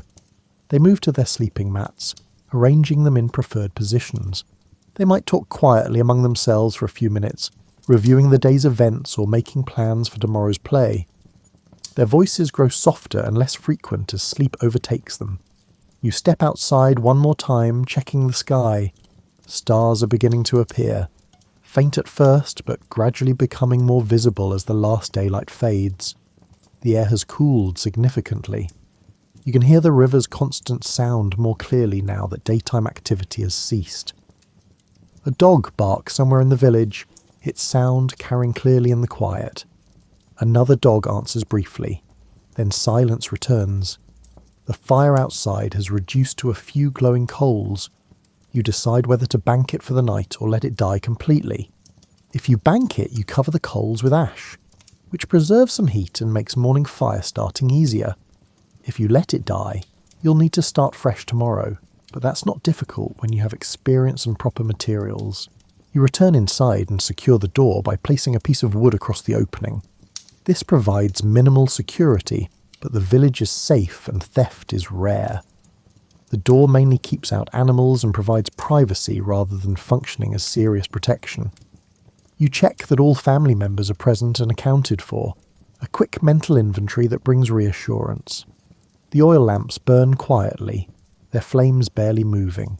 You leave one lamp lit but reduce its wick to conserve oil. This small flame provides just enough light to navigate if someone needs to get up during the night, but not so much that it disturbs sleep. The shadows in the room become deeper, creating a cocoon-like atmosphere that encourages rest. You lie down on your own sleeping mat, feeling the day's accumulated fatigue in your muscles and joints. The mat isn't thick or particularly soft, but you're accustomed to it. Your body relaxes into the familiar surface. Your wife lies nearby, close enough to touch if either of you reaches out. The children's quiet breathing creates a subtle rhythm in the darkness. Tomorrow will bring similar tasks, similar rhythms, and similar challenges. But that thought doesn't trouble you. The consistency means you know what to expect, know you can handle it, and know your family will be fed and safe and together. These certainties allow you to let go of the day without worry, to sink into sleep without your mind churning through anxieties or concerns. The lamp flame wavers slightly as air moves through the room. The night settles fully over the village. All the preparation, all the work, and all the cooperation that sustained this day have brought you to this point of rest. You close your eyes, feeling sleep approach like a gentle tide. You wake in darkness when your infant daughter begins to fuss. The sound starts quietly, just small noises that signal discomfort or hunger rather than true distress. You're alert immediately but not alarmed. Nighttime waking is normal, expected, and part of the natural rhythm of caring for young children. You've done this many times before with your older children, and you'll do it many times more before this child grows past the need for night feeding. You reach for the baby, lifting her gently. Her body feels warm and slightly damp from sleeping in the night's warmth. You settle her against you in the position that works best for nursing, supporting her head and body with practiced ease.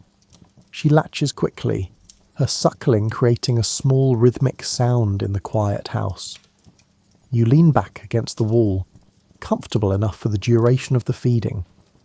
The rest of the house remains mostly asleep. Your husband has stirred slightly but not fully awakened. The older children haven't moved. This kind of night waking rarely disturbs the whole household. Everyone has learned to sleep through the quiet sounds of infant care, waking only if something seems genuinely wrong. The remaining oil lamp casts barely any light, just a dim glow that allows you to see shapes and movement without fully illuminating the space. Your eyes have adjusted to the darkness well enough that this minimal light feels sufficient. You don't need to see clearly to care for your baby. Your hands and body know what to do without guidance from your eyes. The baby nurses steadily, her small hands resting against your chest. You feel her gradually relaxing as her hunger eases. These nighttime feedings create moments of quiet connection, just you and this child in the peaceful darkness. During the day, other demands constantly interrupt your attention. At night, there's nothing else requiring your focus. You can simply be present with her without thinking about the dozen other tasks that usually occupy your mind. When she finishes nursing, you hold her upright briefly, gently patting her back until she burps. Then you lay her back down on her mat, covering her again with the light cloth. She settles immediately, her body going limp with satisfied sleepiness. You remain sitting for a moment, making sure she's truly settled before you lie down yourself. An older child wakes, needing to relieve himself. He sits up quietly, then makes his way to the doorway. The family keeps a simple pot near the entrance for nighttime use, avoiding the need to go outside in darkness. The child uses it without difficulty, then returns to his sleeping mat. The whole process happens almost silently, disturbing no one. By the time the child lies back down, he's already falling back into sleep. You hear someone in a neighbouring house moving around, probably dealing with their own child's nighttime needs. The sounds carry easily through the thin walls and in the still night air. You find these sounds companionable rather than intrusive.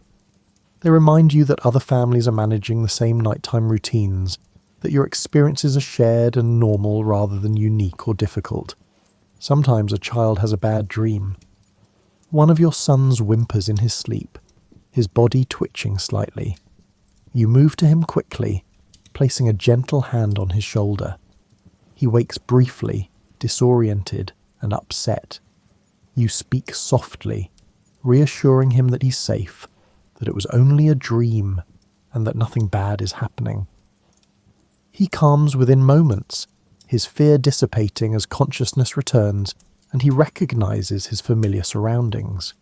He lies back down, and you stay beside him briefly until his breathing deepens again. The night is never completely silent. The river provides constant background sound.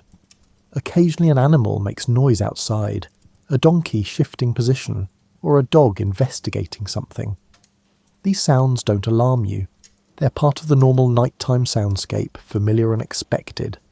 True silence would actually feel strange, perhaps even worrying. If a child becomes ill during the night, you respond calmly. You check for fever by touching their forehead, offer water if they're thirsty, and clean up any mess if they've been sick to their stomach. You know which mild herbs can help with common problems, and you keep some prepared for easy access. Most childhood illnesses pass quickly without needing anything more than comfort and basic care. You stay close to a sick child throughout the night if necessary, sleeping lightly so you can respond to their needs. Your own sleep during these years of young children is rarely unbroken. You've adjusted to this pattern, learning to fall back asleep quickly after attending to a child's needs. Deep sleep still happens, just in shorter periods between wakings. Your body has adapted to this rhythm, taking rest where it can find it rather than demanding 8 uninterrupted hours. Older children and adults might wake to step outside briefly, preferring to walk a short distance from the house rather than use the indoor pot. The night air feels cool and fresh. Stars fill the sky with more brightness than seems possible during the day. You notice the moon's phase without thinking about it, the same way you notice the river's level or the season. This information becomes part of your general awareness of the world's cycles. Occasionally someone has difficulty sleeping, lying awake while their mind churns through worries or plans. When this happens, you don't fight it.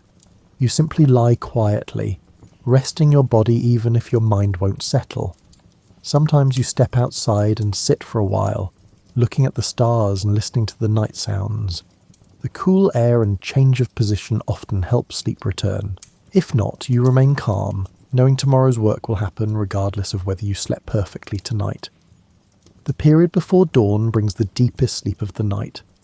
After whatever middle-of-the-night wakings have occurred, everyone tends to sink into heavier rest during these hours. The house becomes very still.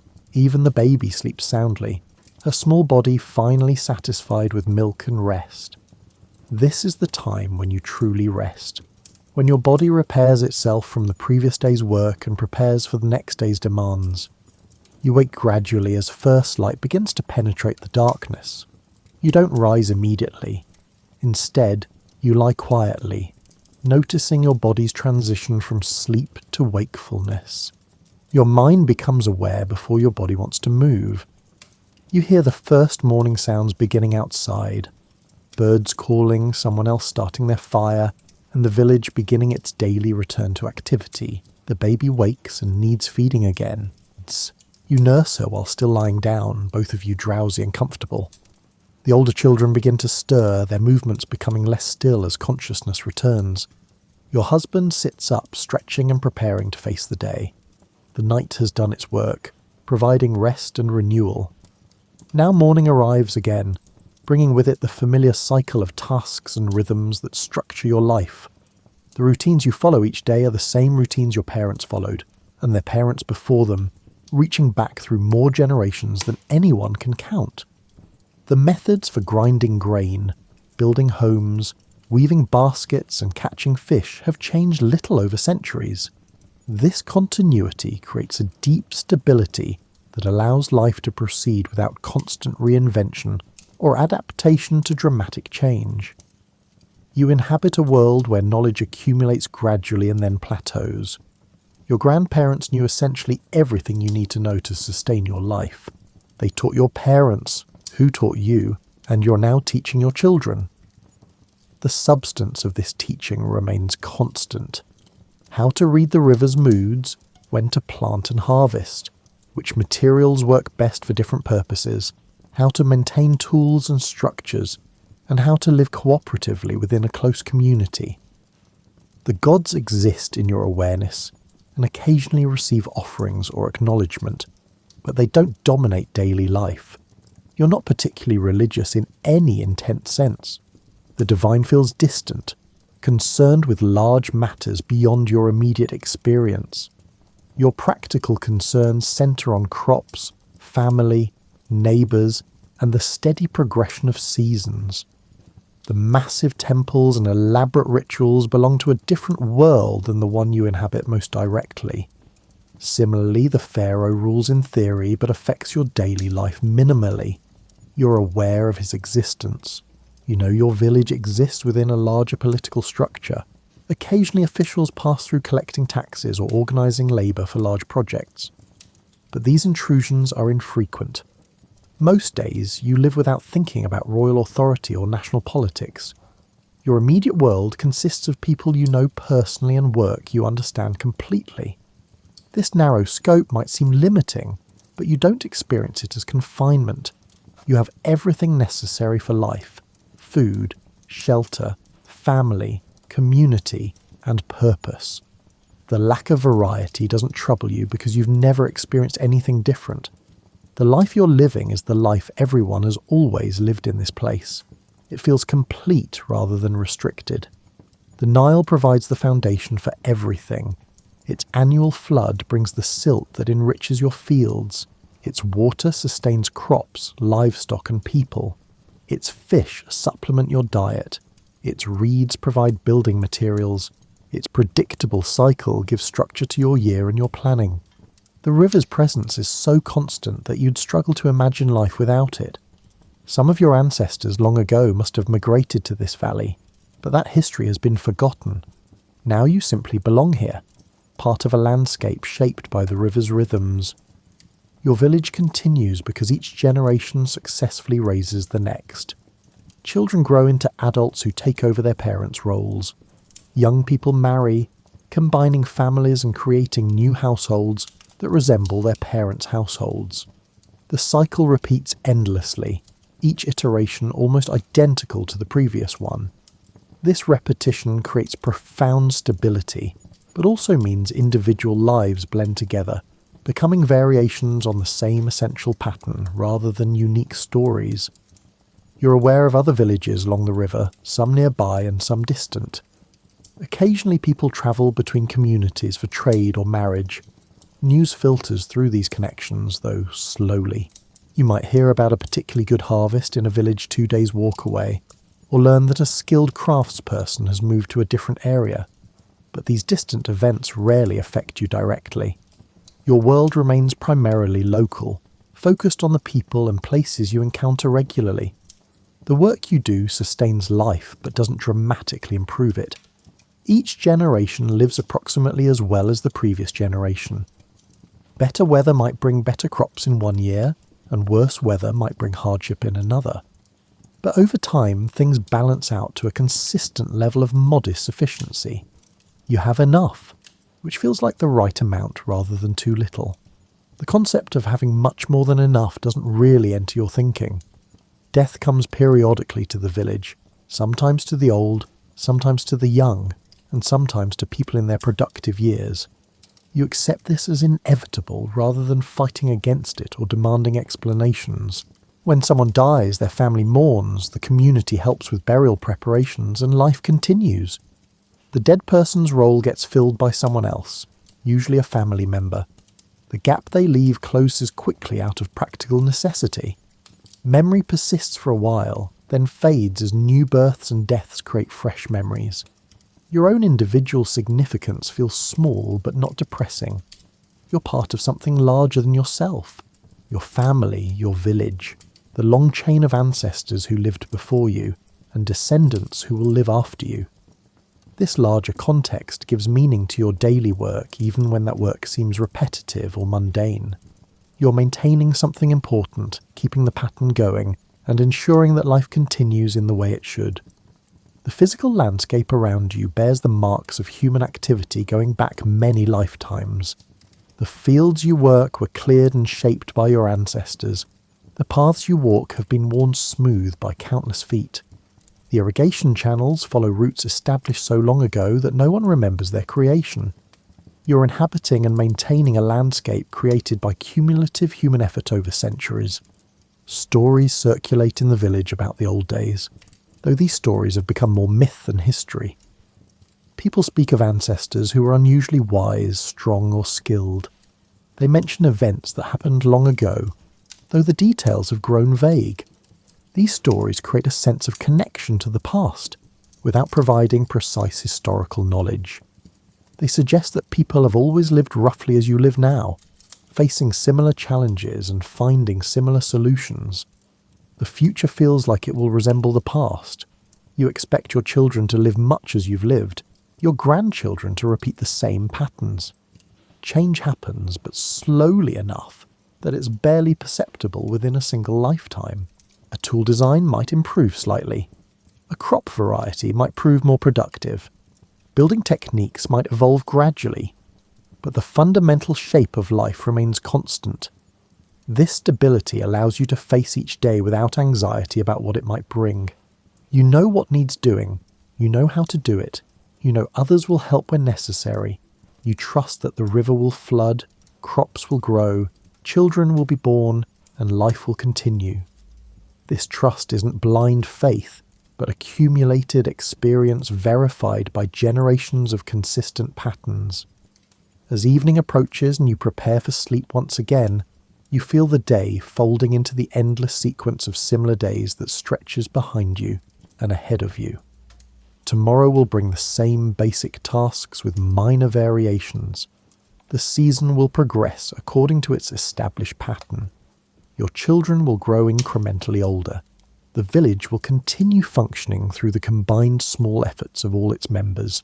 You settle onto your sleeping mat, your body tired from work but satisfied by accomplishment.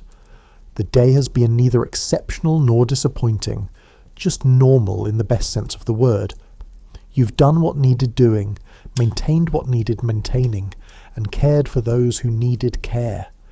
This is enough. This has always been enough. This will continue to be enough for as long as anyone can imagine. The darkness deepens around you.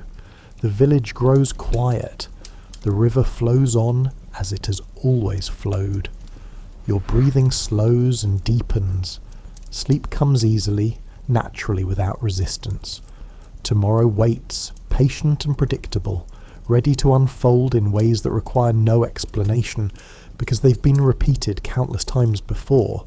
You rest in the knowledge that you're part of something stable, something ongoing, something that works. You are settling into a story from thousands of years ago, when people first began to stay in one place long enough to plant seeds and store grain. In those early villages, warmth and shelter drew not only people together, but also small animals who noticed the steady routines and learned that nearness could mean safety. This is the story of how cats made that choice, quietly and on their own terms. You wake in a settlement built along a river valley where the soil holds water and the sun warms clay walls by mid-morning. The air smells of dust and dry grass. People move through familiar patterns, carrying baskets of barley, sweeping dirt floors and stacking bundles of reeds against low stone walls. Everything happens slowly, shaped by heat and habit. Grain stores sit in ceramic jars with flat lids, stacked in shaded corners of courtyards. The jars hold enough to last through seasons when nothing grows. People check them daily, brushing away insects and tilting the lids to peer inside. The grain shifts with a soft whisper when disturbed. Mice notice this abundance. They arrive in the cool hours before dawn, slipping through gaps in woven fences, following the scent of stored seeds. Cats notice the mice. They move into the edges of the settlement without ceremony, stepping lightly along the perimeter where walls meet open ground. They do not announce themselves. They find places to rest in the shade of overhangs, behind stacks of clay bricks, and under benches where the ground stays cool.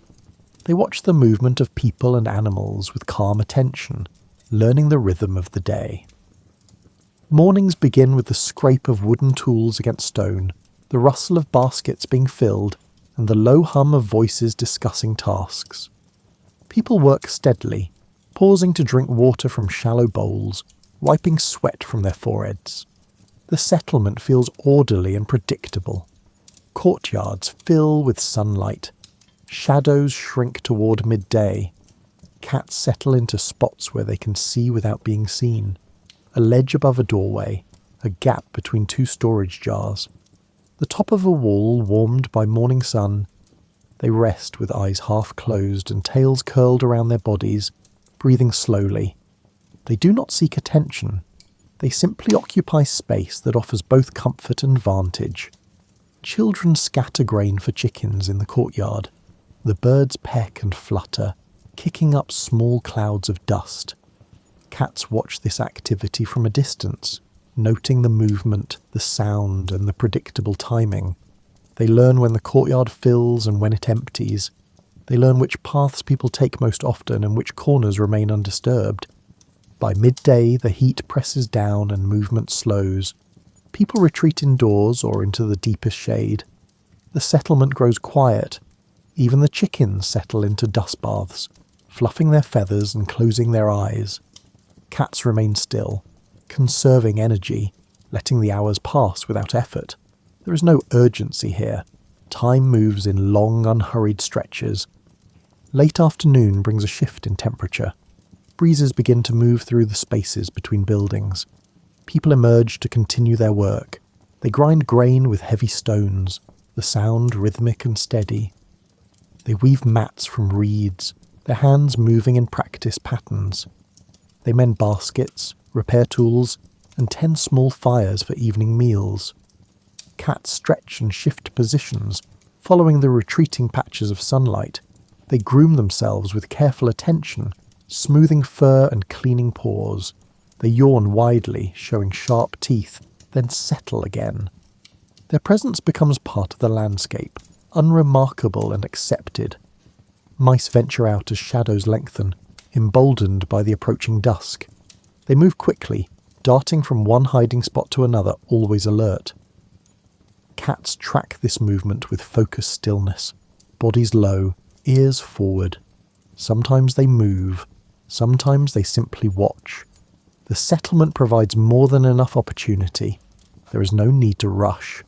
People notice the cats in passing, a shape on a wall, a flicker of movement in peripheral vision. No one reacts with surprise or concern. The cats are simply there, as the chickens are there, as the insects are there. They belong to the rhythm of the place without requiring acknowledgement. Evening approaches and the quality of light changes, turning golden and soft. Cooking fires begin to glow in hearths. The smell of baking bread drifts through the settlement. People gather near doorways, sitting on low stools, talking quietly as they eat. Cats remain at a distance, observing. They do not approach the fires or the food. They maintain their own routines, independent but aware. As darkness settles, the settlement grows quieter still. People move indoors, fires burn lower. The sounds of the day fade into the sounds of night. Distant animal calls, the rustle of wind through reeds, and the occasional crack of settling wood. Cats navigate this darkness with ease, their eyes catching faint light, their movements silent and assured. The daily life of the settlement continues this way, day after day, season after season. Patterns repeat. Cats learn them thoroughly. They understand when grain is poured, when courtyards are swept, when people rest, and when they work. This knowledge allows them to exist comfortably within the human world without disrupting it or being disrupted by it. The relationship begins not through intention, but through simple proximity and the gradual recognition of mutual benefit. You watch as people build and repair the structures that define their lives. Walls rise from mud bricks dried in the sun, stacked carefully and mortared with clay. Roofs are formed from wooden beams layered with reeds and packed earth. Each structure takes shape through repetition, lifting, placing, smoothing, and waiting for materials to set and harden. Cats observe this construction from nearby vantage points. They note the appearance of new walls that create shade, new overhangs that block rain, and new corners that hold warmth. As people work, cats test these spaces, stepping carefully onto fresh surfaces, sniffing at new materials and deciding which spots suit them. A beam positioned at just the right height becomes a resting place. A gap between two walls becomes a passage. The cats adapt to the changing landscape as it develops. People sweep courtyards daily using bundles of twigs tied with cord. They push dust and debris toward the edges, clearing paths and gathering areas. This sweeping creates clean, open spaces where movement is easy and visibility is clear. Cats move through these swept areas with confidence, their paws finding smooth ground, their approach unhindered by clutter. The maintenance of order serves both species without either one planning for the other. Storage areas require constant attention. Baskets need mending when reeds crack and split. Clay jars develop hairline fractures that must be sealed with fresh clay. Wooden lids warp in the heat and must be replaced. People work steadily to keep these containers functional, knowing that grain left exposed attracts more than just mice. Insects swarm, birds descend, larger animals investigate. The effort to maintain sealed storage becomes a daily priority. Cats benefit from this vigilance.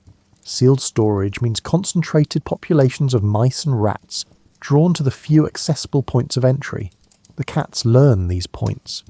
They position themselves near the bases of storage jars, near the seams of woven baskets, and near the gaps where wooden platforms meet walls. They wait with extraordinary patience, bodies still, breathing slow. When movement occurs, they respond with sudden precision. Then they settle again, waiting for the next opportunity. Pathways develop through repeated use. People walk the same routes between buildings, between work areas and water sources, and between homes and fields. Their footsteps wear the ground smooth, creating defined trails. Cats use these same paths, finding them easier to navigate than rough terrain. The shared routes become familiar to both, marked by mutual passage, though never by agreement. Repairs happen constantly. A section of wall crumbles and must be rebuilt. A roof develops a leak and requires new layers of thatch. A doorway sags and needs reinforcement. People approach these tasks methodically, gathering materials, working in the cooler hours, and testing their repairs before considering them complete. Cats adjust to the temporary disruption, moving to adjacent spaces, watching the work with calm interest, and returning once stability is restored. Courtyards become centres of activity. People gather there to work on tasks that require space, spreading grain to dry, sorting harvested crops, and preparing materials for building. The ground is packed hard from constant use. Low walls define the edges. Benches and platforms provide places to sit and rest. Cats navigate the margins of these spaces, staying clear of active work but remaining close enough to observe. Water channels require maintenance. Clay-lined trenches carry water from the river to the settlement. Sediment accumulates and must be cleared. Cracks develop and need patching. People wade into the shallow channels with tools, scraping away build-up, smoothing surfaces and ensuring steady flow. Cats watch from the banks, occasionally lapping water from the edges, taking advantage of the accessible moisture without venturing into the channels themselves. Building materials accumulate in designated areas. Stacks of reeds, piles of clay bricks, bundles of wooden poles. These collections create sheltered nooks and elevated platforms. Cats explore these spaces thoroughly, discovering which stacks are stable enough to climb, which gaps provide shelter from wind, and which heights offer the best view. The unintended architecture of stored materials becomes a landscape of opportunity. People build low walls to define property and create boundaries. These walls are not high, just enough to mark separation and provide modest privacy. Cats use the tops of these walls as highways, moving through the settlement with elevation and speed. The walls become connective tissue, linking different areas, allowing cats to travel without descending to ground level, where people and other animals move more densely. Hearths are built with care, using stones that can withstand heat, positioned to allow smoke to rise and escape through roof openings. Ashes accumulate and are removed regularly, carried away to be used in gardens or mixed with clay for building. Cats avoid active fires, but appreciate the residual warmth of stones that have held heat through the day. They rest near these spots in the evening, absorbing warmth as temperatures drop. The act of maintaining shared spaces creates a rhythm that cats can anticipate. Morning sweeping, midday repairs, evening cooking. Each activity signals something about the state of the settlement, about where people will be and what they will be doing. Cats do not participate in this maintenance, but they benefit from its results. Clean paths, stable structures, concentrated resources and predictable patterns. The shared environment becomes gradually a truly shared space. You notice the way presence becomes acceptance without ever becoming partnership. People and cats occupy the same settlement, moving through the same days, yet maintaining separate rhythms that occasionally intersect without collision. A cat rests on a sun-warmed wall. A person walks past carrying a basket. Neither acknowledges the other directly.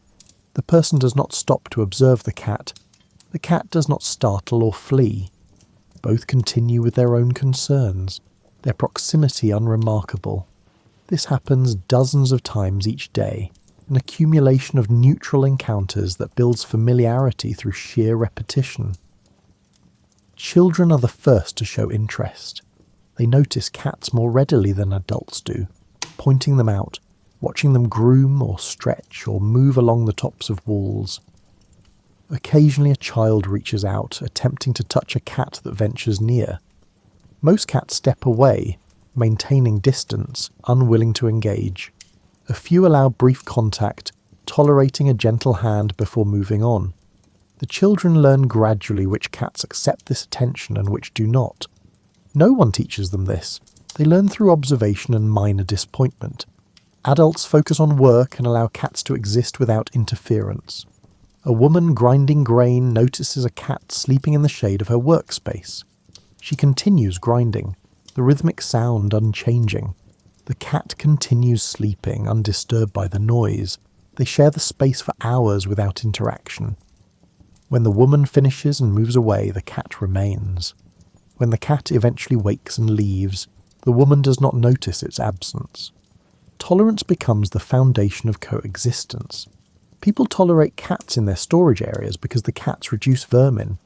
Cats tolerate people because the settlement provides resources and safety. Neither species seeks deeper connection. The relationship remains practical, grounded in mutual benefit that requires no affection or loyalty. Some cats become more visible than others. A particular individual might choose a favourite resting spot in a frequently travelled area, becoming a familiar sight. People begin to recognise this cat by its markings or behaviour. They do not name it or claim it, but they notice when it is present and when it is absent. This recognition is passive, a byproduct of routine rather than intention. Meals are eaten in courtyards or near doorways. People sit together, sharing food from common vessels. Small amounts fall to the ground. Crumbs of bread, fragments of cooked grain, bits of dried fish. Cats observe from a distance, waiting until people disperse before approaching to investigate what remains. They eat what interests them and ignore the rest. People do not set food out deliberately for cats, but they do not prevent cats from taking what has been dropped or discarded. Seasonal changes affect both humans and cats. When rains come, people seek shelter indoors and cats find dry spaces beneath overhangs or inside partially open structures.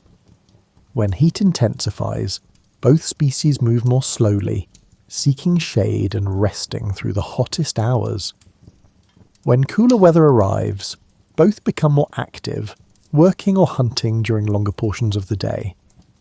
The shared response to environmental conditions creates parallel patterns of behaviour. Boundaries develop naturally. Cats learn which buildings are occupied and which stand empty. They avoid entering active living spaces where people sleep and gather. They prefer storage areas, workshops and courtyards where human presence is intermittent and predictable.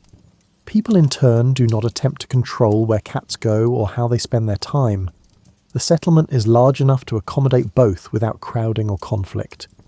Illness and injury occur among cats as they do among all animals. A cat limps from a strained paw. moving more slowly for several days before recovering. A cat develops a wound that gradually heals. People notice these conditions in passing but do not intervene. Cats manage their health, resting when needed and continuing to hunt and explore when able. There is no expectation of care and no provision of it. New cats arrive occasionally, drawn by the same resources that sustain the existing population. These newcomers navigate the social landscape of the resident cats, finding their own territories and routines. People observe this process with mild interest but do not interfere. The cat population fluctuates naturally, shaped by available resources and the carrying capacity of the settlement, rather than by human management. Some cats leave. They wander beyond the settlement's boundaries and do not return. People do not search for them or wonder where they have gone. Other cats appear to replace them, and life continues without interruption. The fluidity of the cat population mirrors the fluidity of human life in the settlement, where people also come and go, arriving from other places or departing to establish new homes. The coexistence remains unmarked by ceremony or acknowledgement.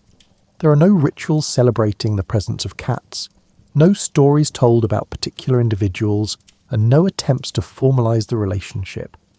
Cats and humans simply live near one another, sharing space and resources in ways that require minimal effort from either side. This simplicity, this lack of complication, allows the arrangement to endure without strain or expectation. You feel the weight of midday heat settling over the settlement like a thick blanket. Movement slows until it nearly stops. People retreat to the coolest spaces they can find, sitting in deep shade or lying on floors inside buildings where walls block the sun. Their breathing deepens, their eyes close. Time stretches and softens. Cats respond to the same heat with the same instinct for stillness. They find their own cool spots, beneath carts where air circulates, in the shadow of walls that face away from the sun, and on stone floors inside empty storage rooms where the temperature stays even. They curl into compact shapes or sprawl with legs extended, whatever position offers the most comfort. Their bodies relax completely, muscles loose, tails motionless. The settlement enters a state of collective pause. Even the chickens stop their constant movement, settling into hollows they have scratched in the dirt, panting softly with beaks open. Dogs sprawl in the shade, tongues lolling, sides rising and falling with each breath. The entire community of creatures acknowledges the same need for rest, the same surrender to conditions that cannot be changed or hurried. Cats sleep in short cycles, waking briefly to shift position or groom before settling again. Their sleep is light enough that they remain aware of their surroundings, ears swivelling towards sounds, eyes opening to slits when something moves nearby. They do not dream in ways that show outwardly. They simply rest, allowing their bodies to recover from the energy spent hunting and exploring during cooler hours. People wake from their own rest more gradually. They sit up slowly, rubbing their faces, drinking water from clay vessels, and preparing to resume work as the day cools. Their movements are unhurried, still heavy with the remnants of sleep. They talk quietly if they talk at all, conserving energy for the tasks ahead. Late afternoon brings a shift in energy. Shadows lengthen and the air begins to move. People emerge from buildings, stretching, gathering tools and returning to interrupted work. Cats wake too, rising from their resting places, arching their backs, and extending their legs one at a time. They groom thoroughly, attending to every part of their bodies with focused care. This grooming marks the transition from rest to activity. Evening approaches and both humans and cats become more animated. People work steadily, making progress while conditions allow. Cats begin to move through their territories, checking familiar spots, watching for signs of mice or other small animals. The settlement fills with purposeful activity, each creature following its own routine. As darkness falls, patterns of rest shift again. People gather near fires for evening meals, then gradually disperse to sleeping areas. They lie down on woven mats or simple beds of gathered reeds, pulling light coverings over themselves as air cools. Their breathing slows, conversations fade, the settlement quiets. Cats remain active longer, navigating darkness with ease. They move through the settlement on silent paws, their eyes reflecting any available light. They hunt when opportunity presents itself, and rest when it does not. As the night deepens, they find warm spots to settle, near hearths where coals still hold heat, in corners of buildings where warmth collects, and next to walls that radiate the day's absorbed sun. Some cats choose to rest near sleeping humans, drawn by warmth and the sense of safety that comes from proximity to larger creatures who pose no threat. They settle at a respectful distance, maintaining their independence even as they share space. People sleep unaware of this nearness, or aware but unconcerned, accepting the cat's presence as part of the night's stillness. The rhythm of rest becomes a shared language. Both species understand the necessity of pausing, the value of conserving energy, and the importance of responding to environmental cues that signal when to move and when to be still. This understanding requires no communication. It exists in the body's wisdom, in the instinct to rest when rest is needed, and to wake when conditions improve. Mornings begin with gradual stirring. People wake to the first light, rising slowly, moving quietly so as not to disturb others who still sleep. Cats wake too, stretching elaborately, yawning, and beginning to groom before setting out to explore. The settlement transitions from night stillness to day's activity, through a gentle progression that honours the need for both rest and wakefulness. Throughout seasons, the specific timing shifts, but the pattern remains. Summer days bring longer periods of midday rest and shorter, cooler periods of activity. Winter days allow more sustained work, with less need for heat-driven pauses. Cats and humans adjust their rhythms accordingly, both responding to the same environmental pressures, and both finding balance between effort and recuperation. Rest becomes a form of coexistence as meaningful as any other. In the shared need for stillness, in the parallel patterns of sleep and waking, humans and cats find common ground that requires no negotiation. They simply rest when rest is needed, side by side in the same settlement, under the same sun, part of the same rhythm that governs all life. You observe how nourishment shapes the daily patterns of both humans and cats.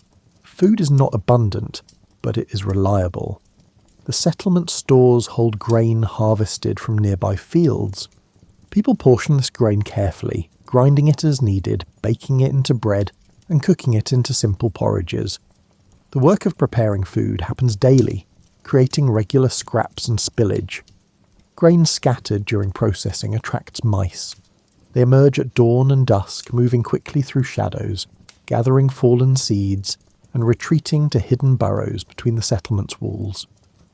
Their presence is constant, sustained by the same resources that feed the human population.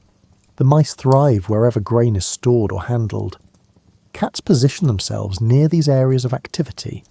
They learn the locations where grain is most often spilled, near grinding stones, around storage jars, and in corners where baskets are emptied and filled. They wait with focused patience, bodies low, eyes fixed on spaces where mice are likely to appear. Sometimes they wait for hours. Sometimes they wait through entire days. Their willingness to remain still makes their hunting possible. When a cat catches a mouse, it does so quickly. There is a brief moment of sudden movement, then stillness again. The cat carries its catch to a quiet spot, consumes it efficiently, and returns to waiting. This pattern repeats throughout the day and night, providing the cat with regular meals without requiring human intervention or provision. People prepare food outdoors when weather permits, working in courtyards where smoke from cooking fires can disperse. They gut fish caught from the river, trimming away parts they do not eat. They pluck birds, discarding feathers and offal. They shell nuts and legumes, leaving husks in piles. These byproducts accumulate in designated areas and are later carried away to be buried or burned. Before these scraps are cleared, cats investigate them. They're drawn by the smell of fish entrails and the sight of discarded meat. They approach cautiously, aware that people are nearby, ready to retreat if necessary. Most often, people ignore the cats. Sometimes a person waves a hand to shoo a cat away from fresh scraps they still intend to use. The cat moves back a short distance and waits. When the person finishes and walks away, the cat returns. Certain foods interest cats more than others. Raw fish hold strong appeal.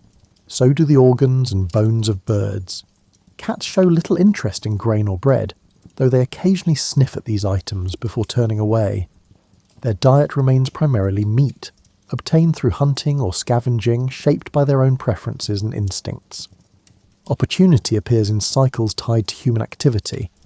Morning food preparation creates one set of possibilities. Evening meals create another.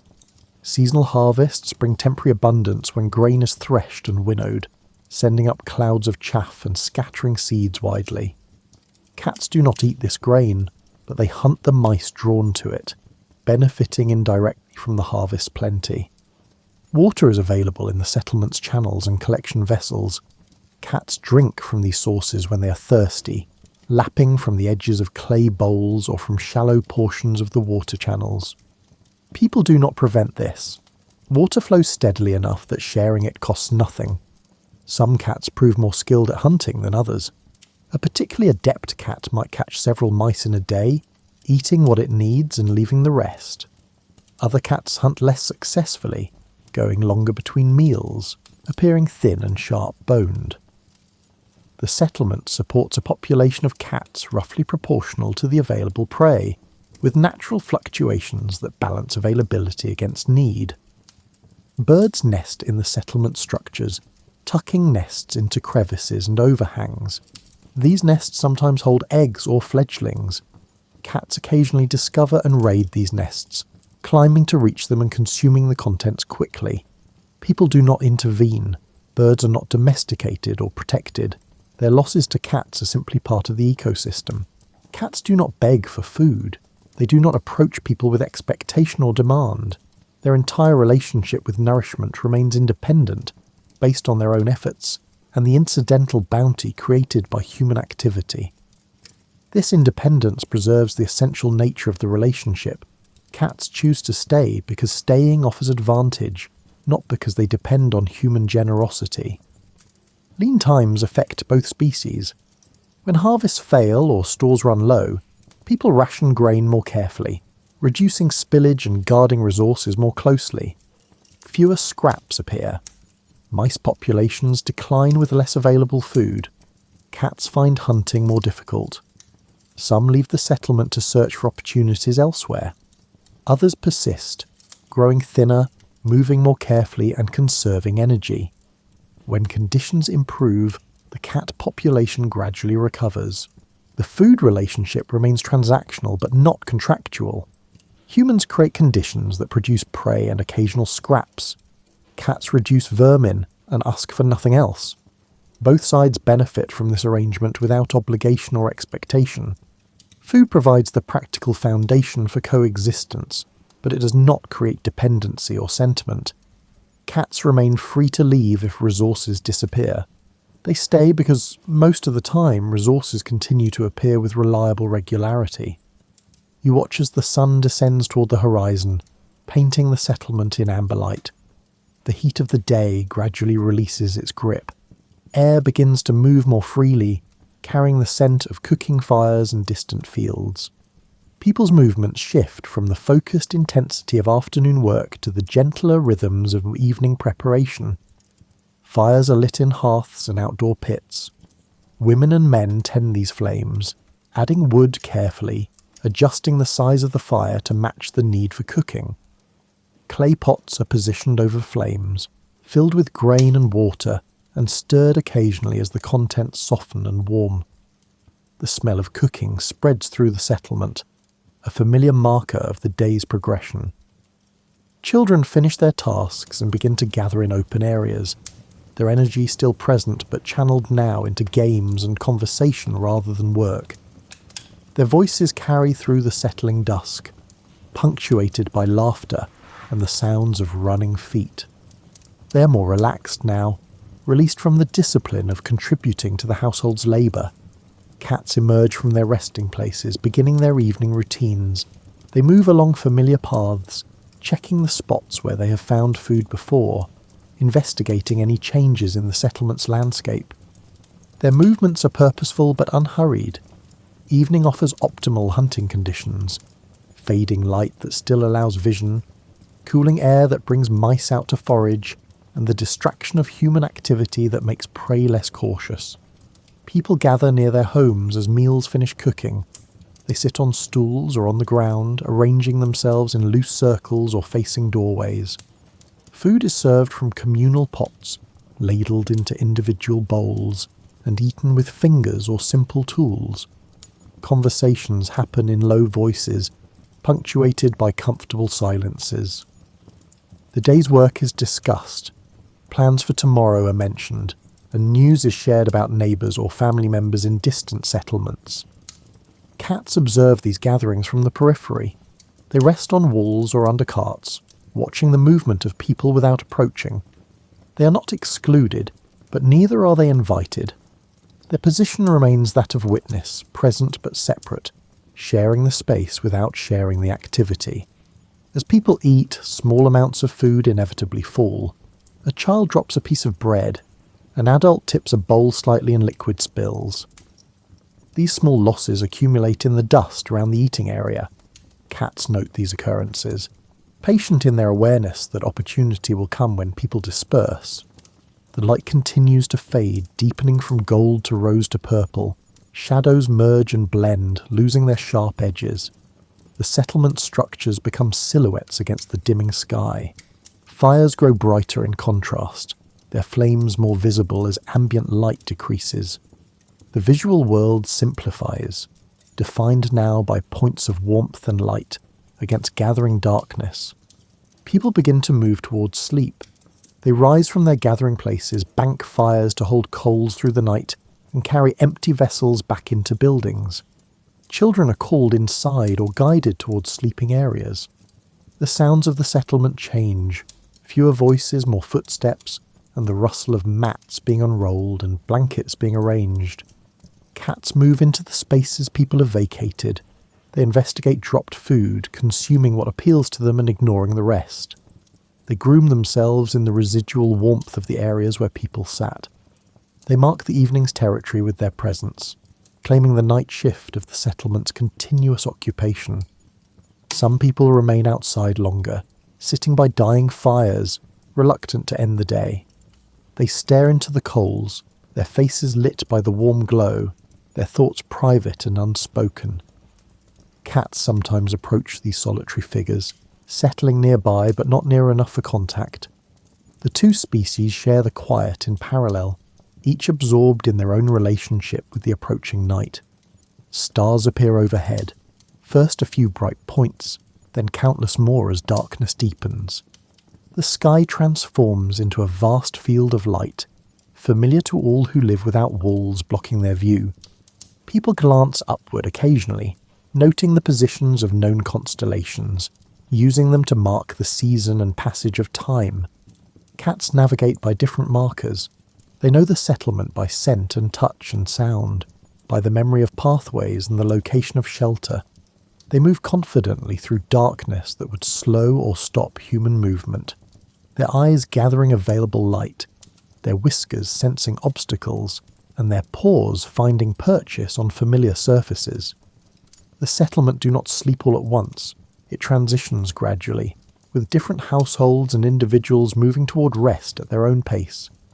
This staggered settling creates a long period of quiet transition, hours when some sleep while others remain wakeful, when the boundary between day and night stretches and blurs. Fires burn lower, the last voices fade, doorways darken as people move deeper into their dwellings. The settlement achieves a state of deep quiet, broken only by occasional sounds, the crack of a settling log in a banked fire, the call of a distant animal, and the soft footfalls of a cat on patrol. Evening becomes night. The day releases its hold. The settlement rests in the cool darkness, its inhabitants, human and feline, finding their own forms of rest, their own corners of peace. The bond between them remains unspoken, but it continues, woven into the fabric of daily life, as reliable as the sun setting and rising, as constant as the turning of seasons. You find yourself in the deepest part of night, when darkness is complete and the settlement rests in stillness. The moon may be present or absent, waxing or waning, its light transforming the landscape or leaving it to pure shadow. Either way, the night has its own quality distinct from day, governed by different rules and rhythms. People sleep inside their dwellings, lying on mats or simple beds, bodies relaxed in unconsciousness. Their breathing is deep and regular. Some snore softly, others shift position occasionally, turning to find comfort, but these movements are minimal and unconscious. Sleep claims them thoroughly, providing necessary restoration after the day's exertions. Cats remain more wakeful. Their biology suits them to nocturnal activity, though they have adapted to also move during daylight hours in response to the settlement's rhythms. At night they return to more ancient patterns, becoming alert and active, using senses honed for darkness to navigate and hunt. The settlement at night is not silent, but the sounds are different. No voices, no tools striking stone, no footsteps on swept paths. Instead, there are subtler sounds. The whisper of wind through reed roofs, the rustle of small animals in grain stores, the distant call of a night bird, and the settling of mud brick walls as they release the day's heat. Cats move through this soundscape with awareness and caution. Their paws make no noise on packed earth. Their bodies slip through shadows without disturbing them. They pause frequently to listen, heads tilted, ears rotating to capture sound from different directions. They process information constantly: wind direction, temperature changes, the presence of other animals, and the state of the night around them. Some cats hunt during these hours. They position themselves near grain stores, near animal pens, near anywhere mice might venture.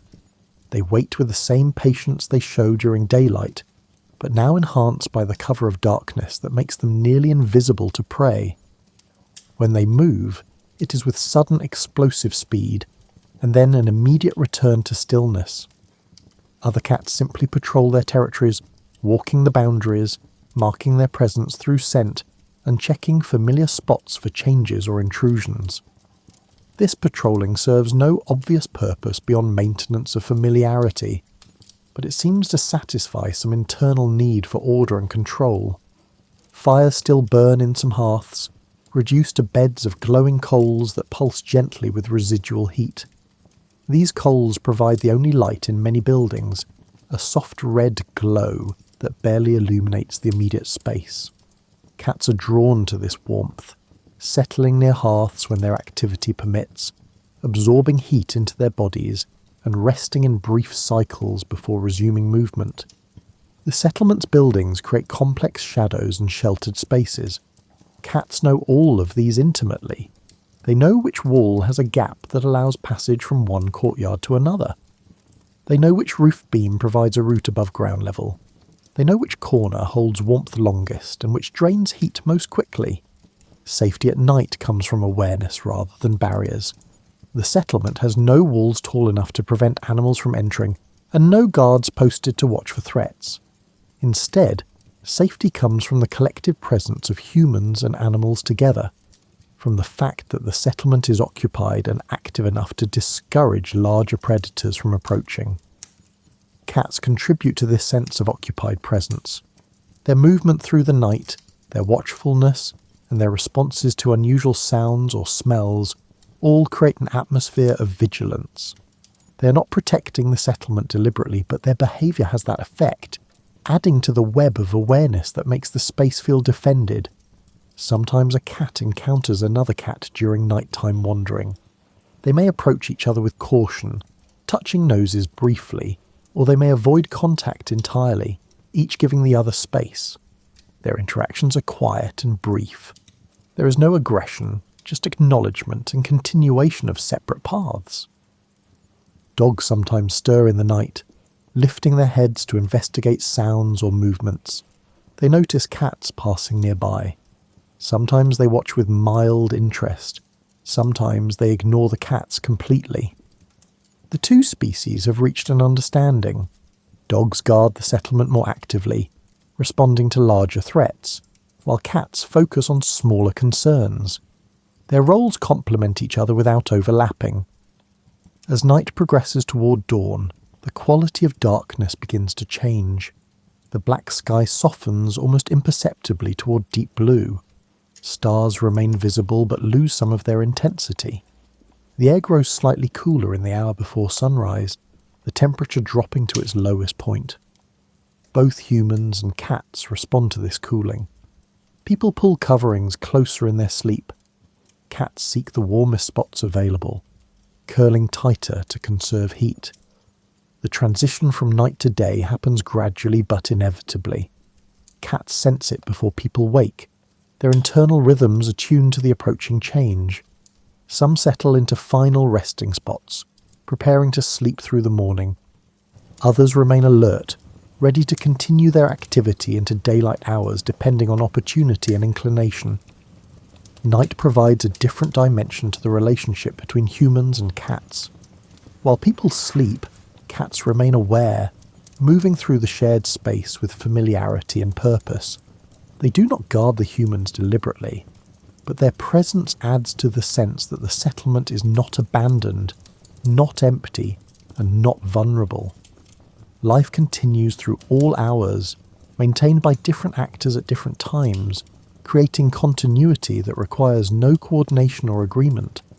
The settlement breathes through day and night, its pulse steady, its rhythm unchanged, its coexistence as natural in darkness as in light. You witness how patterns established over days extend into weeks, months, years, and eventually generations. The relationship between humans and cats does not deepen through dramatic moments or significant events. It simply continues, reinforced by repetition, shaped by practical benefit, and sustained by the absence of conflict. Children grow up seeing cats as part of the settlement's landscape. They do not remember a time before cats were present. To them, cats simply exist as chickens exist, as the river exists, as the sun exists.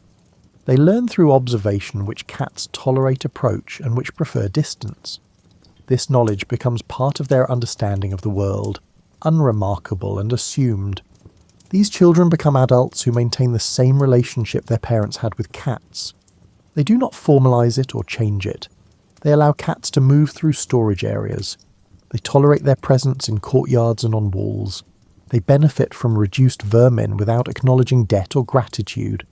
The pattern perpetuates through cultural transmission that requires no instruction because it involves no active teaching, only passive modelling.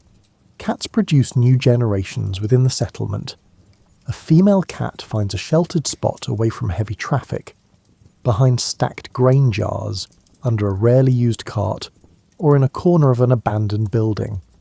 She gives birth to several kittens, nursing them through their first weeks, teaching them to hunt and navigate once they can walk steadily.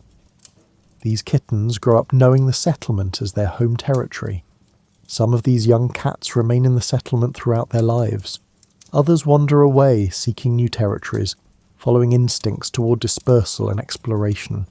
The settlement's cat population remains relatively stable despite this turnover, regulated by available resources and the carrying capacity of the environment. People notice when a familiar cat disappears and a new cat appears, but they make no attempt to track or control this turnover. The specific identity of individual cats matters little. What matters is the presence of cats generally, the continuation of their role in controlling vermin, and the maintenance of the established pattern. Seasonal cycles repeat, each bringing the same challenges and opportunities. Harvest times bring abundant mice and easier hunting. Lean winter months reduce prey populations and make survival more difficult. Cats endure these fluctuations through the same adaptations that allow wild cats to persist in variable environments: efficient hunting, opportunistic feeding, and the ability to reduce activity when resources are scarce. The settlement itself changes slowly. Buildings are repaired and eventually replaced. New structures are added as the population grows or needs shift. Storage methods improve. Tools become more refined. Through all these changes, the relationship with cats remains constant. New buildings provide new perches and shelters. Improved storage still requires protection from vermin. Better tools still create scraps and spillage. The fundamental dynamic persists despite surface changes. Generations of humans pass. Old people die and are buried. Children are born and grow into adults who have children of their own. The collective memory of the settlement shifts and evolves, but certain patterns remain so consistent they become invisible, part of the assumed background of life rather than notable features requiring attention. Cats live shorter lives than humans, their generations turning over more quickly. A human child might see dozens of individual cats come and go during their own lifespan. Yet despite this rapid turnover, cat behaviour remains remarkably consistent. Each new cat learns the same lessons, finds the same opportunities, and settles into the same patterns as those who came before. The relationship reproduces itself naturally without requiring teaching or enforcement. Other settlements develop similar relationships with cats. People travelling between communities observe cats living in the same way elsewhere, tolerated, useful, independent, present, but not possessed. This parallel development across different human groups suggests the arrangement serves fundamental needs for both species, needs that arise naturally wherever humans store grain and build permanent structures. The absence of formalization protects the relationship from the problems that plague more structured arrangements. There are no rules to break, no expectations to disappoint, and no obligations to resent. Cats and humans simply coexist in ways that benefit both. This flexibility allows the relationship to adapt to changing circumstances without requiring renegotiation or conscious adjustment. Stories begin to accumulate, not grand narratives but small observations passed between people. Someone mentions a cat that was particularly skilled at hunting. Another recalls a cat that preferred a specific sunny spot for years. These stories are brief and factual, told without embellishment, and forgotten as quickly as they are shared.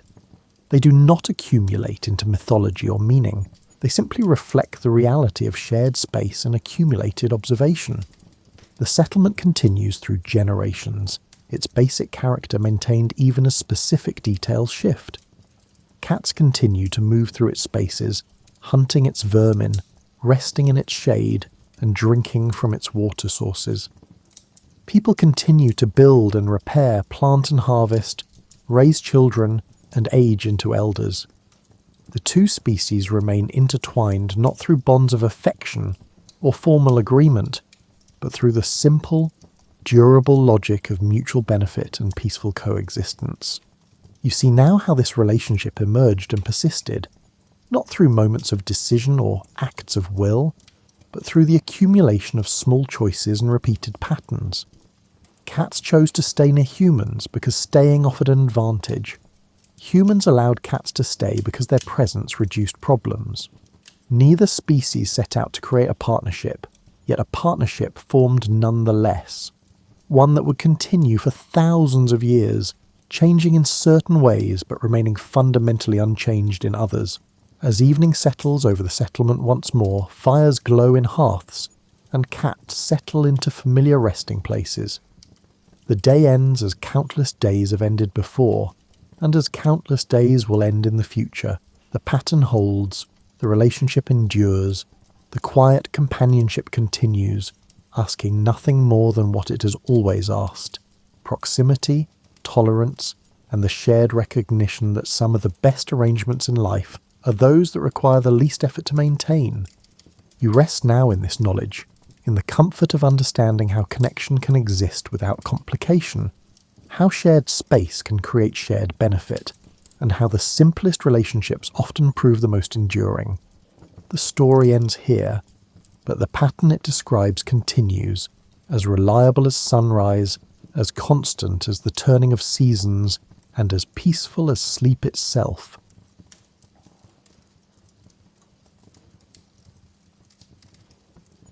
Welcome to tonight's journey through one of history's most understated treasures. For the next hour, you'll discover how a single golden liquid transformed kitchens, illuminated cities, healed bodies, and connected distant shores across thousands of years. Now please imagine, if you will, in that comfy purple mattress that's so snuggly and cosy, that you're standing in a grove that predates written language. The trees around you twist skyward with bark as gnarled as braided rope. Their trunks wide enough that you'd need 3 people linking hands to encircle the oldest ones. These olive trees have witnessed empires rise and crumble, their roots drinking from the same limestone soil for 1,000 years or more.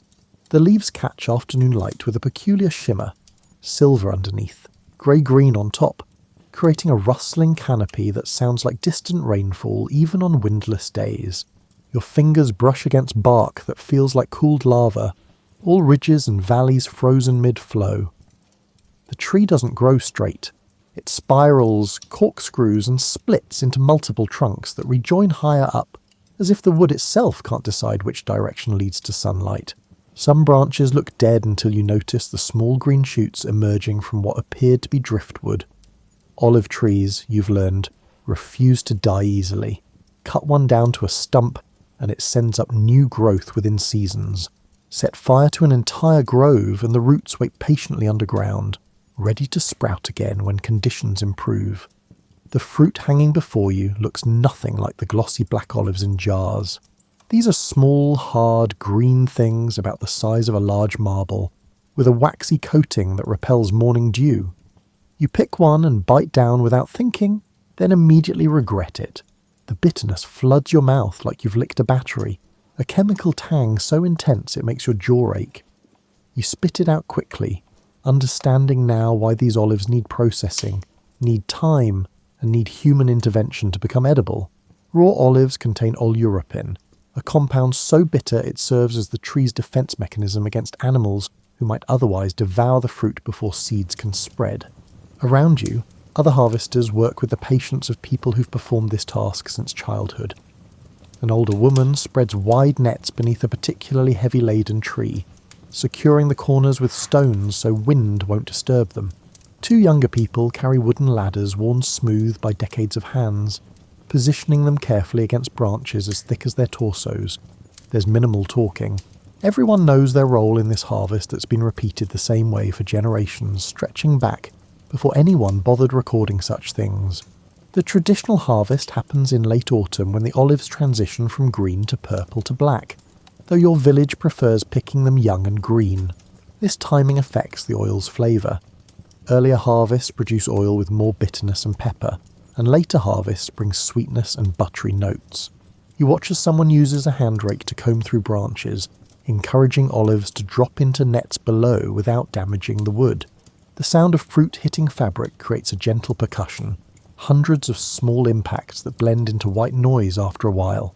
A few trees over, someone has climbed high into the canopy, visible only as shifting branches and the occasional glimpse of a tunic.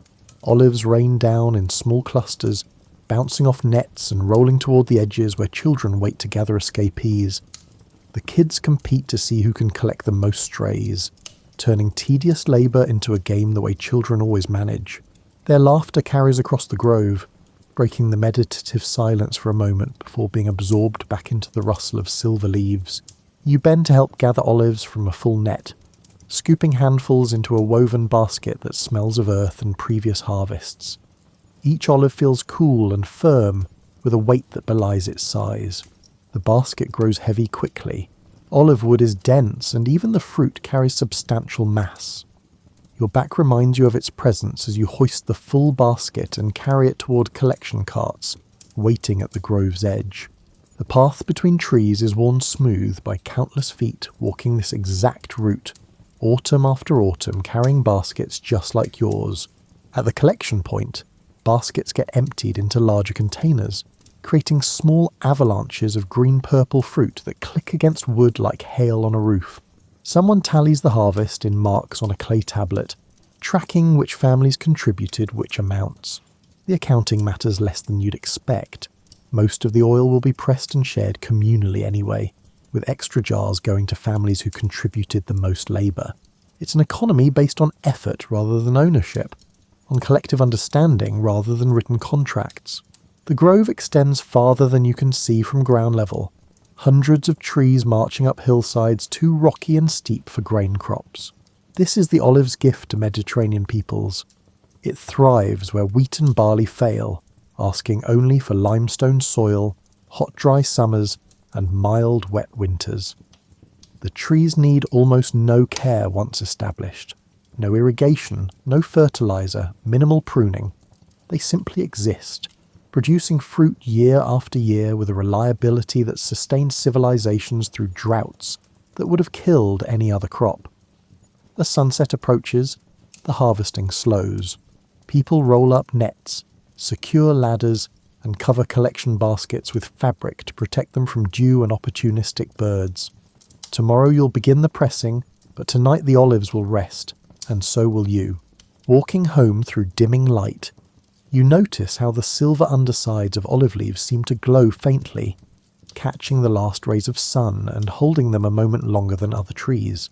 It's a small magic, this luminescence, but appropriate for a tree whose fruit will eventually become light itself.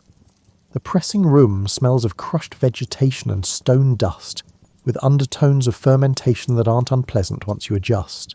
You're standing before a millstone larger than a wagon wheel, watching it rotate slowly around a vertical axis, while a donkey plods in circles, connected to the stone by a worn wooden beam. The donkey knows this work intimately, requiring no guidance, placing each hoof with the careful precision of someone who's traced this exact circle thousands of times. Its eyes hold that distant look animals develop when performing tasks that require presence but not attention. Beneath the rolling stone, olives gradually transform from individual fruits into a purple-brown paste. The millstone doesn't crush so much as grind. Its weight sufficient to break down flesh and pit together into a thick mixture that releases the first hints of oil. You can see it glistening on the stone surface, catching light from oil lamps hung around the room. The paste collects in a stone basin carved smooth over centuries of use, its surface stained dark from countless pressings. Someone adds a new basket of olives to the mill's edge, where the stone will eventually reach them and pull them into its grinding path. The addition barely interrupts the rhythm. The donkey continues its circuit, the stone continues its rotation, and the paste grows deeper in the collection basin. Watching the process induces a kind of trance. The circular motion, the steady progress, and the gradual transformation happening at a pace that defeats impatience. This isn't work you can rush. Oil extraction requires time to do its work properly. When the paste reaches sufficient consistency, something judged by eye and texture rather than measurement, workers scoop it into woven bags made from esparto grass or hemp. These bags get stacked carefully on a pressing platform, alternating with round wooden discs that distribute pressure evenly. You help position the bags, feeling the paste's cool moisture seep through the weaving, leaving your hands slick. The paste smells vegetal and alive, nothing like the refined oil you'll eventually pour into storage jars. The press itself dominates the room, a massive wooden screw carved from a single beam, operated by a long lever that extends out like a ship's boom. The screw's threads are hand-cut, showing the irregular marks of the adze that shaped them. 4 people take positions along the lever, preparing to walk the circle that will drive the screw downward into the stacked bags. Someone gives a signal and everyone pushes, leaning their weight into wood smoothed by countless palms. The screw descends slowly, grudgingly, protesting with creaks that echo off stone walls. As pressure builds, the first oil emerges. It seeps through the bag, weaving, runs down the sides of the discs, and collects in a shallow trough carved into the pressing platform. The liquid catches lamplight and throws it back transformed, no longer white light but something golden, viscous, and alive. This first pressing produces the finest oil, cold extracted without heat, carrying the full complexity of the fruit. You watch it accumulate with the satisfaction of witnessing creation. Raw material becoming treasure through nothing but pressure and patience. The workers continue pushing, walking their circle around the press, adding their strength to the screw's mechanical advantage. The more oil flows, the more the bags flatten, and the paste inside compresses into denser layers. Eventually the flow slows to occasional drops, each one forming at the bag's lowest point, swelling, then falling to join its predecessors in the collection trough. When drops become rare enough to count individually, the pressing stops. The bags get removed, and the compressed paste inside is now formed into hard cakes. These pressed cakes still contain oil, but extracting it requires different methods. Some producers add hot water and press again, creating a lower-grade oil suitable for lamps rather than tables. Others save the cakes as fuel. They burn slowly and steadily, perfect for heating bath water or firing pottery kilns. Nothing goes to waste in this economy where olives represent months of labour transformed into liquid value. You help transfer the freshly pressed oil from the collection trough into settling vessels, wide clay containers where the oil will separate from residual water and plant particles. The settling takes days, gravity doing slow work that can't be hurried. Oil floats naturally above water, creating a distinct boundary you can see even in lamplight. The finest oil rises to the top, clear and golden. Below it, a layer of cloudy oil mixed with plant particles. Below that, the vegetable water, called amurca, is still useful for various purposes, but is no longer food. The pressing room maintains a temperature cooler than outside, taking advantage of thick stone walls and minimal windows. Heat damages oil, encouraging rancidity and destroying the delicate compounds that give good oil its character. The workers here understand chemistry without knowing its name, using observation and tradition to guide processes that modern science has only recently explained. They know that green olives pressed early yield spicy oil. They know that damaged fruit creates off flavours. They know that metal containers corrupt the taste while clay preserves it.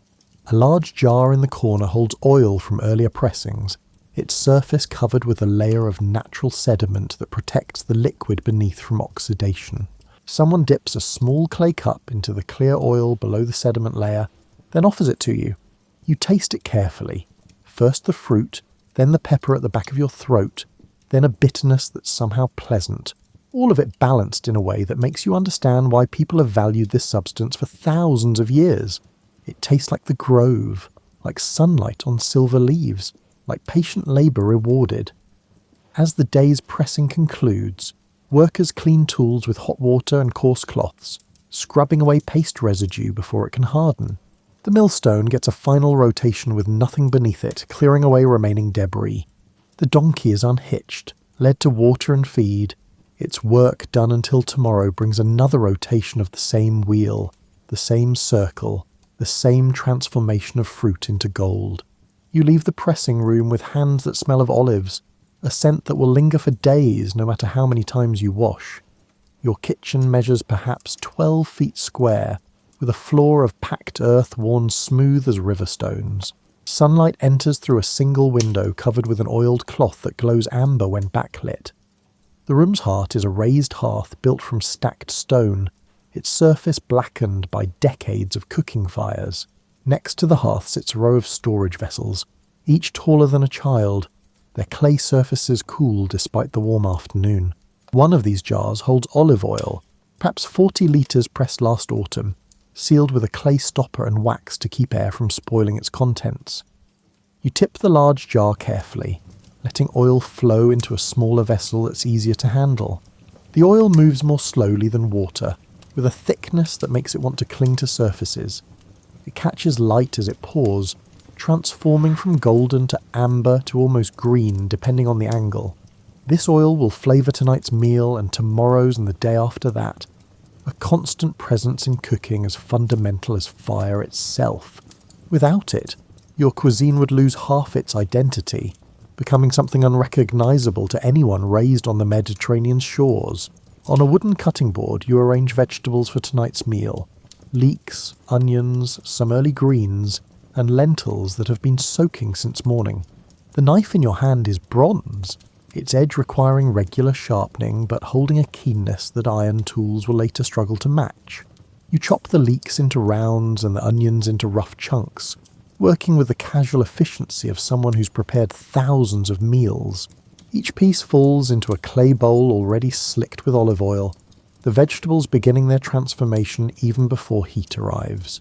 The cooking pot is ceramic, its inside surface darkened by use but still sound, free of cracks that would let liquid seep through. You pour olive oil into the pot first, enough to coat the bottom generously, perhaps a quarter cup by modern measurements, though you judge by eye and habit rather than precise amounts. The oil spreads across the pot's interior, finding every curve and depression, creating a golden pool that will prevent food from sticking and contribute its own flavour to whatever cooks within. Coals from the morning's fire still glow red beneath white ash. You brush away the ash with a bundle of straw, exposing the heat beneath, then position the pot carefully over the hottest section. The oil begins warming immediately, its surface developing the faintest shimmer as convection currents move through it. You test the temperature by dropping a small piece of onion into the oil. It should sizzle gently without immediately browning, creating a sustained hiss that tells you the heat is right. The vegetables go in next, tumbling from bowl to pot with sounds that satisfy on some primal level. The hiss of moisture meeting hot oil, the crackle as sugars begin to caramelize, and the aromatic steam that rises to fill the kitchen with promise. You stir with a wooden spoon worn smooth by years of use, its handle permanently stained with oil that's seeped into the wood grain. The vegetables soften gradually, their colours intensifying rather than fading, olive oil preserving the bright greens and deep purples in ways that water-based cooking never could. A small jug on the shelf holds oil reserved for finishing dishes, the finest pressing, kept separate for drizzling over food just before serving. This oil never sees heat, preserving all the delicate compounds that make it special. You'll use it tonight to dress lentils after they finish cooking, adding a final layer of flavour that heat-treated oil can't provide. The difference between cooking oil and finishing oil matters enormously, though explaining exactly why requires vocabulary your culture hasn't yet developed. While the vegetables cook, you prepare flatbread dough. Flour, water, a pinch of salt and olive oil work together until the mixture stops sticking to your hands. The oil makes the dough more forgiving, easier to handle and less likely to tear when you stretch it thin. You let it rest while the lentils simmer, the dough developing texture through time rather than effort. Later you'll form it into circles, cooking them directly on a hot stone at the hearth's edge, brushing each finished bread with olive oil to keep it soft. In the corner, a smaller jar holds olive oil infused with herbs. Rosemary, thyme and bay leaves submerged in oil for weeks, until their essences permeate the liquid. You use this for special occasions, but even ordinary days might see it appear if meals feel too plain. The herbs add complexity, yes, but more importantly they preserve the oil's freshness, their natural antibacterial properties extending shelf life in ways that seem almost magical. You understand this works without knowing why, following practices handed down through generations of cooks who discovered through trial and error what science will later explain. The lentils need another addition of oil midway through cooking, not for flavour this time, but to prevent them from foaming over. A thin stream poured across the pot's surface calms the bubbling immediately, the oil spreading to trap and collapse foam before it can escape. This trick works so reliably you barely think about it anymore, just as you barely think about breathing. Olive oil isn't an ingredient you add to cooking, it's the medium within which cooking happens, as essential as the pot itself. As evening deepens, you light lamps throughout the house. These are simple clay vessels with a spout for the wick and a hole for pouring fuel. Olive oil fills each lamp the same oil you cook with, though perhaps an older pressing or a lower grade that's developed a slight bitterness. The wicks are twisted flax, trimmed regularly to prevent smoking. You light them one by one, watching small flames appear and settle into steady burning. The light they cast is warmer than later petroleum products will provide, with a slight golden quality that makes skin look healthier and food more appetizing. The meal finishes cooking as full darkness arrives. You ladle lentils into shallow bowls, vegetables into a communal dish, and bread onto a wooden board. The final touch, that reserved finishing oil, gets drizzled over everything with a practiced hand, creating glossy pools that sink slowly into the hot food.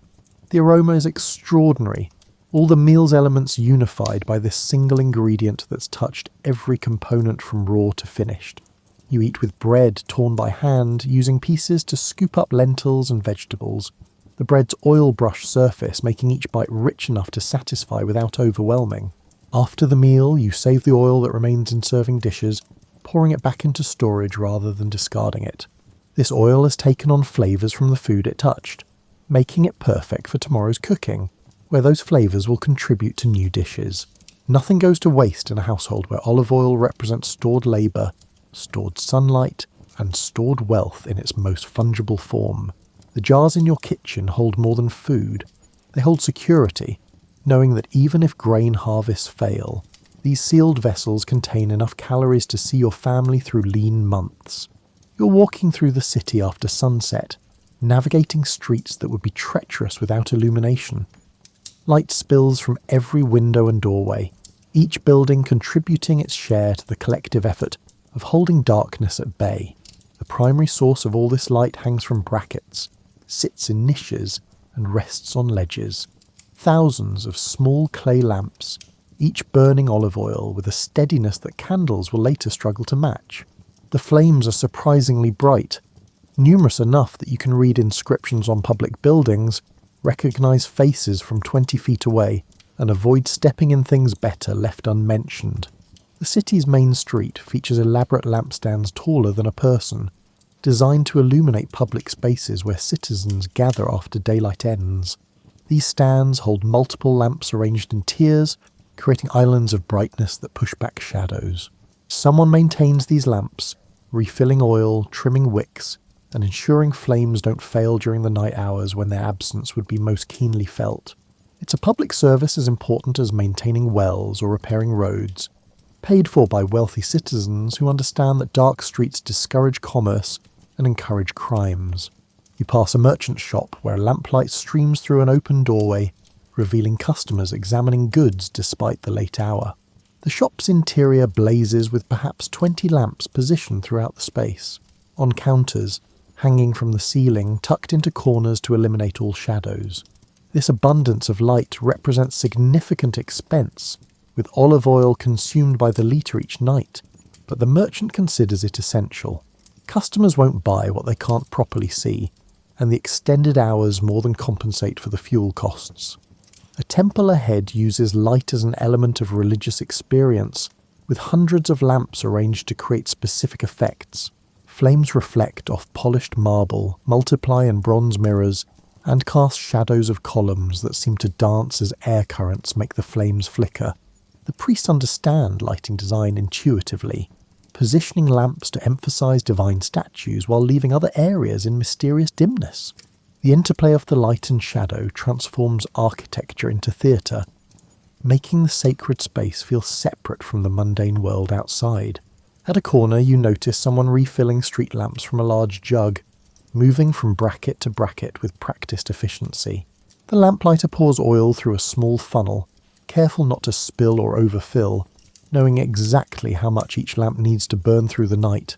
When one lamp shows a weak flame, the lamplighter adjusts the wick, pulling it slightly higher to draw more oil, increasing brightness.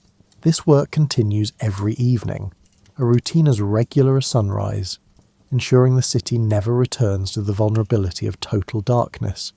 You turn down a residential street where light is more modest but still present.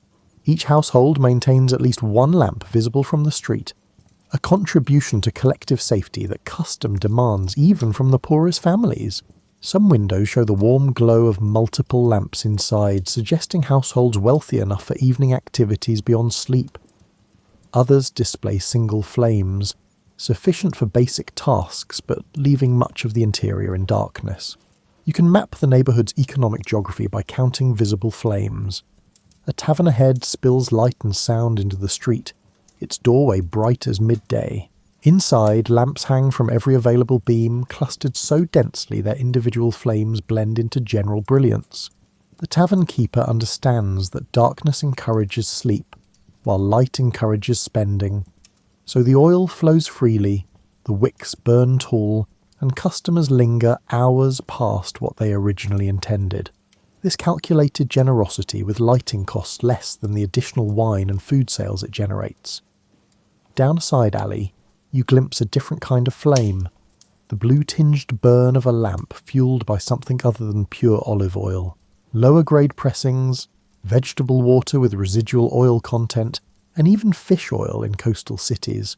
All these find their way into lamps when pure olive oil's cost exceeds someone's budget. The resulting flames burn dirtier, producing more smoke and less light, but still push back darkness more effectively than no light at all. You can judge household finances by the quality of flame visible through windows. A bathhouse complex ahead glows like a beacon, light streaming from high windows where steam clouds the glass. Inside, hundreds of lamps maintain illumination even in the bathing rooms, where moisture and heat create challenges for maintaining flames. Special lamps with protective covers keep water from drowning wicks, while ventilation systems draw smoke away before it can accumulate enough to bother bathers. The bathhouse advertises its luxury partly through this profligate use of light. If they can afford to illuminate even the changing rooms brilliantly, clearly they spare no expense elsewhere. You reach your destination, a friend's apartment on the 3rd floor of an insula. The building's stairwell is dark except for a single lamp on each landing, just enough to prevent falls but requiring careful attention to where you place your feet. This minimal lighting represents a calculated economy. The building's landlord provides enough oil for safety but nothing more. Residents who want brighter stairwells bring their own lamps, carrying them up and down like the portable light sources that they are. Inside your friend's apartment, several lamps create a comfortable glow that makes the small space feel welcoming. The lamps sit on a shelf specifically designed for them, positioned to illuminate the room without risk of being knocked over. Wicks are trimmed short to prevent smoking, and flames are adjusted to provide light without wasting oil. Your friend demonstrates a technique for making oil last longer, adding water to the lamp's base, creating a layer beneath the oil that the wick can't reach. As the oil burns down, it eventually sits atop water, and the wick stops drawing fuel precisely when the oil is exhausted, preventing waste. You notice how the lamplight makes everything look slightly golden, skin tones warmer, food more appetizing, and the room's worn furniture more presentable. This is olive oil's gift beyond mere illumination. It transforms vision itself, making the night world gentler than daylight ever appears. Modern electric light will later strip away this warmth, replacing it with harsh neutrality that claims to show things as they really are. But people raised by olive oil flames know the truth. Reality has always been golden at the edges, warm in the shadows, and soft where darkness and light meet. As you eventually leave and walk home, the city's lights create a constellation at ground level, each flame a small star burning olive oil instead of hydrogen. The collective brightness is sufficient that you can see clouds reflecting the glow, the night sky above the city subtly lighter than the rural darkness beyond the walls. This artificial day extends human activity hours past what nature intended, and all of it runs on olives, on groves and presses and jars of golden fuel that make civilization possible after sunset. You're watching a physician prepare for treatment in a room that smells of herbs and heated olive oil. The physician works at a table covered with small ceramic vessels, each containing different preparations, some pure oil, others infused with plant materials whose properties have been observed and catalogued through generations of practice. The doctor's hands move with the confidence of someone who's performed these preparations thousands of times, measuring by eye, adjusting proportions based on factors that have more to do with intuition than formula. A patient sits nearby, an older man with joint pain that worsens each winter. The physician warms olive oil in a shallow bronze pan held over a small brazier, monitoring temperature by testing drops on the back of one hand. When the oil reaches the right warmth, hot enough to feel therapeutic but not burning, the physician applies it to the patient's knees, working the oil into the skin with firm circular motions. The patient's expression shifts from discomfort to relief as warmth penetrates into joints, the oil carrying heat deeper than it would penetrate alone. The massage continues for perhaps 20 minutes, the physician's hands never pausing, maintaining constant contact with skin that gradually pinked from increased blood flow. More oil gets added as the first application absorbs into the skin, the physician using far more than you'd expect, believing that generous amounts work better than conservative applications. The excess doesn't bother anyone. What doesn't absorb will be wiped away, and the oil will be transferred to cloths that will later be used for other purposes. Nothing goes to waste. On the table, another preparation waits, olive oil infused with chamomile, lavender, and something else you don't recognize. The physician explains that this mixture helps with sleep troubles, the herb's properties carried into the body through skin absorption.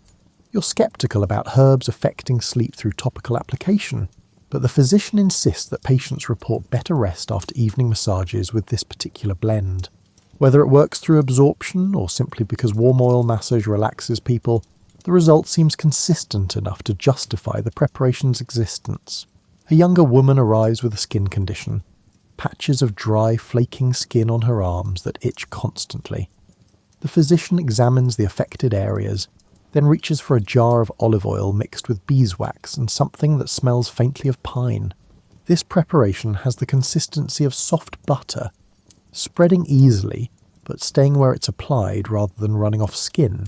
The physician applies it generously to the affected areas, explaining that the oil softens the skin while the wax creates a barrier that prevents moisture loss. The pine component, collected as resin from local trees, helps reduce inflammation through mechanisms the physician doesn't fully understand but has observed countless times. You watch the physician prepare a wound dressing for someone who burned their hand in a cooking fire. A clean cloth gets soaked in olive oil and then wrapped around the injury after cleaning. The oil-soaked bandage keeps air from reaching the burned skin, reducing pain and preventing the wound from drying into hard scabs that might crack and reopen. The physician changes the dressing daily, each time applying fresh oil, maintaining the wound in a moist environment that promotes healing. Modern medicine will eventually prove this treatment effective, though the physician's great-great-grandchildren won't live long enough to see that validation. In the corner, large storage jars hold olive oil reserved specifically for medical use. Not necessarily the finest pressing, but clean oil from healthy fruit, free of the rancidity that develops in poorly stored supplies. The physician checks these stores regularly, ensuring sufficient quantity to handle the regular stream of patients who arrive seeking treatment for ailments ranging from minor skin irritations to serious injuries. During epidemic years, oil consumption increases dramatically as the physician treats more patients than usual, applying oil to fever-hot skin, mixing it with medicines that need a carrier base, and using it to prevent bed sores in patients too weak. To move, a shelf holds specialized tools, bronze instruments for scraping oil from skin after massages, small cups for mixing preparations, mortars for grinding herbs that will be infused into oil, and delicate measuring spoons that allow precise dosing when patients need specific amounts of medicated preparations. Each tool shows the wear of regular use, bronze surfaces polished by countless cleanings, and ceramic mortars stained from hundreds of different herb mixtures. This is a working space, not decorative. Every item is present because it serves a practical purpose. The physician prepares an oil mixture for you to take home, explaining its use for minor cuts and scrapes. The base is pure olive oil, with small amounts of crushed garlic for its antibacterial properties and honey for wound sealing. The mixture smells pungent but not unpleasant, and the physician assures you it prevents the festering that turns minor injuries into serious problems. You'll use it whenever someone in your household suffers a cut, applying it twice daily until healing completes. The preparation will last months if stored properly. The olive oil preventing bacterial growth in the honey-garlic mixture through mechanisms nobody will understand for another 2,000 years. Before leaving, you notice the physician's own hands, smooth, supple, and showing none of the roughness you'd expect from someone who works constantly. The physician catches your glance and holds up both hands, demonstrating skin that seems younger than the face above it. The secret is simple. Constant contact with olive oil, hands soaking in it daily through the work of treating others. The oil penetrates so deeply and so regularly that the physician's skin maintains flexibility that people decades younger might envy. It's an occupational benefit, unintended but welcome, that makes the physician's hands themselves an advertisement for oil's properties. You head to the public baths next, a routine that's as much about social connection as hygiene.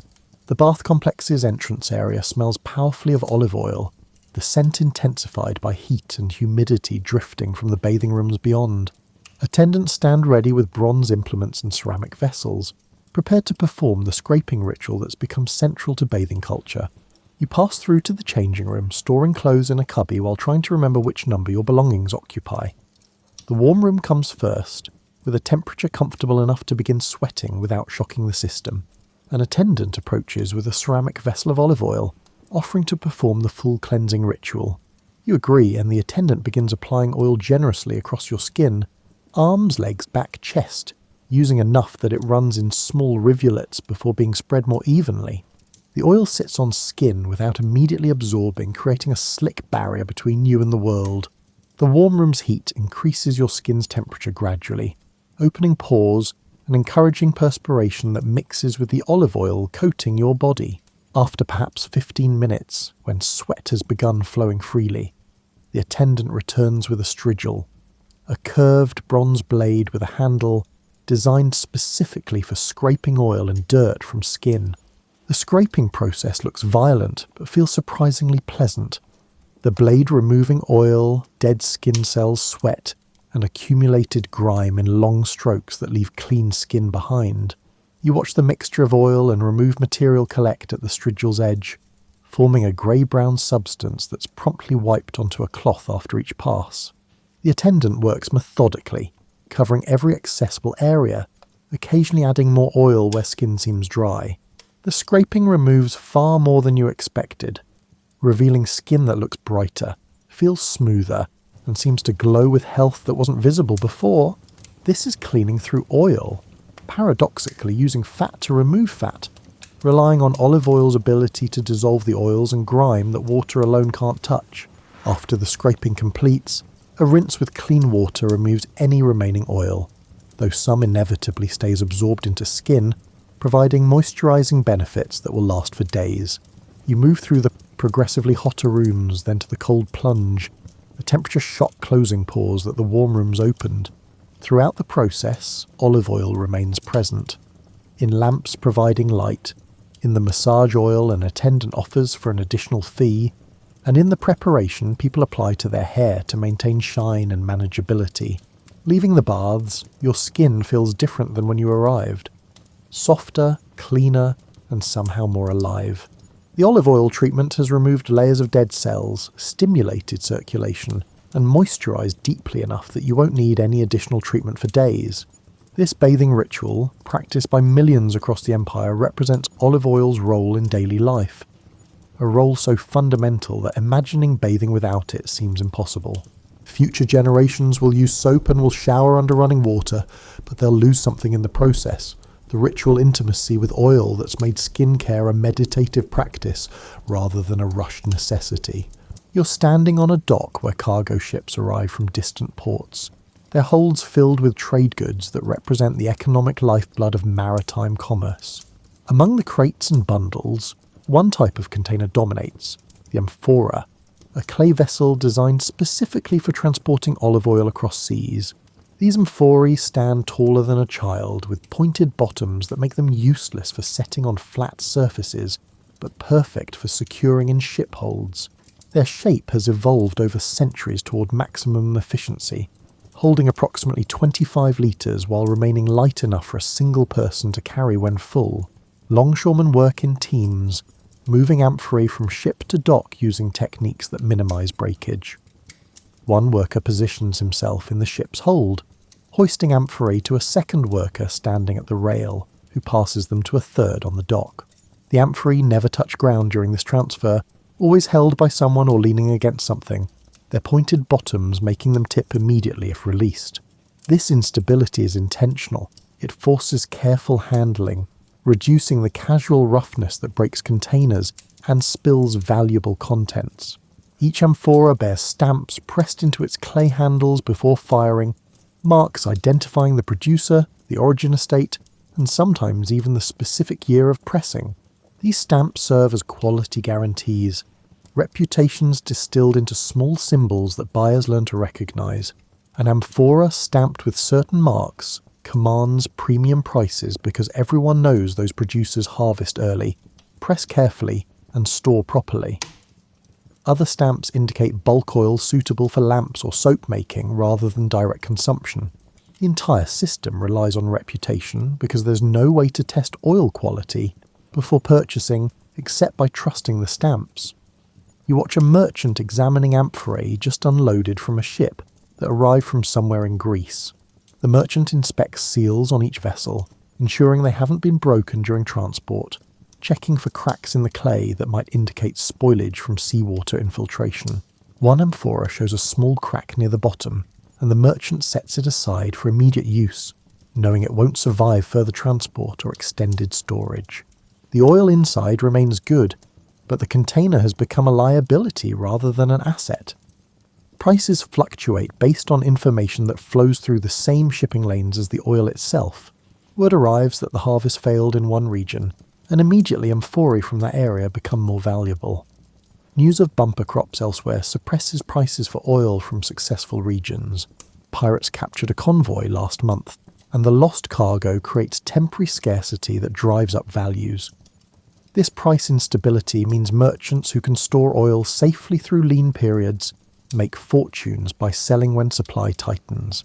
In a warehouse behind the docks, thousands of amphorae stand in organised rows, each marked with information about contents, origin, and arrival date. The warehouse keeper maintains careful records, knowing exactly which oils are aging well and which should be sold quickly before they turn rancid. Some oils improve with time, developing complexity that young pressing lacks. Others peak immediately and decline steadily. The warehouse keeper's expertise lies in understanding these differences, in knowing which amphorae to hold and which to liquidate. You follow a convoy of carts loaded with amphorae heading inland from the port. The carts move slowly, drivers careful to avoid jolts that might crack clay vessels. The road itself is surprisingly smooth. Maintaining trade routes benefits everyone, so communities along major roads dedicate substantial resources to repairs and improvements. Without good roads, amphora transport becomes prohibitively expensive due to breakage, so road quality directly affects olive oil prices in inland markets. At a way station, you observe the careful process of unloading amphorae for overnight storage. Each vessel gets checked for leaks, then positioned upright in sand-filled boxes that hold them steady. The sand absorbs any seepage while providing cushioning against accidental impacts. This attention to detail throughout the supply chain represents the difference between profitable and unprofitable trade. Oil that reaches markets in good condition sells well. Oil that arrives rancid or leaked away represents pure loss. A merchant you're travelling with explains the economics. An amphora of premium oil cost them 40 denarii at the port. Transport inland will cost another 10. If they reach the destination city without losses, they can sell for 70 denarii, a healthy but not excessive profit that rewards the risk and effort of moving goods from coast to interior. But if half the amphorae break during transport, the profitable venture becomes a disaster. This calculation drives every decision about which roads to take, how fast to travel, and how much to pay for quality carts and experienced drivers. You pass a broken amphora by the roadside, its contents long since soaked into the earth, leaving only pottery shards and a dark stain. The merchant points to it as a cautionary tale. Someone tried to save money with cheaper containers or faster travel, and this is the result. The broken amphora likely represented someone's profit margin for an entire shipment, the loss enough to make the difference between success and failure for a small merchant's yearly ventures. At a market in an inland city, you watch the final step of the journey. Amphorae being opened for the first time since sealing months earlier at Mediterranean coastal estates. A merchant breaks the wax seal carefully, then extracts the clay stopper, immediately smelling the contents to verify quality. Good oil smells fruity and fresh despite its journey. Poor oil reeks of rancidity, of oxidation that's turned fats into compounds that taste as bad as they smell. The merchant's nose determines whether an amphora's contents will be sold as food-grade oil or diverted to industrial uses. Some amphorae contain oil that's travelled unbelievable distances, from groves in North Africa, from estates in Spain, and from islands in the eastern Mediterranean. Each amphora's stamp tells a story of climate and soil and production methods specific to its origin. The diversity available in large city markets would have been unimaginable a few generations earlier, before maritime trade networks integrated olive-producing regions into a single economy. Now you can taste oil from a dozen different regions in a single afternoon. Comparing flavours that reflect terroir as distinctly as wines will later demonstrate. The merchant who opened the amphorae offers taste to potential buyers, pouring small amounts into clay cups. People taste thoughtfully, letting the oil coat their mouths, paying attention to the finish and aftertaste.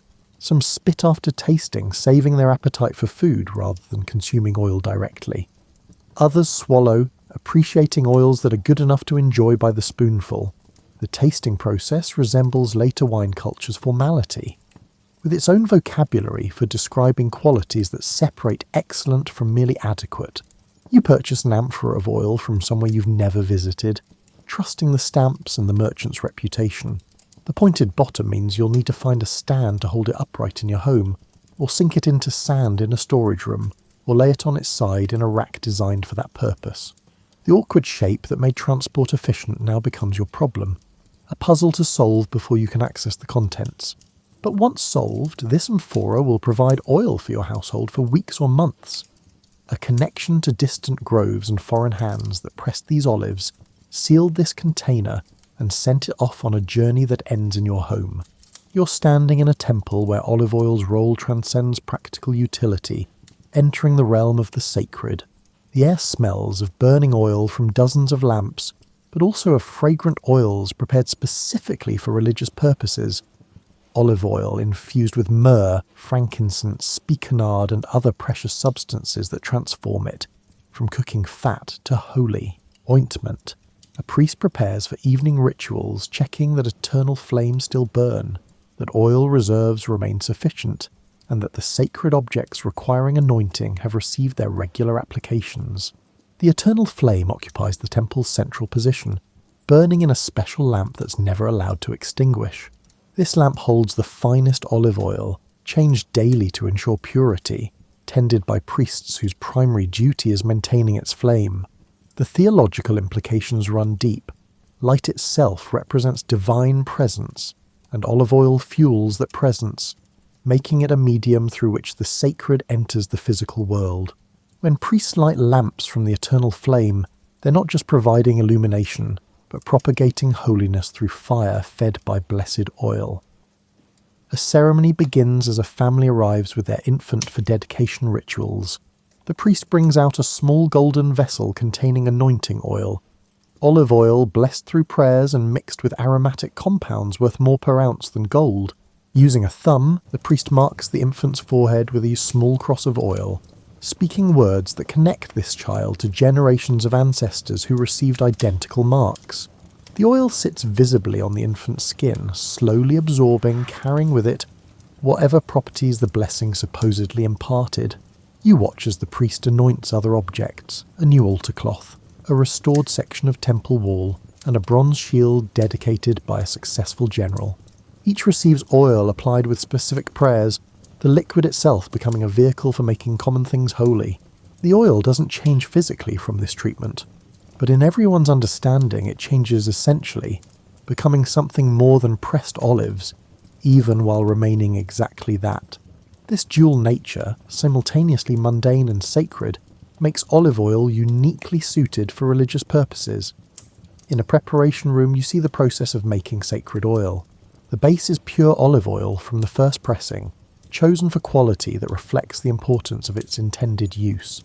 To this base, priests add ground cinnamon, cassia, myrrh, and other aromatic plants, mixing carefully while reciting prayers meant to infuse the blend with spiritual properties. The resulting oil smells overwhelming and complex, unlike anything used in daily life. Its cost per litre would feed a family for months, making lavish use of it a genuine sacrifice, resources directed toward divine purposes rather than human comfort. A storage room holds amphora of sacred oil, sealed and marked with symbols indicating their consecrated status. These oils are never used for cooking or lamps or any mundane purpose. To do so would be blasphemy, a mixing of categories that must remain separate. Yet they're still olive oil, chemically identical to what fills kitchen jars throughout the city. The difference exists entirely in human intention and social agreement. No test could distinguish sacred from profane oil. This fact bothers no one. The distinction feels as real as the oil itself. During a wedding ceremony, you watch the priest use oil to bless the couple, marking their hands with fragrant oil while pronouncing them joined. The oil's presence in this ceremony isn't decorative. It represents prosperity, divine favour, and the hope that their union will prove as fruitful as olive trees, and as enduring as groves that outlive the humans who plant them. Later, the couple will take home a small vessel of blessed oil, keeping it in their household as protection, and a reminder of vows spoken before witnesses human and divine. A funeral procession arrives, and olive oil plays yet another role in this transition. The body has been anointed with oil as part of preparation for burial, the oil preserving the flesh, while symbolising care and respect for the deceased. Oil-soaked cloths wrap the body, maintaining moisture and preventing the accelerated decomposition that would occur in dry air. Some of these oils are expensive, with families spending significant portions of their savings to ensure proper treatment of their dead. The smell of aromatic oils mixed with human death creates an odour both pleasant and disturbing, beauty and decay intermingled. In a private room, the priest teaches an initiate how to mix sacred oils, explaining proportions and prayers that must accompany the work. This knowledge passes through oral tradition, master to student, creating lineages of specialists who understand both the practical chemistry and ritual requirements of sacred oil production. The initiate watches carefully, memorizing not just what the priest does, but how, the specific gestures and words that supposedly transform mixing into blessing. Years from now, this initiate will teach another, and the tradition will continue, olive oil linking generations through unbroken chains of practice. You notice how much olive oil the temple consumes. Hundreds of litres monthly just for lamps, dozens more for anointing and blessing, and special reserves for major ceremonies.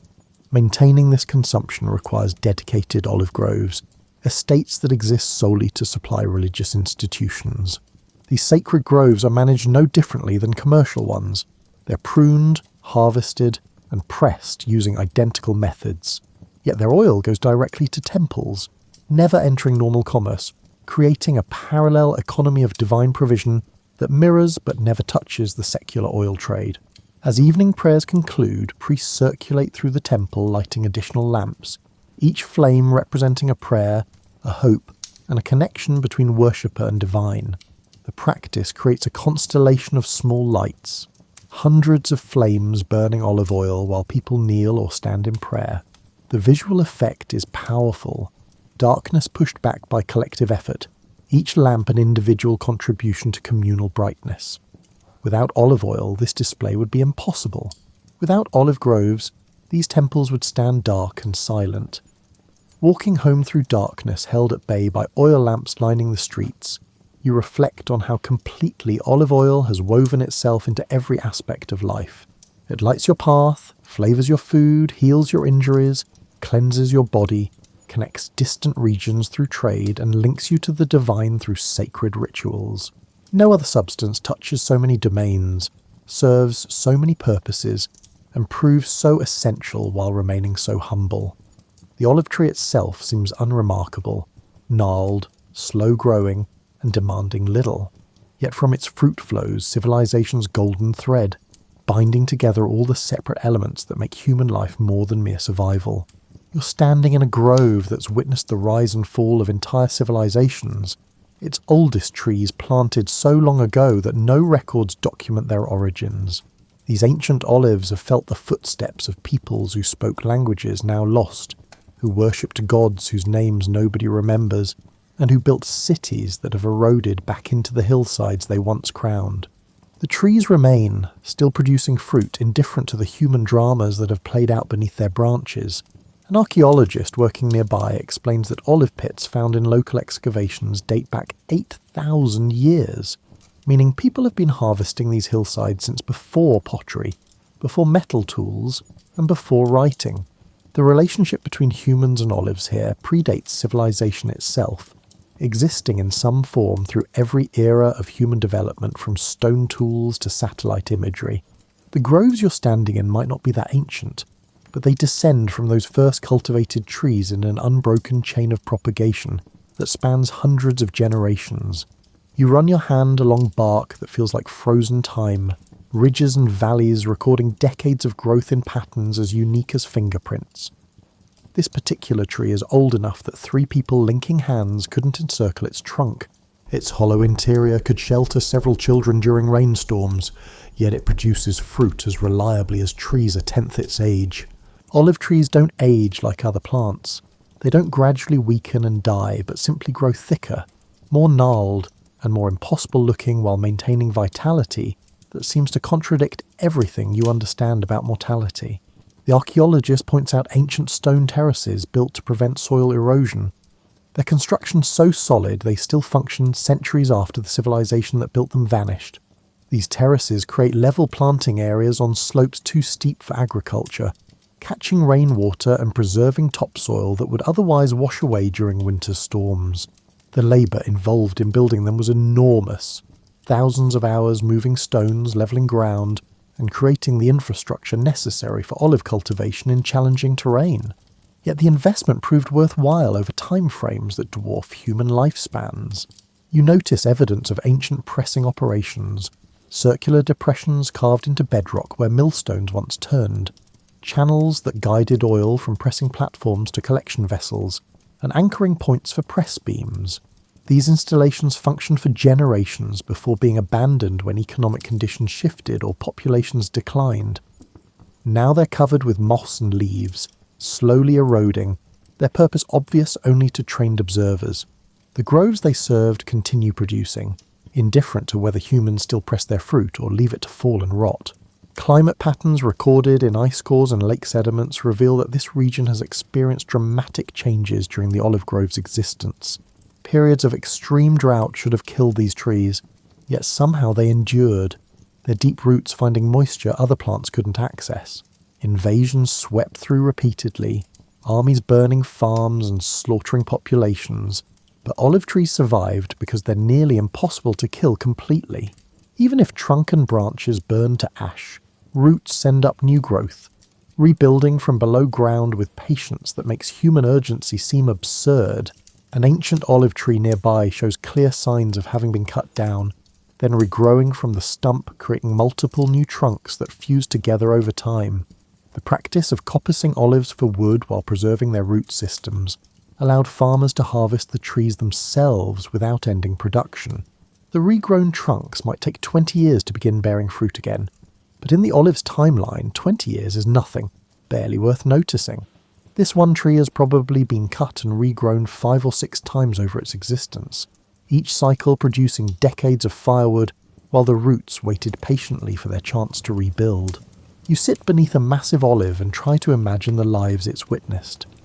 People have sat exactly here for centuries, seeking shade from Mediterranean heat, perhaps eating olives from this very tree. Children have climbed its branches. Lovers have carved initials into bark that later grew over and obscured their declarations. Battles may have raged nearby while the tree simply continued its slow cycle of flowering and fruiting, indifferent to human violence. The tree has probably lived through famines, plagues, golden ages, dark ages, conquests and liberations, all while doing nothing but being a tree. The archaeologist mentions that olive trees can effectively live forever through a process of continuous renewal. As the central trunk ages and hollows, the tree sends up new shoots from its base. These shoots eventually become new trunks while the old one gradually crumbles away. The root system remains unbroken through this process, meaning the tree's identity persists, even though none of its above-ground parts might be original. Some of the groves in this region may have been continuously alive since before humans began writing down history. Modern threats to these ancient groves come not from the climate or diseases that have always challenged olive cultivation, but from economic changes that make old trees less valuable than the land they occupy. You've heard of developers cutting down 1,000-year-old olives to build resorts, of ancient groves being replaced by crops that produce faster returns. The trees that survived every historical catastrophe now face chainsaws guided by spreadsheets showing that quick profits from destruction exceed the patient income from preservation. Yet some groves remain protected, recognised as cultural heritage as important as ancient buildings or archaeological sites. These protected groves are maintained using traditional methods, pressed with equipment that would be familiar to farmers from centuries past, and producing oil marketed specifically as coming from ancient trees. Whether the oil actually tastes different is debatable, but customers pay premium prices for the connection to history, for fruit from trees that their great-great-great-grandparents might have harvested. Walking through these groves as afternoon light creates dramatic contrast between illuminated leaves and deep shadows, you feel a strange temporal vertigo. Everything around you looks timeless. It could be a scene from any century in the past 2,000 years. The trees haven't changed. The hillsides haven't changed. If you squint slightly, you can imagine yourself in any era. The present just another moment in an endless chain of harvests and pressings that extends beyond memory in both directions. The archaeological evidence scattered throughout these hillsides tells a story of continuous use despite political chaos. When one empire collapsed and the population fled, within a generation or two, new people arrived and resumed harvesting the groves. The olive trees themselves served as attractants, their presence advertising that this land could support human communities. Abandon a grain field and within a year it reverts to wild grasses, but abandon an olive grove and decades later it's still there, still producing, still waiting for humans to return and resume the partnership. You collect a few olives from the ground, examining them closely. They're the same size and shape as the preserved olives archaeologists find in ancient shipwrecks, and as the olives depicted in frescoes and mosaics from civilizations that no longer exist. The genetic diversity in modern olive cultivars is surprisingly narrow, suggesting that most productive trees descend from relatively few ancient parents that demonstrated superior characteristics. The olive you're holding might be genetically nearly identical to olives that fed Roman soldiers, Greek philosophers, and Egyptian traders, all the way back to whoever first noticed that these bitter fruits became delicious after proper processing. You're standing in a modern supermarket, looking at a shelf displaying dozens of olive oil varieties, each bottle promising superior quality, health benefits, or authentic tradition. The bottles are clear glass or dark green, some with elaborate labels depicting Mediterranean scenes, others with minimalist designs suggesting sophistication. Behind these modern presentations lies the same substance that's flavoured human civilization for millennia, now reduced to consumer choice among competing brands. You pick up a bottle labelled extra virgin, reading the fine print that explains what this designation means. The oil inside was cold pressed without heat or chemicals from olives harvested at optimal ripeness and processed within hours of picking. These requirements echo practices developed thousands of years ago when pressers learned through trial and error that speed, care and temperature control produce superior oil. The terminology is modern, but the principles are ancient, linking your kitchen to those of people who lived before philosophy or democracy existed. The price range across this shelf is staggering. Some bottles cost as much per litre as an ancient worker earned in a week, while others are cheap enough that oil has become just another commodity. This democratization represents both triumph and loss. More people can afford olive oil than ever before in history, but the intimate relationship between consumers and producers has been severed. You don't know which grove produced this oil, whose hands harvested these olives, or how many generations their family has been pressing fruit from these specific trees. A cooking show plays on a screen near the checkout. A chef drizzling olive oil over vegetables while explaining how it's healthier than butter or other fats. The health claims are accurate. Olive oil does contain monounsaturated fats that improve cardiovascular health, antioxidants that protect cells, and compounds that reduce inflammation. But ancient peoples who built their cuisines around olive oil knew none of this, using it not because it was healthy, but because it was available, delicious, and versatile. They stumbled into good health through culinary tradition, their bodies benefiting from choices made for entirely different reasons. You notice organic options. Oil from olives grown without synthetic pesticides or fertilizers. This marketing implies that non-organic methods are standard now, representing a fundamental shift from traditional olive cultivation that used no chemicals because they didn't exist. The modern organic movement is actually a return to ancient practices, charging premium prices for what was once universal. The irony seems lost on most shoppers filling their carts without considering the historical arc that brought these bottles to this shelf. At home, you drizzle oil over a salad, the action so casual that you don't pause to think about it. Yet this simple gesture connects you to every cook throughout history who performed the same motion. The oil catches light streaming through your window, exactly as it caught lamplight in ancient kitchens. It coats the vegetables with the same golden sheen that made food look appetizing to people whose names nobody remembers.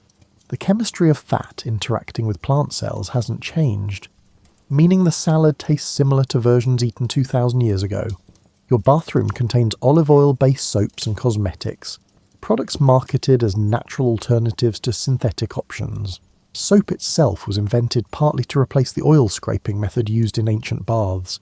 Yet now olive oil soap represents a return to more authentic cleansing. The circular motion of hygiene history suggests that human needs remain constant, while technologies cycle between complexity and simplicity, each generation rediscovering benefits that previous generations took for granted. You light a candle, petroleum wax with a cotton wick, creating a flame without olive oil for the first time in human history. Candles existed in ancient times, but oil lamps provided most illumination, making olive oil the primary medium through which people pushed back darkness. The shift from oil to candles to gas to electricity represents increasing separation between light and its fuel source. Ancient peoples understood exactly what burned when they lit lamps. You flip a switch without thinking about the coal or natural gas or nuclear reaction generating your electricity. A Mediterranean restaurant nearby advertises authentic cuisine, its menu featuring dishes built around olive oil in ways that would be familiar to ancient diners. The ingredients are identical, the cooking methods unchanged in essentials, yet the context is completely different. Ancient people ate these foods because they were local and available, not because they were exotic or healthy. The restaurant charges premium prices for authenticity that used to be called what we have, transforming necessity into luxury through distance, temporal distance separating us from when these foods were ordinary. You read about olive oil fraud, about bottles labelled Italian or Greek containing oil from North Africa or Spain, and about extra virgin designations applied to oil that doesn't meet technical requirements. These deceptions echo ancient problems. Merchants have always been tempted to dilute expensive oil with cheaper alternatives, to misrepresent origins, and to sell last year's rancid oil as this year's fresh pressing. The amphora stamps that guaranteed quality in ancient markets were responses to fraud that still exists, human nature remaining constant across millennia. A news article discusses how climate change threatens traditional olive-growing regions, and how rising temperatures and changing rainfall patterns might shift production to areas that previously couldn't support olives. The trees themselves can adapt. They've survived climate changes throughout history, but the cultural connection between specific regions and olive cultivation might break. What happens to Greek or Spanish or Italian culinary identity if olives no longer thrive there? Can tradition persist when the material basis for tradition disappears? You notice how olive oil has become shorthand for healthy eating, the Mediterranean diet, and lifestyle choices associated with longevity and well-being. This association isn't wrong, but it's incomplete. Ancient peoples who consumed olive oil daily also died young from infections and injuries. Modern medicine prevents easily. The oil didn't make them healthy in any comprehensive sense. They simply lacked alternatives we take for granted. Separating olive oil's actual benefits from romanticized versions of Mediterranean life requires care that marketing departments rarely provide. In your pantry, a bottle of olive oil sits next to vegetable oil, canola oil, and coconut oil, each suited for different purposes, different heat tolerances, and different flavor profiles. This abundance would astonish ancient cooks who used olive oil for everything, because it was the only fat they had in quantity. Modern cooking's specialization, this oil for sautéing, that one for baking, another for salads, represents both sophistication and loss. We've gained options, but sacrificed the intimate knowledge that comes from using a single ingredient in every possible way. You cook dinner using olive oil, clean up with olive oil soap, and moisturize your hands with olive oil lotion, all while electric lights eliminate any need for oil lamps. Olive oil persists in modern life, but its role has narrowed from essential to optional, from universal to particular. You could survive comfortably without it, substituting other fats in cooking, other products for cleaning and moisturizing, and other sources for illumination. This optionality represents the fundamental difference between your relationship with olive oil and that of people for whom it was irreplaceable.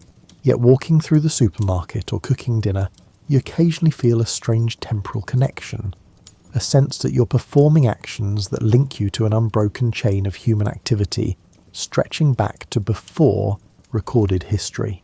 When you drizzle olive oil over food, you're doing exactly what countless humans have done in the same way for the same reasons. The bottle is different, the kitchen is different, and the context is different, but the action itself is unchanged. In this small gesture, you briefly touch the deep past, performing a ritual so ancient that its origins predate the concept of ritual itself. The olive trees in distant groves continue their patient work, flowering each spring, fruiting each autumn, and producing the same golden liquid that fueled civilizations now studied only by archaeologists. Some of those trees might be the direct descendants, literally through root propagation, of trees that witnessed events recorded in histories you've read. They connect past to present through living continuity, biology preserving what human memory cannot. As long as those trees survive, as long as someone harvests their fruit and presses it into oil, the ancient world isn't entirely lost. It flows forward, year by year, harvest by harvest, a golden thread that refuses to break.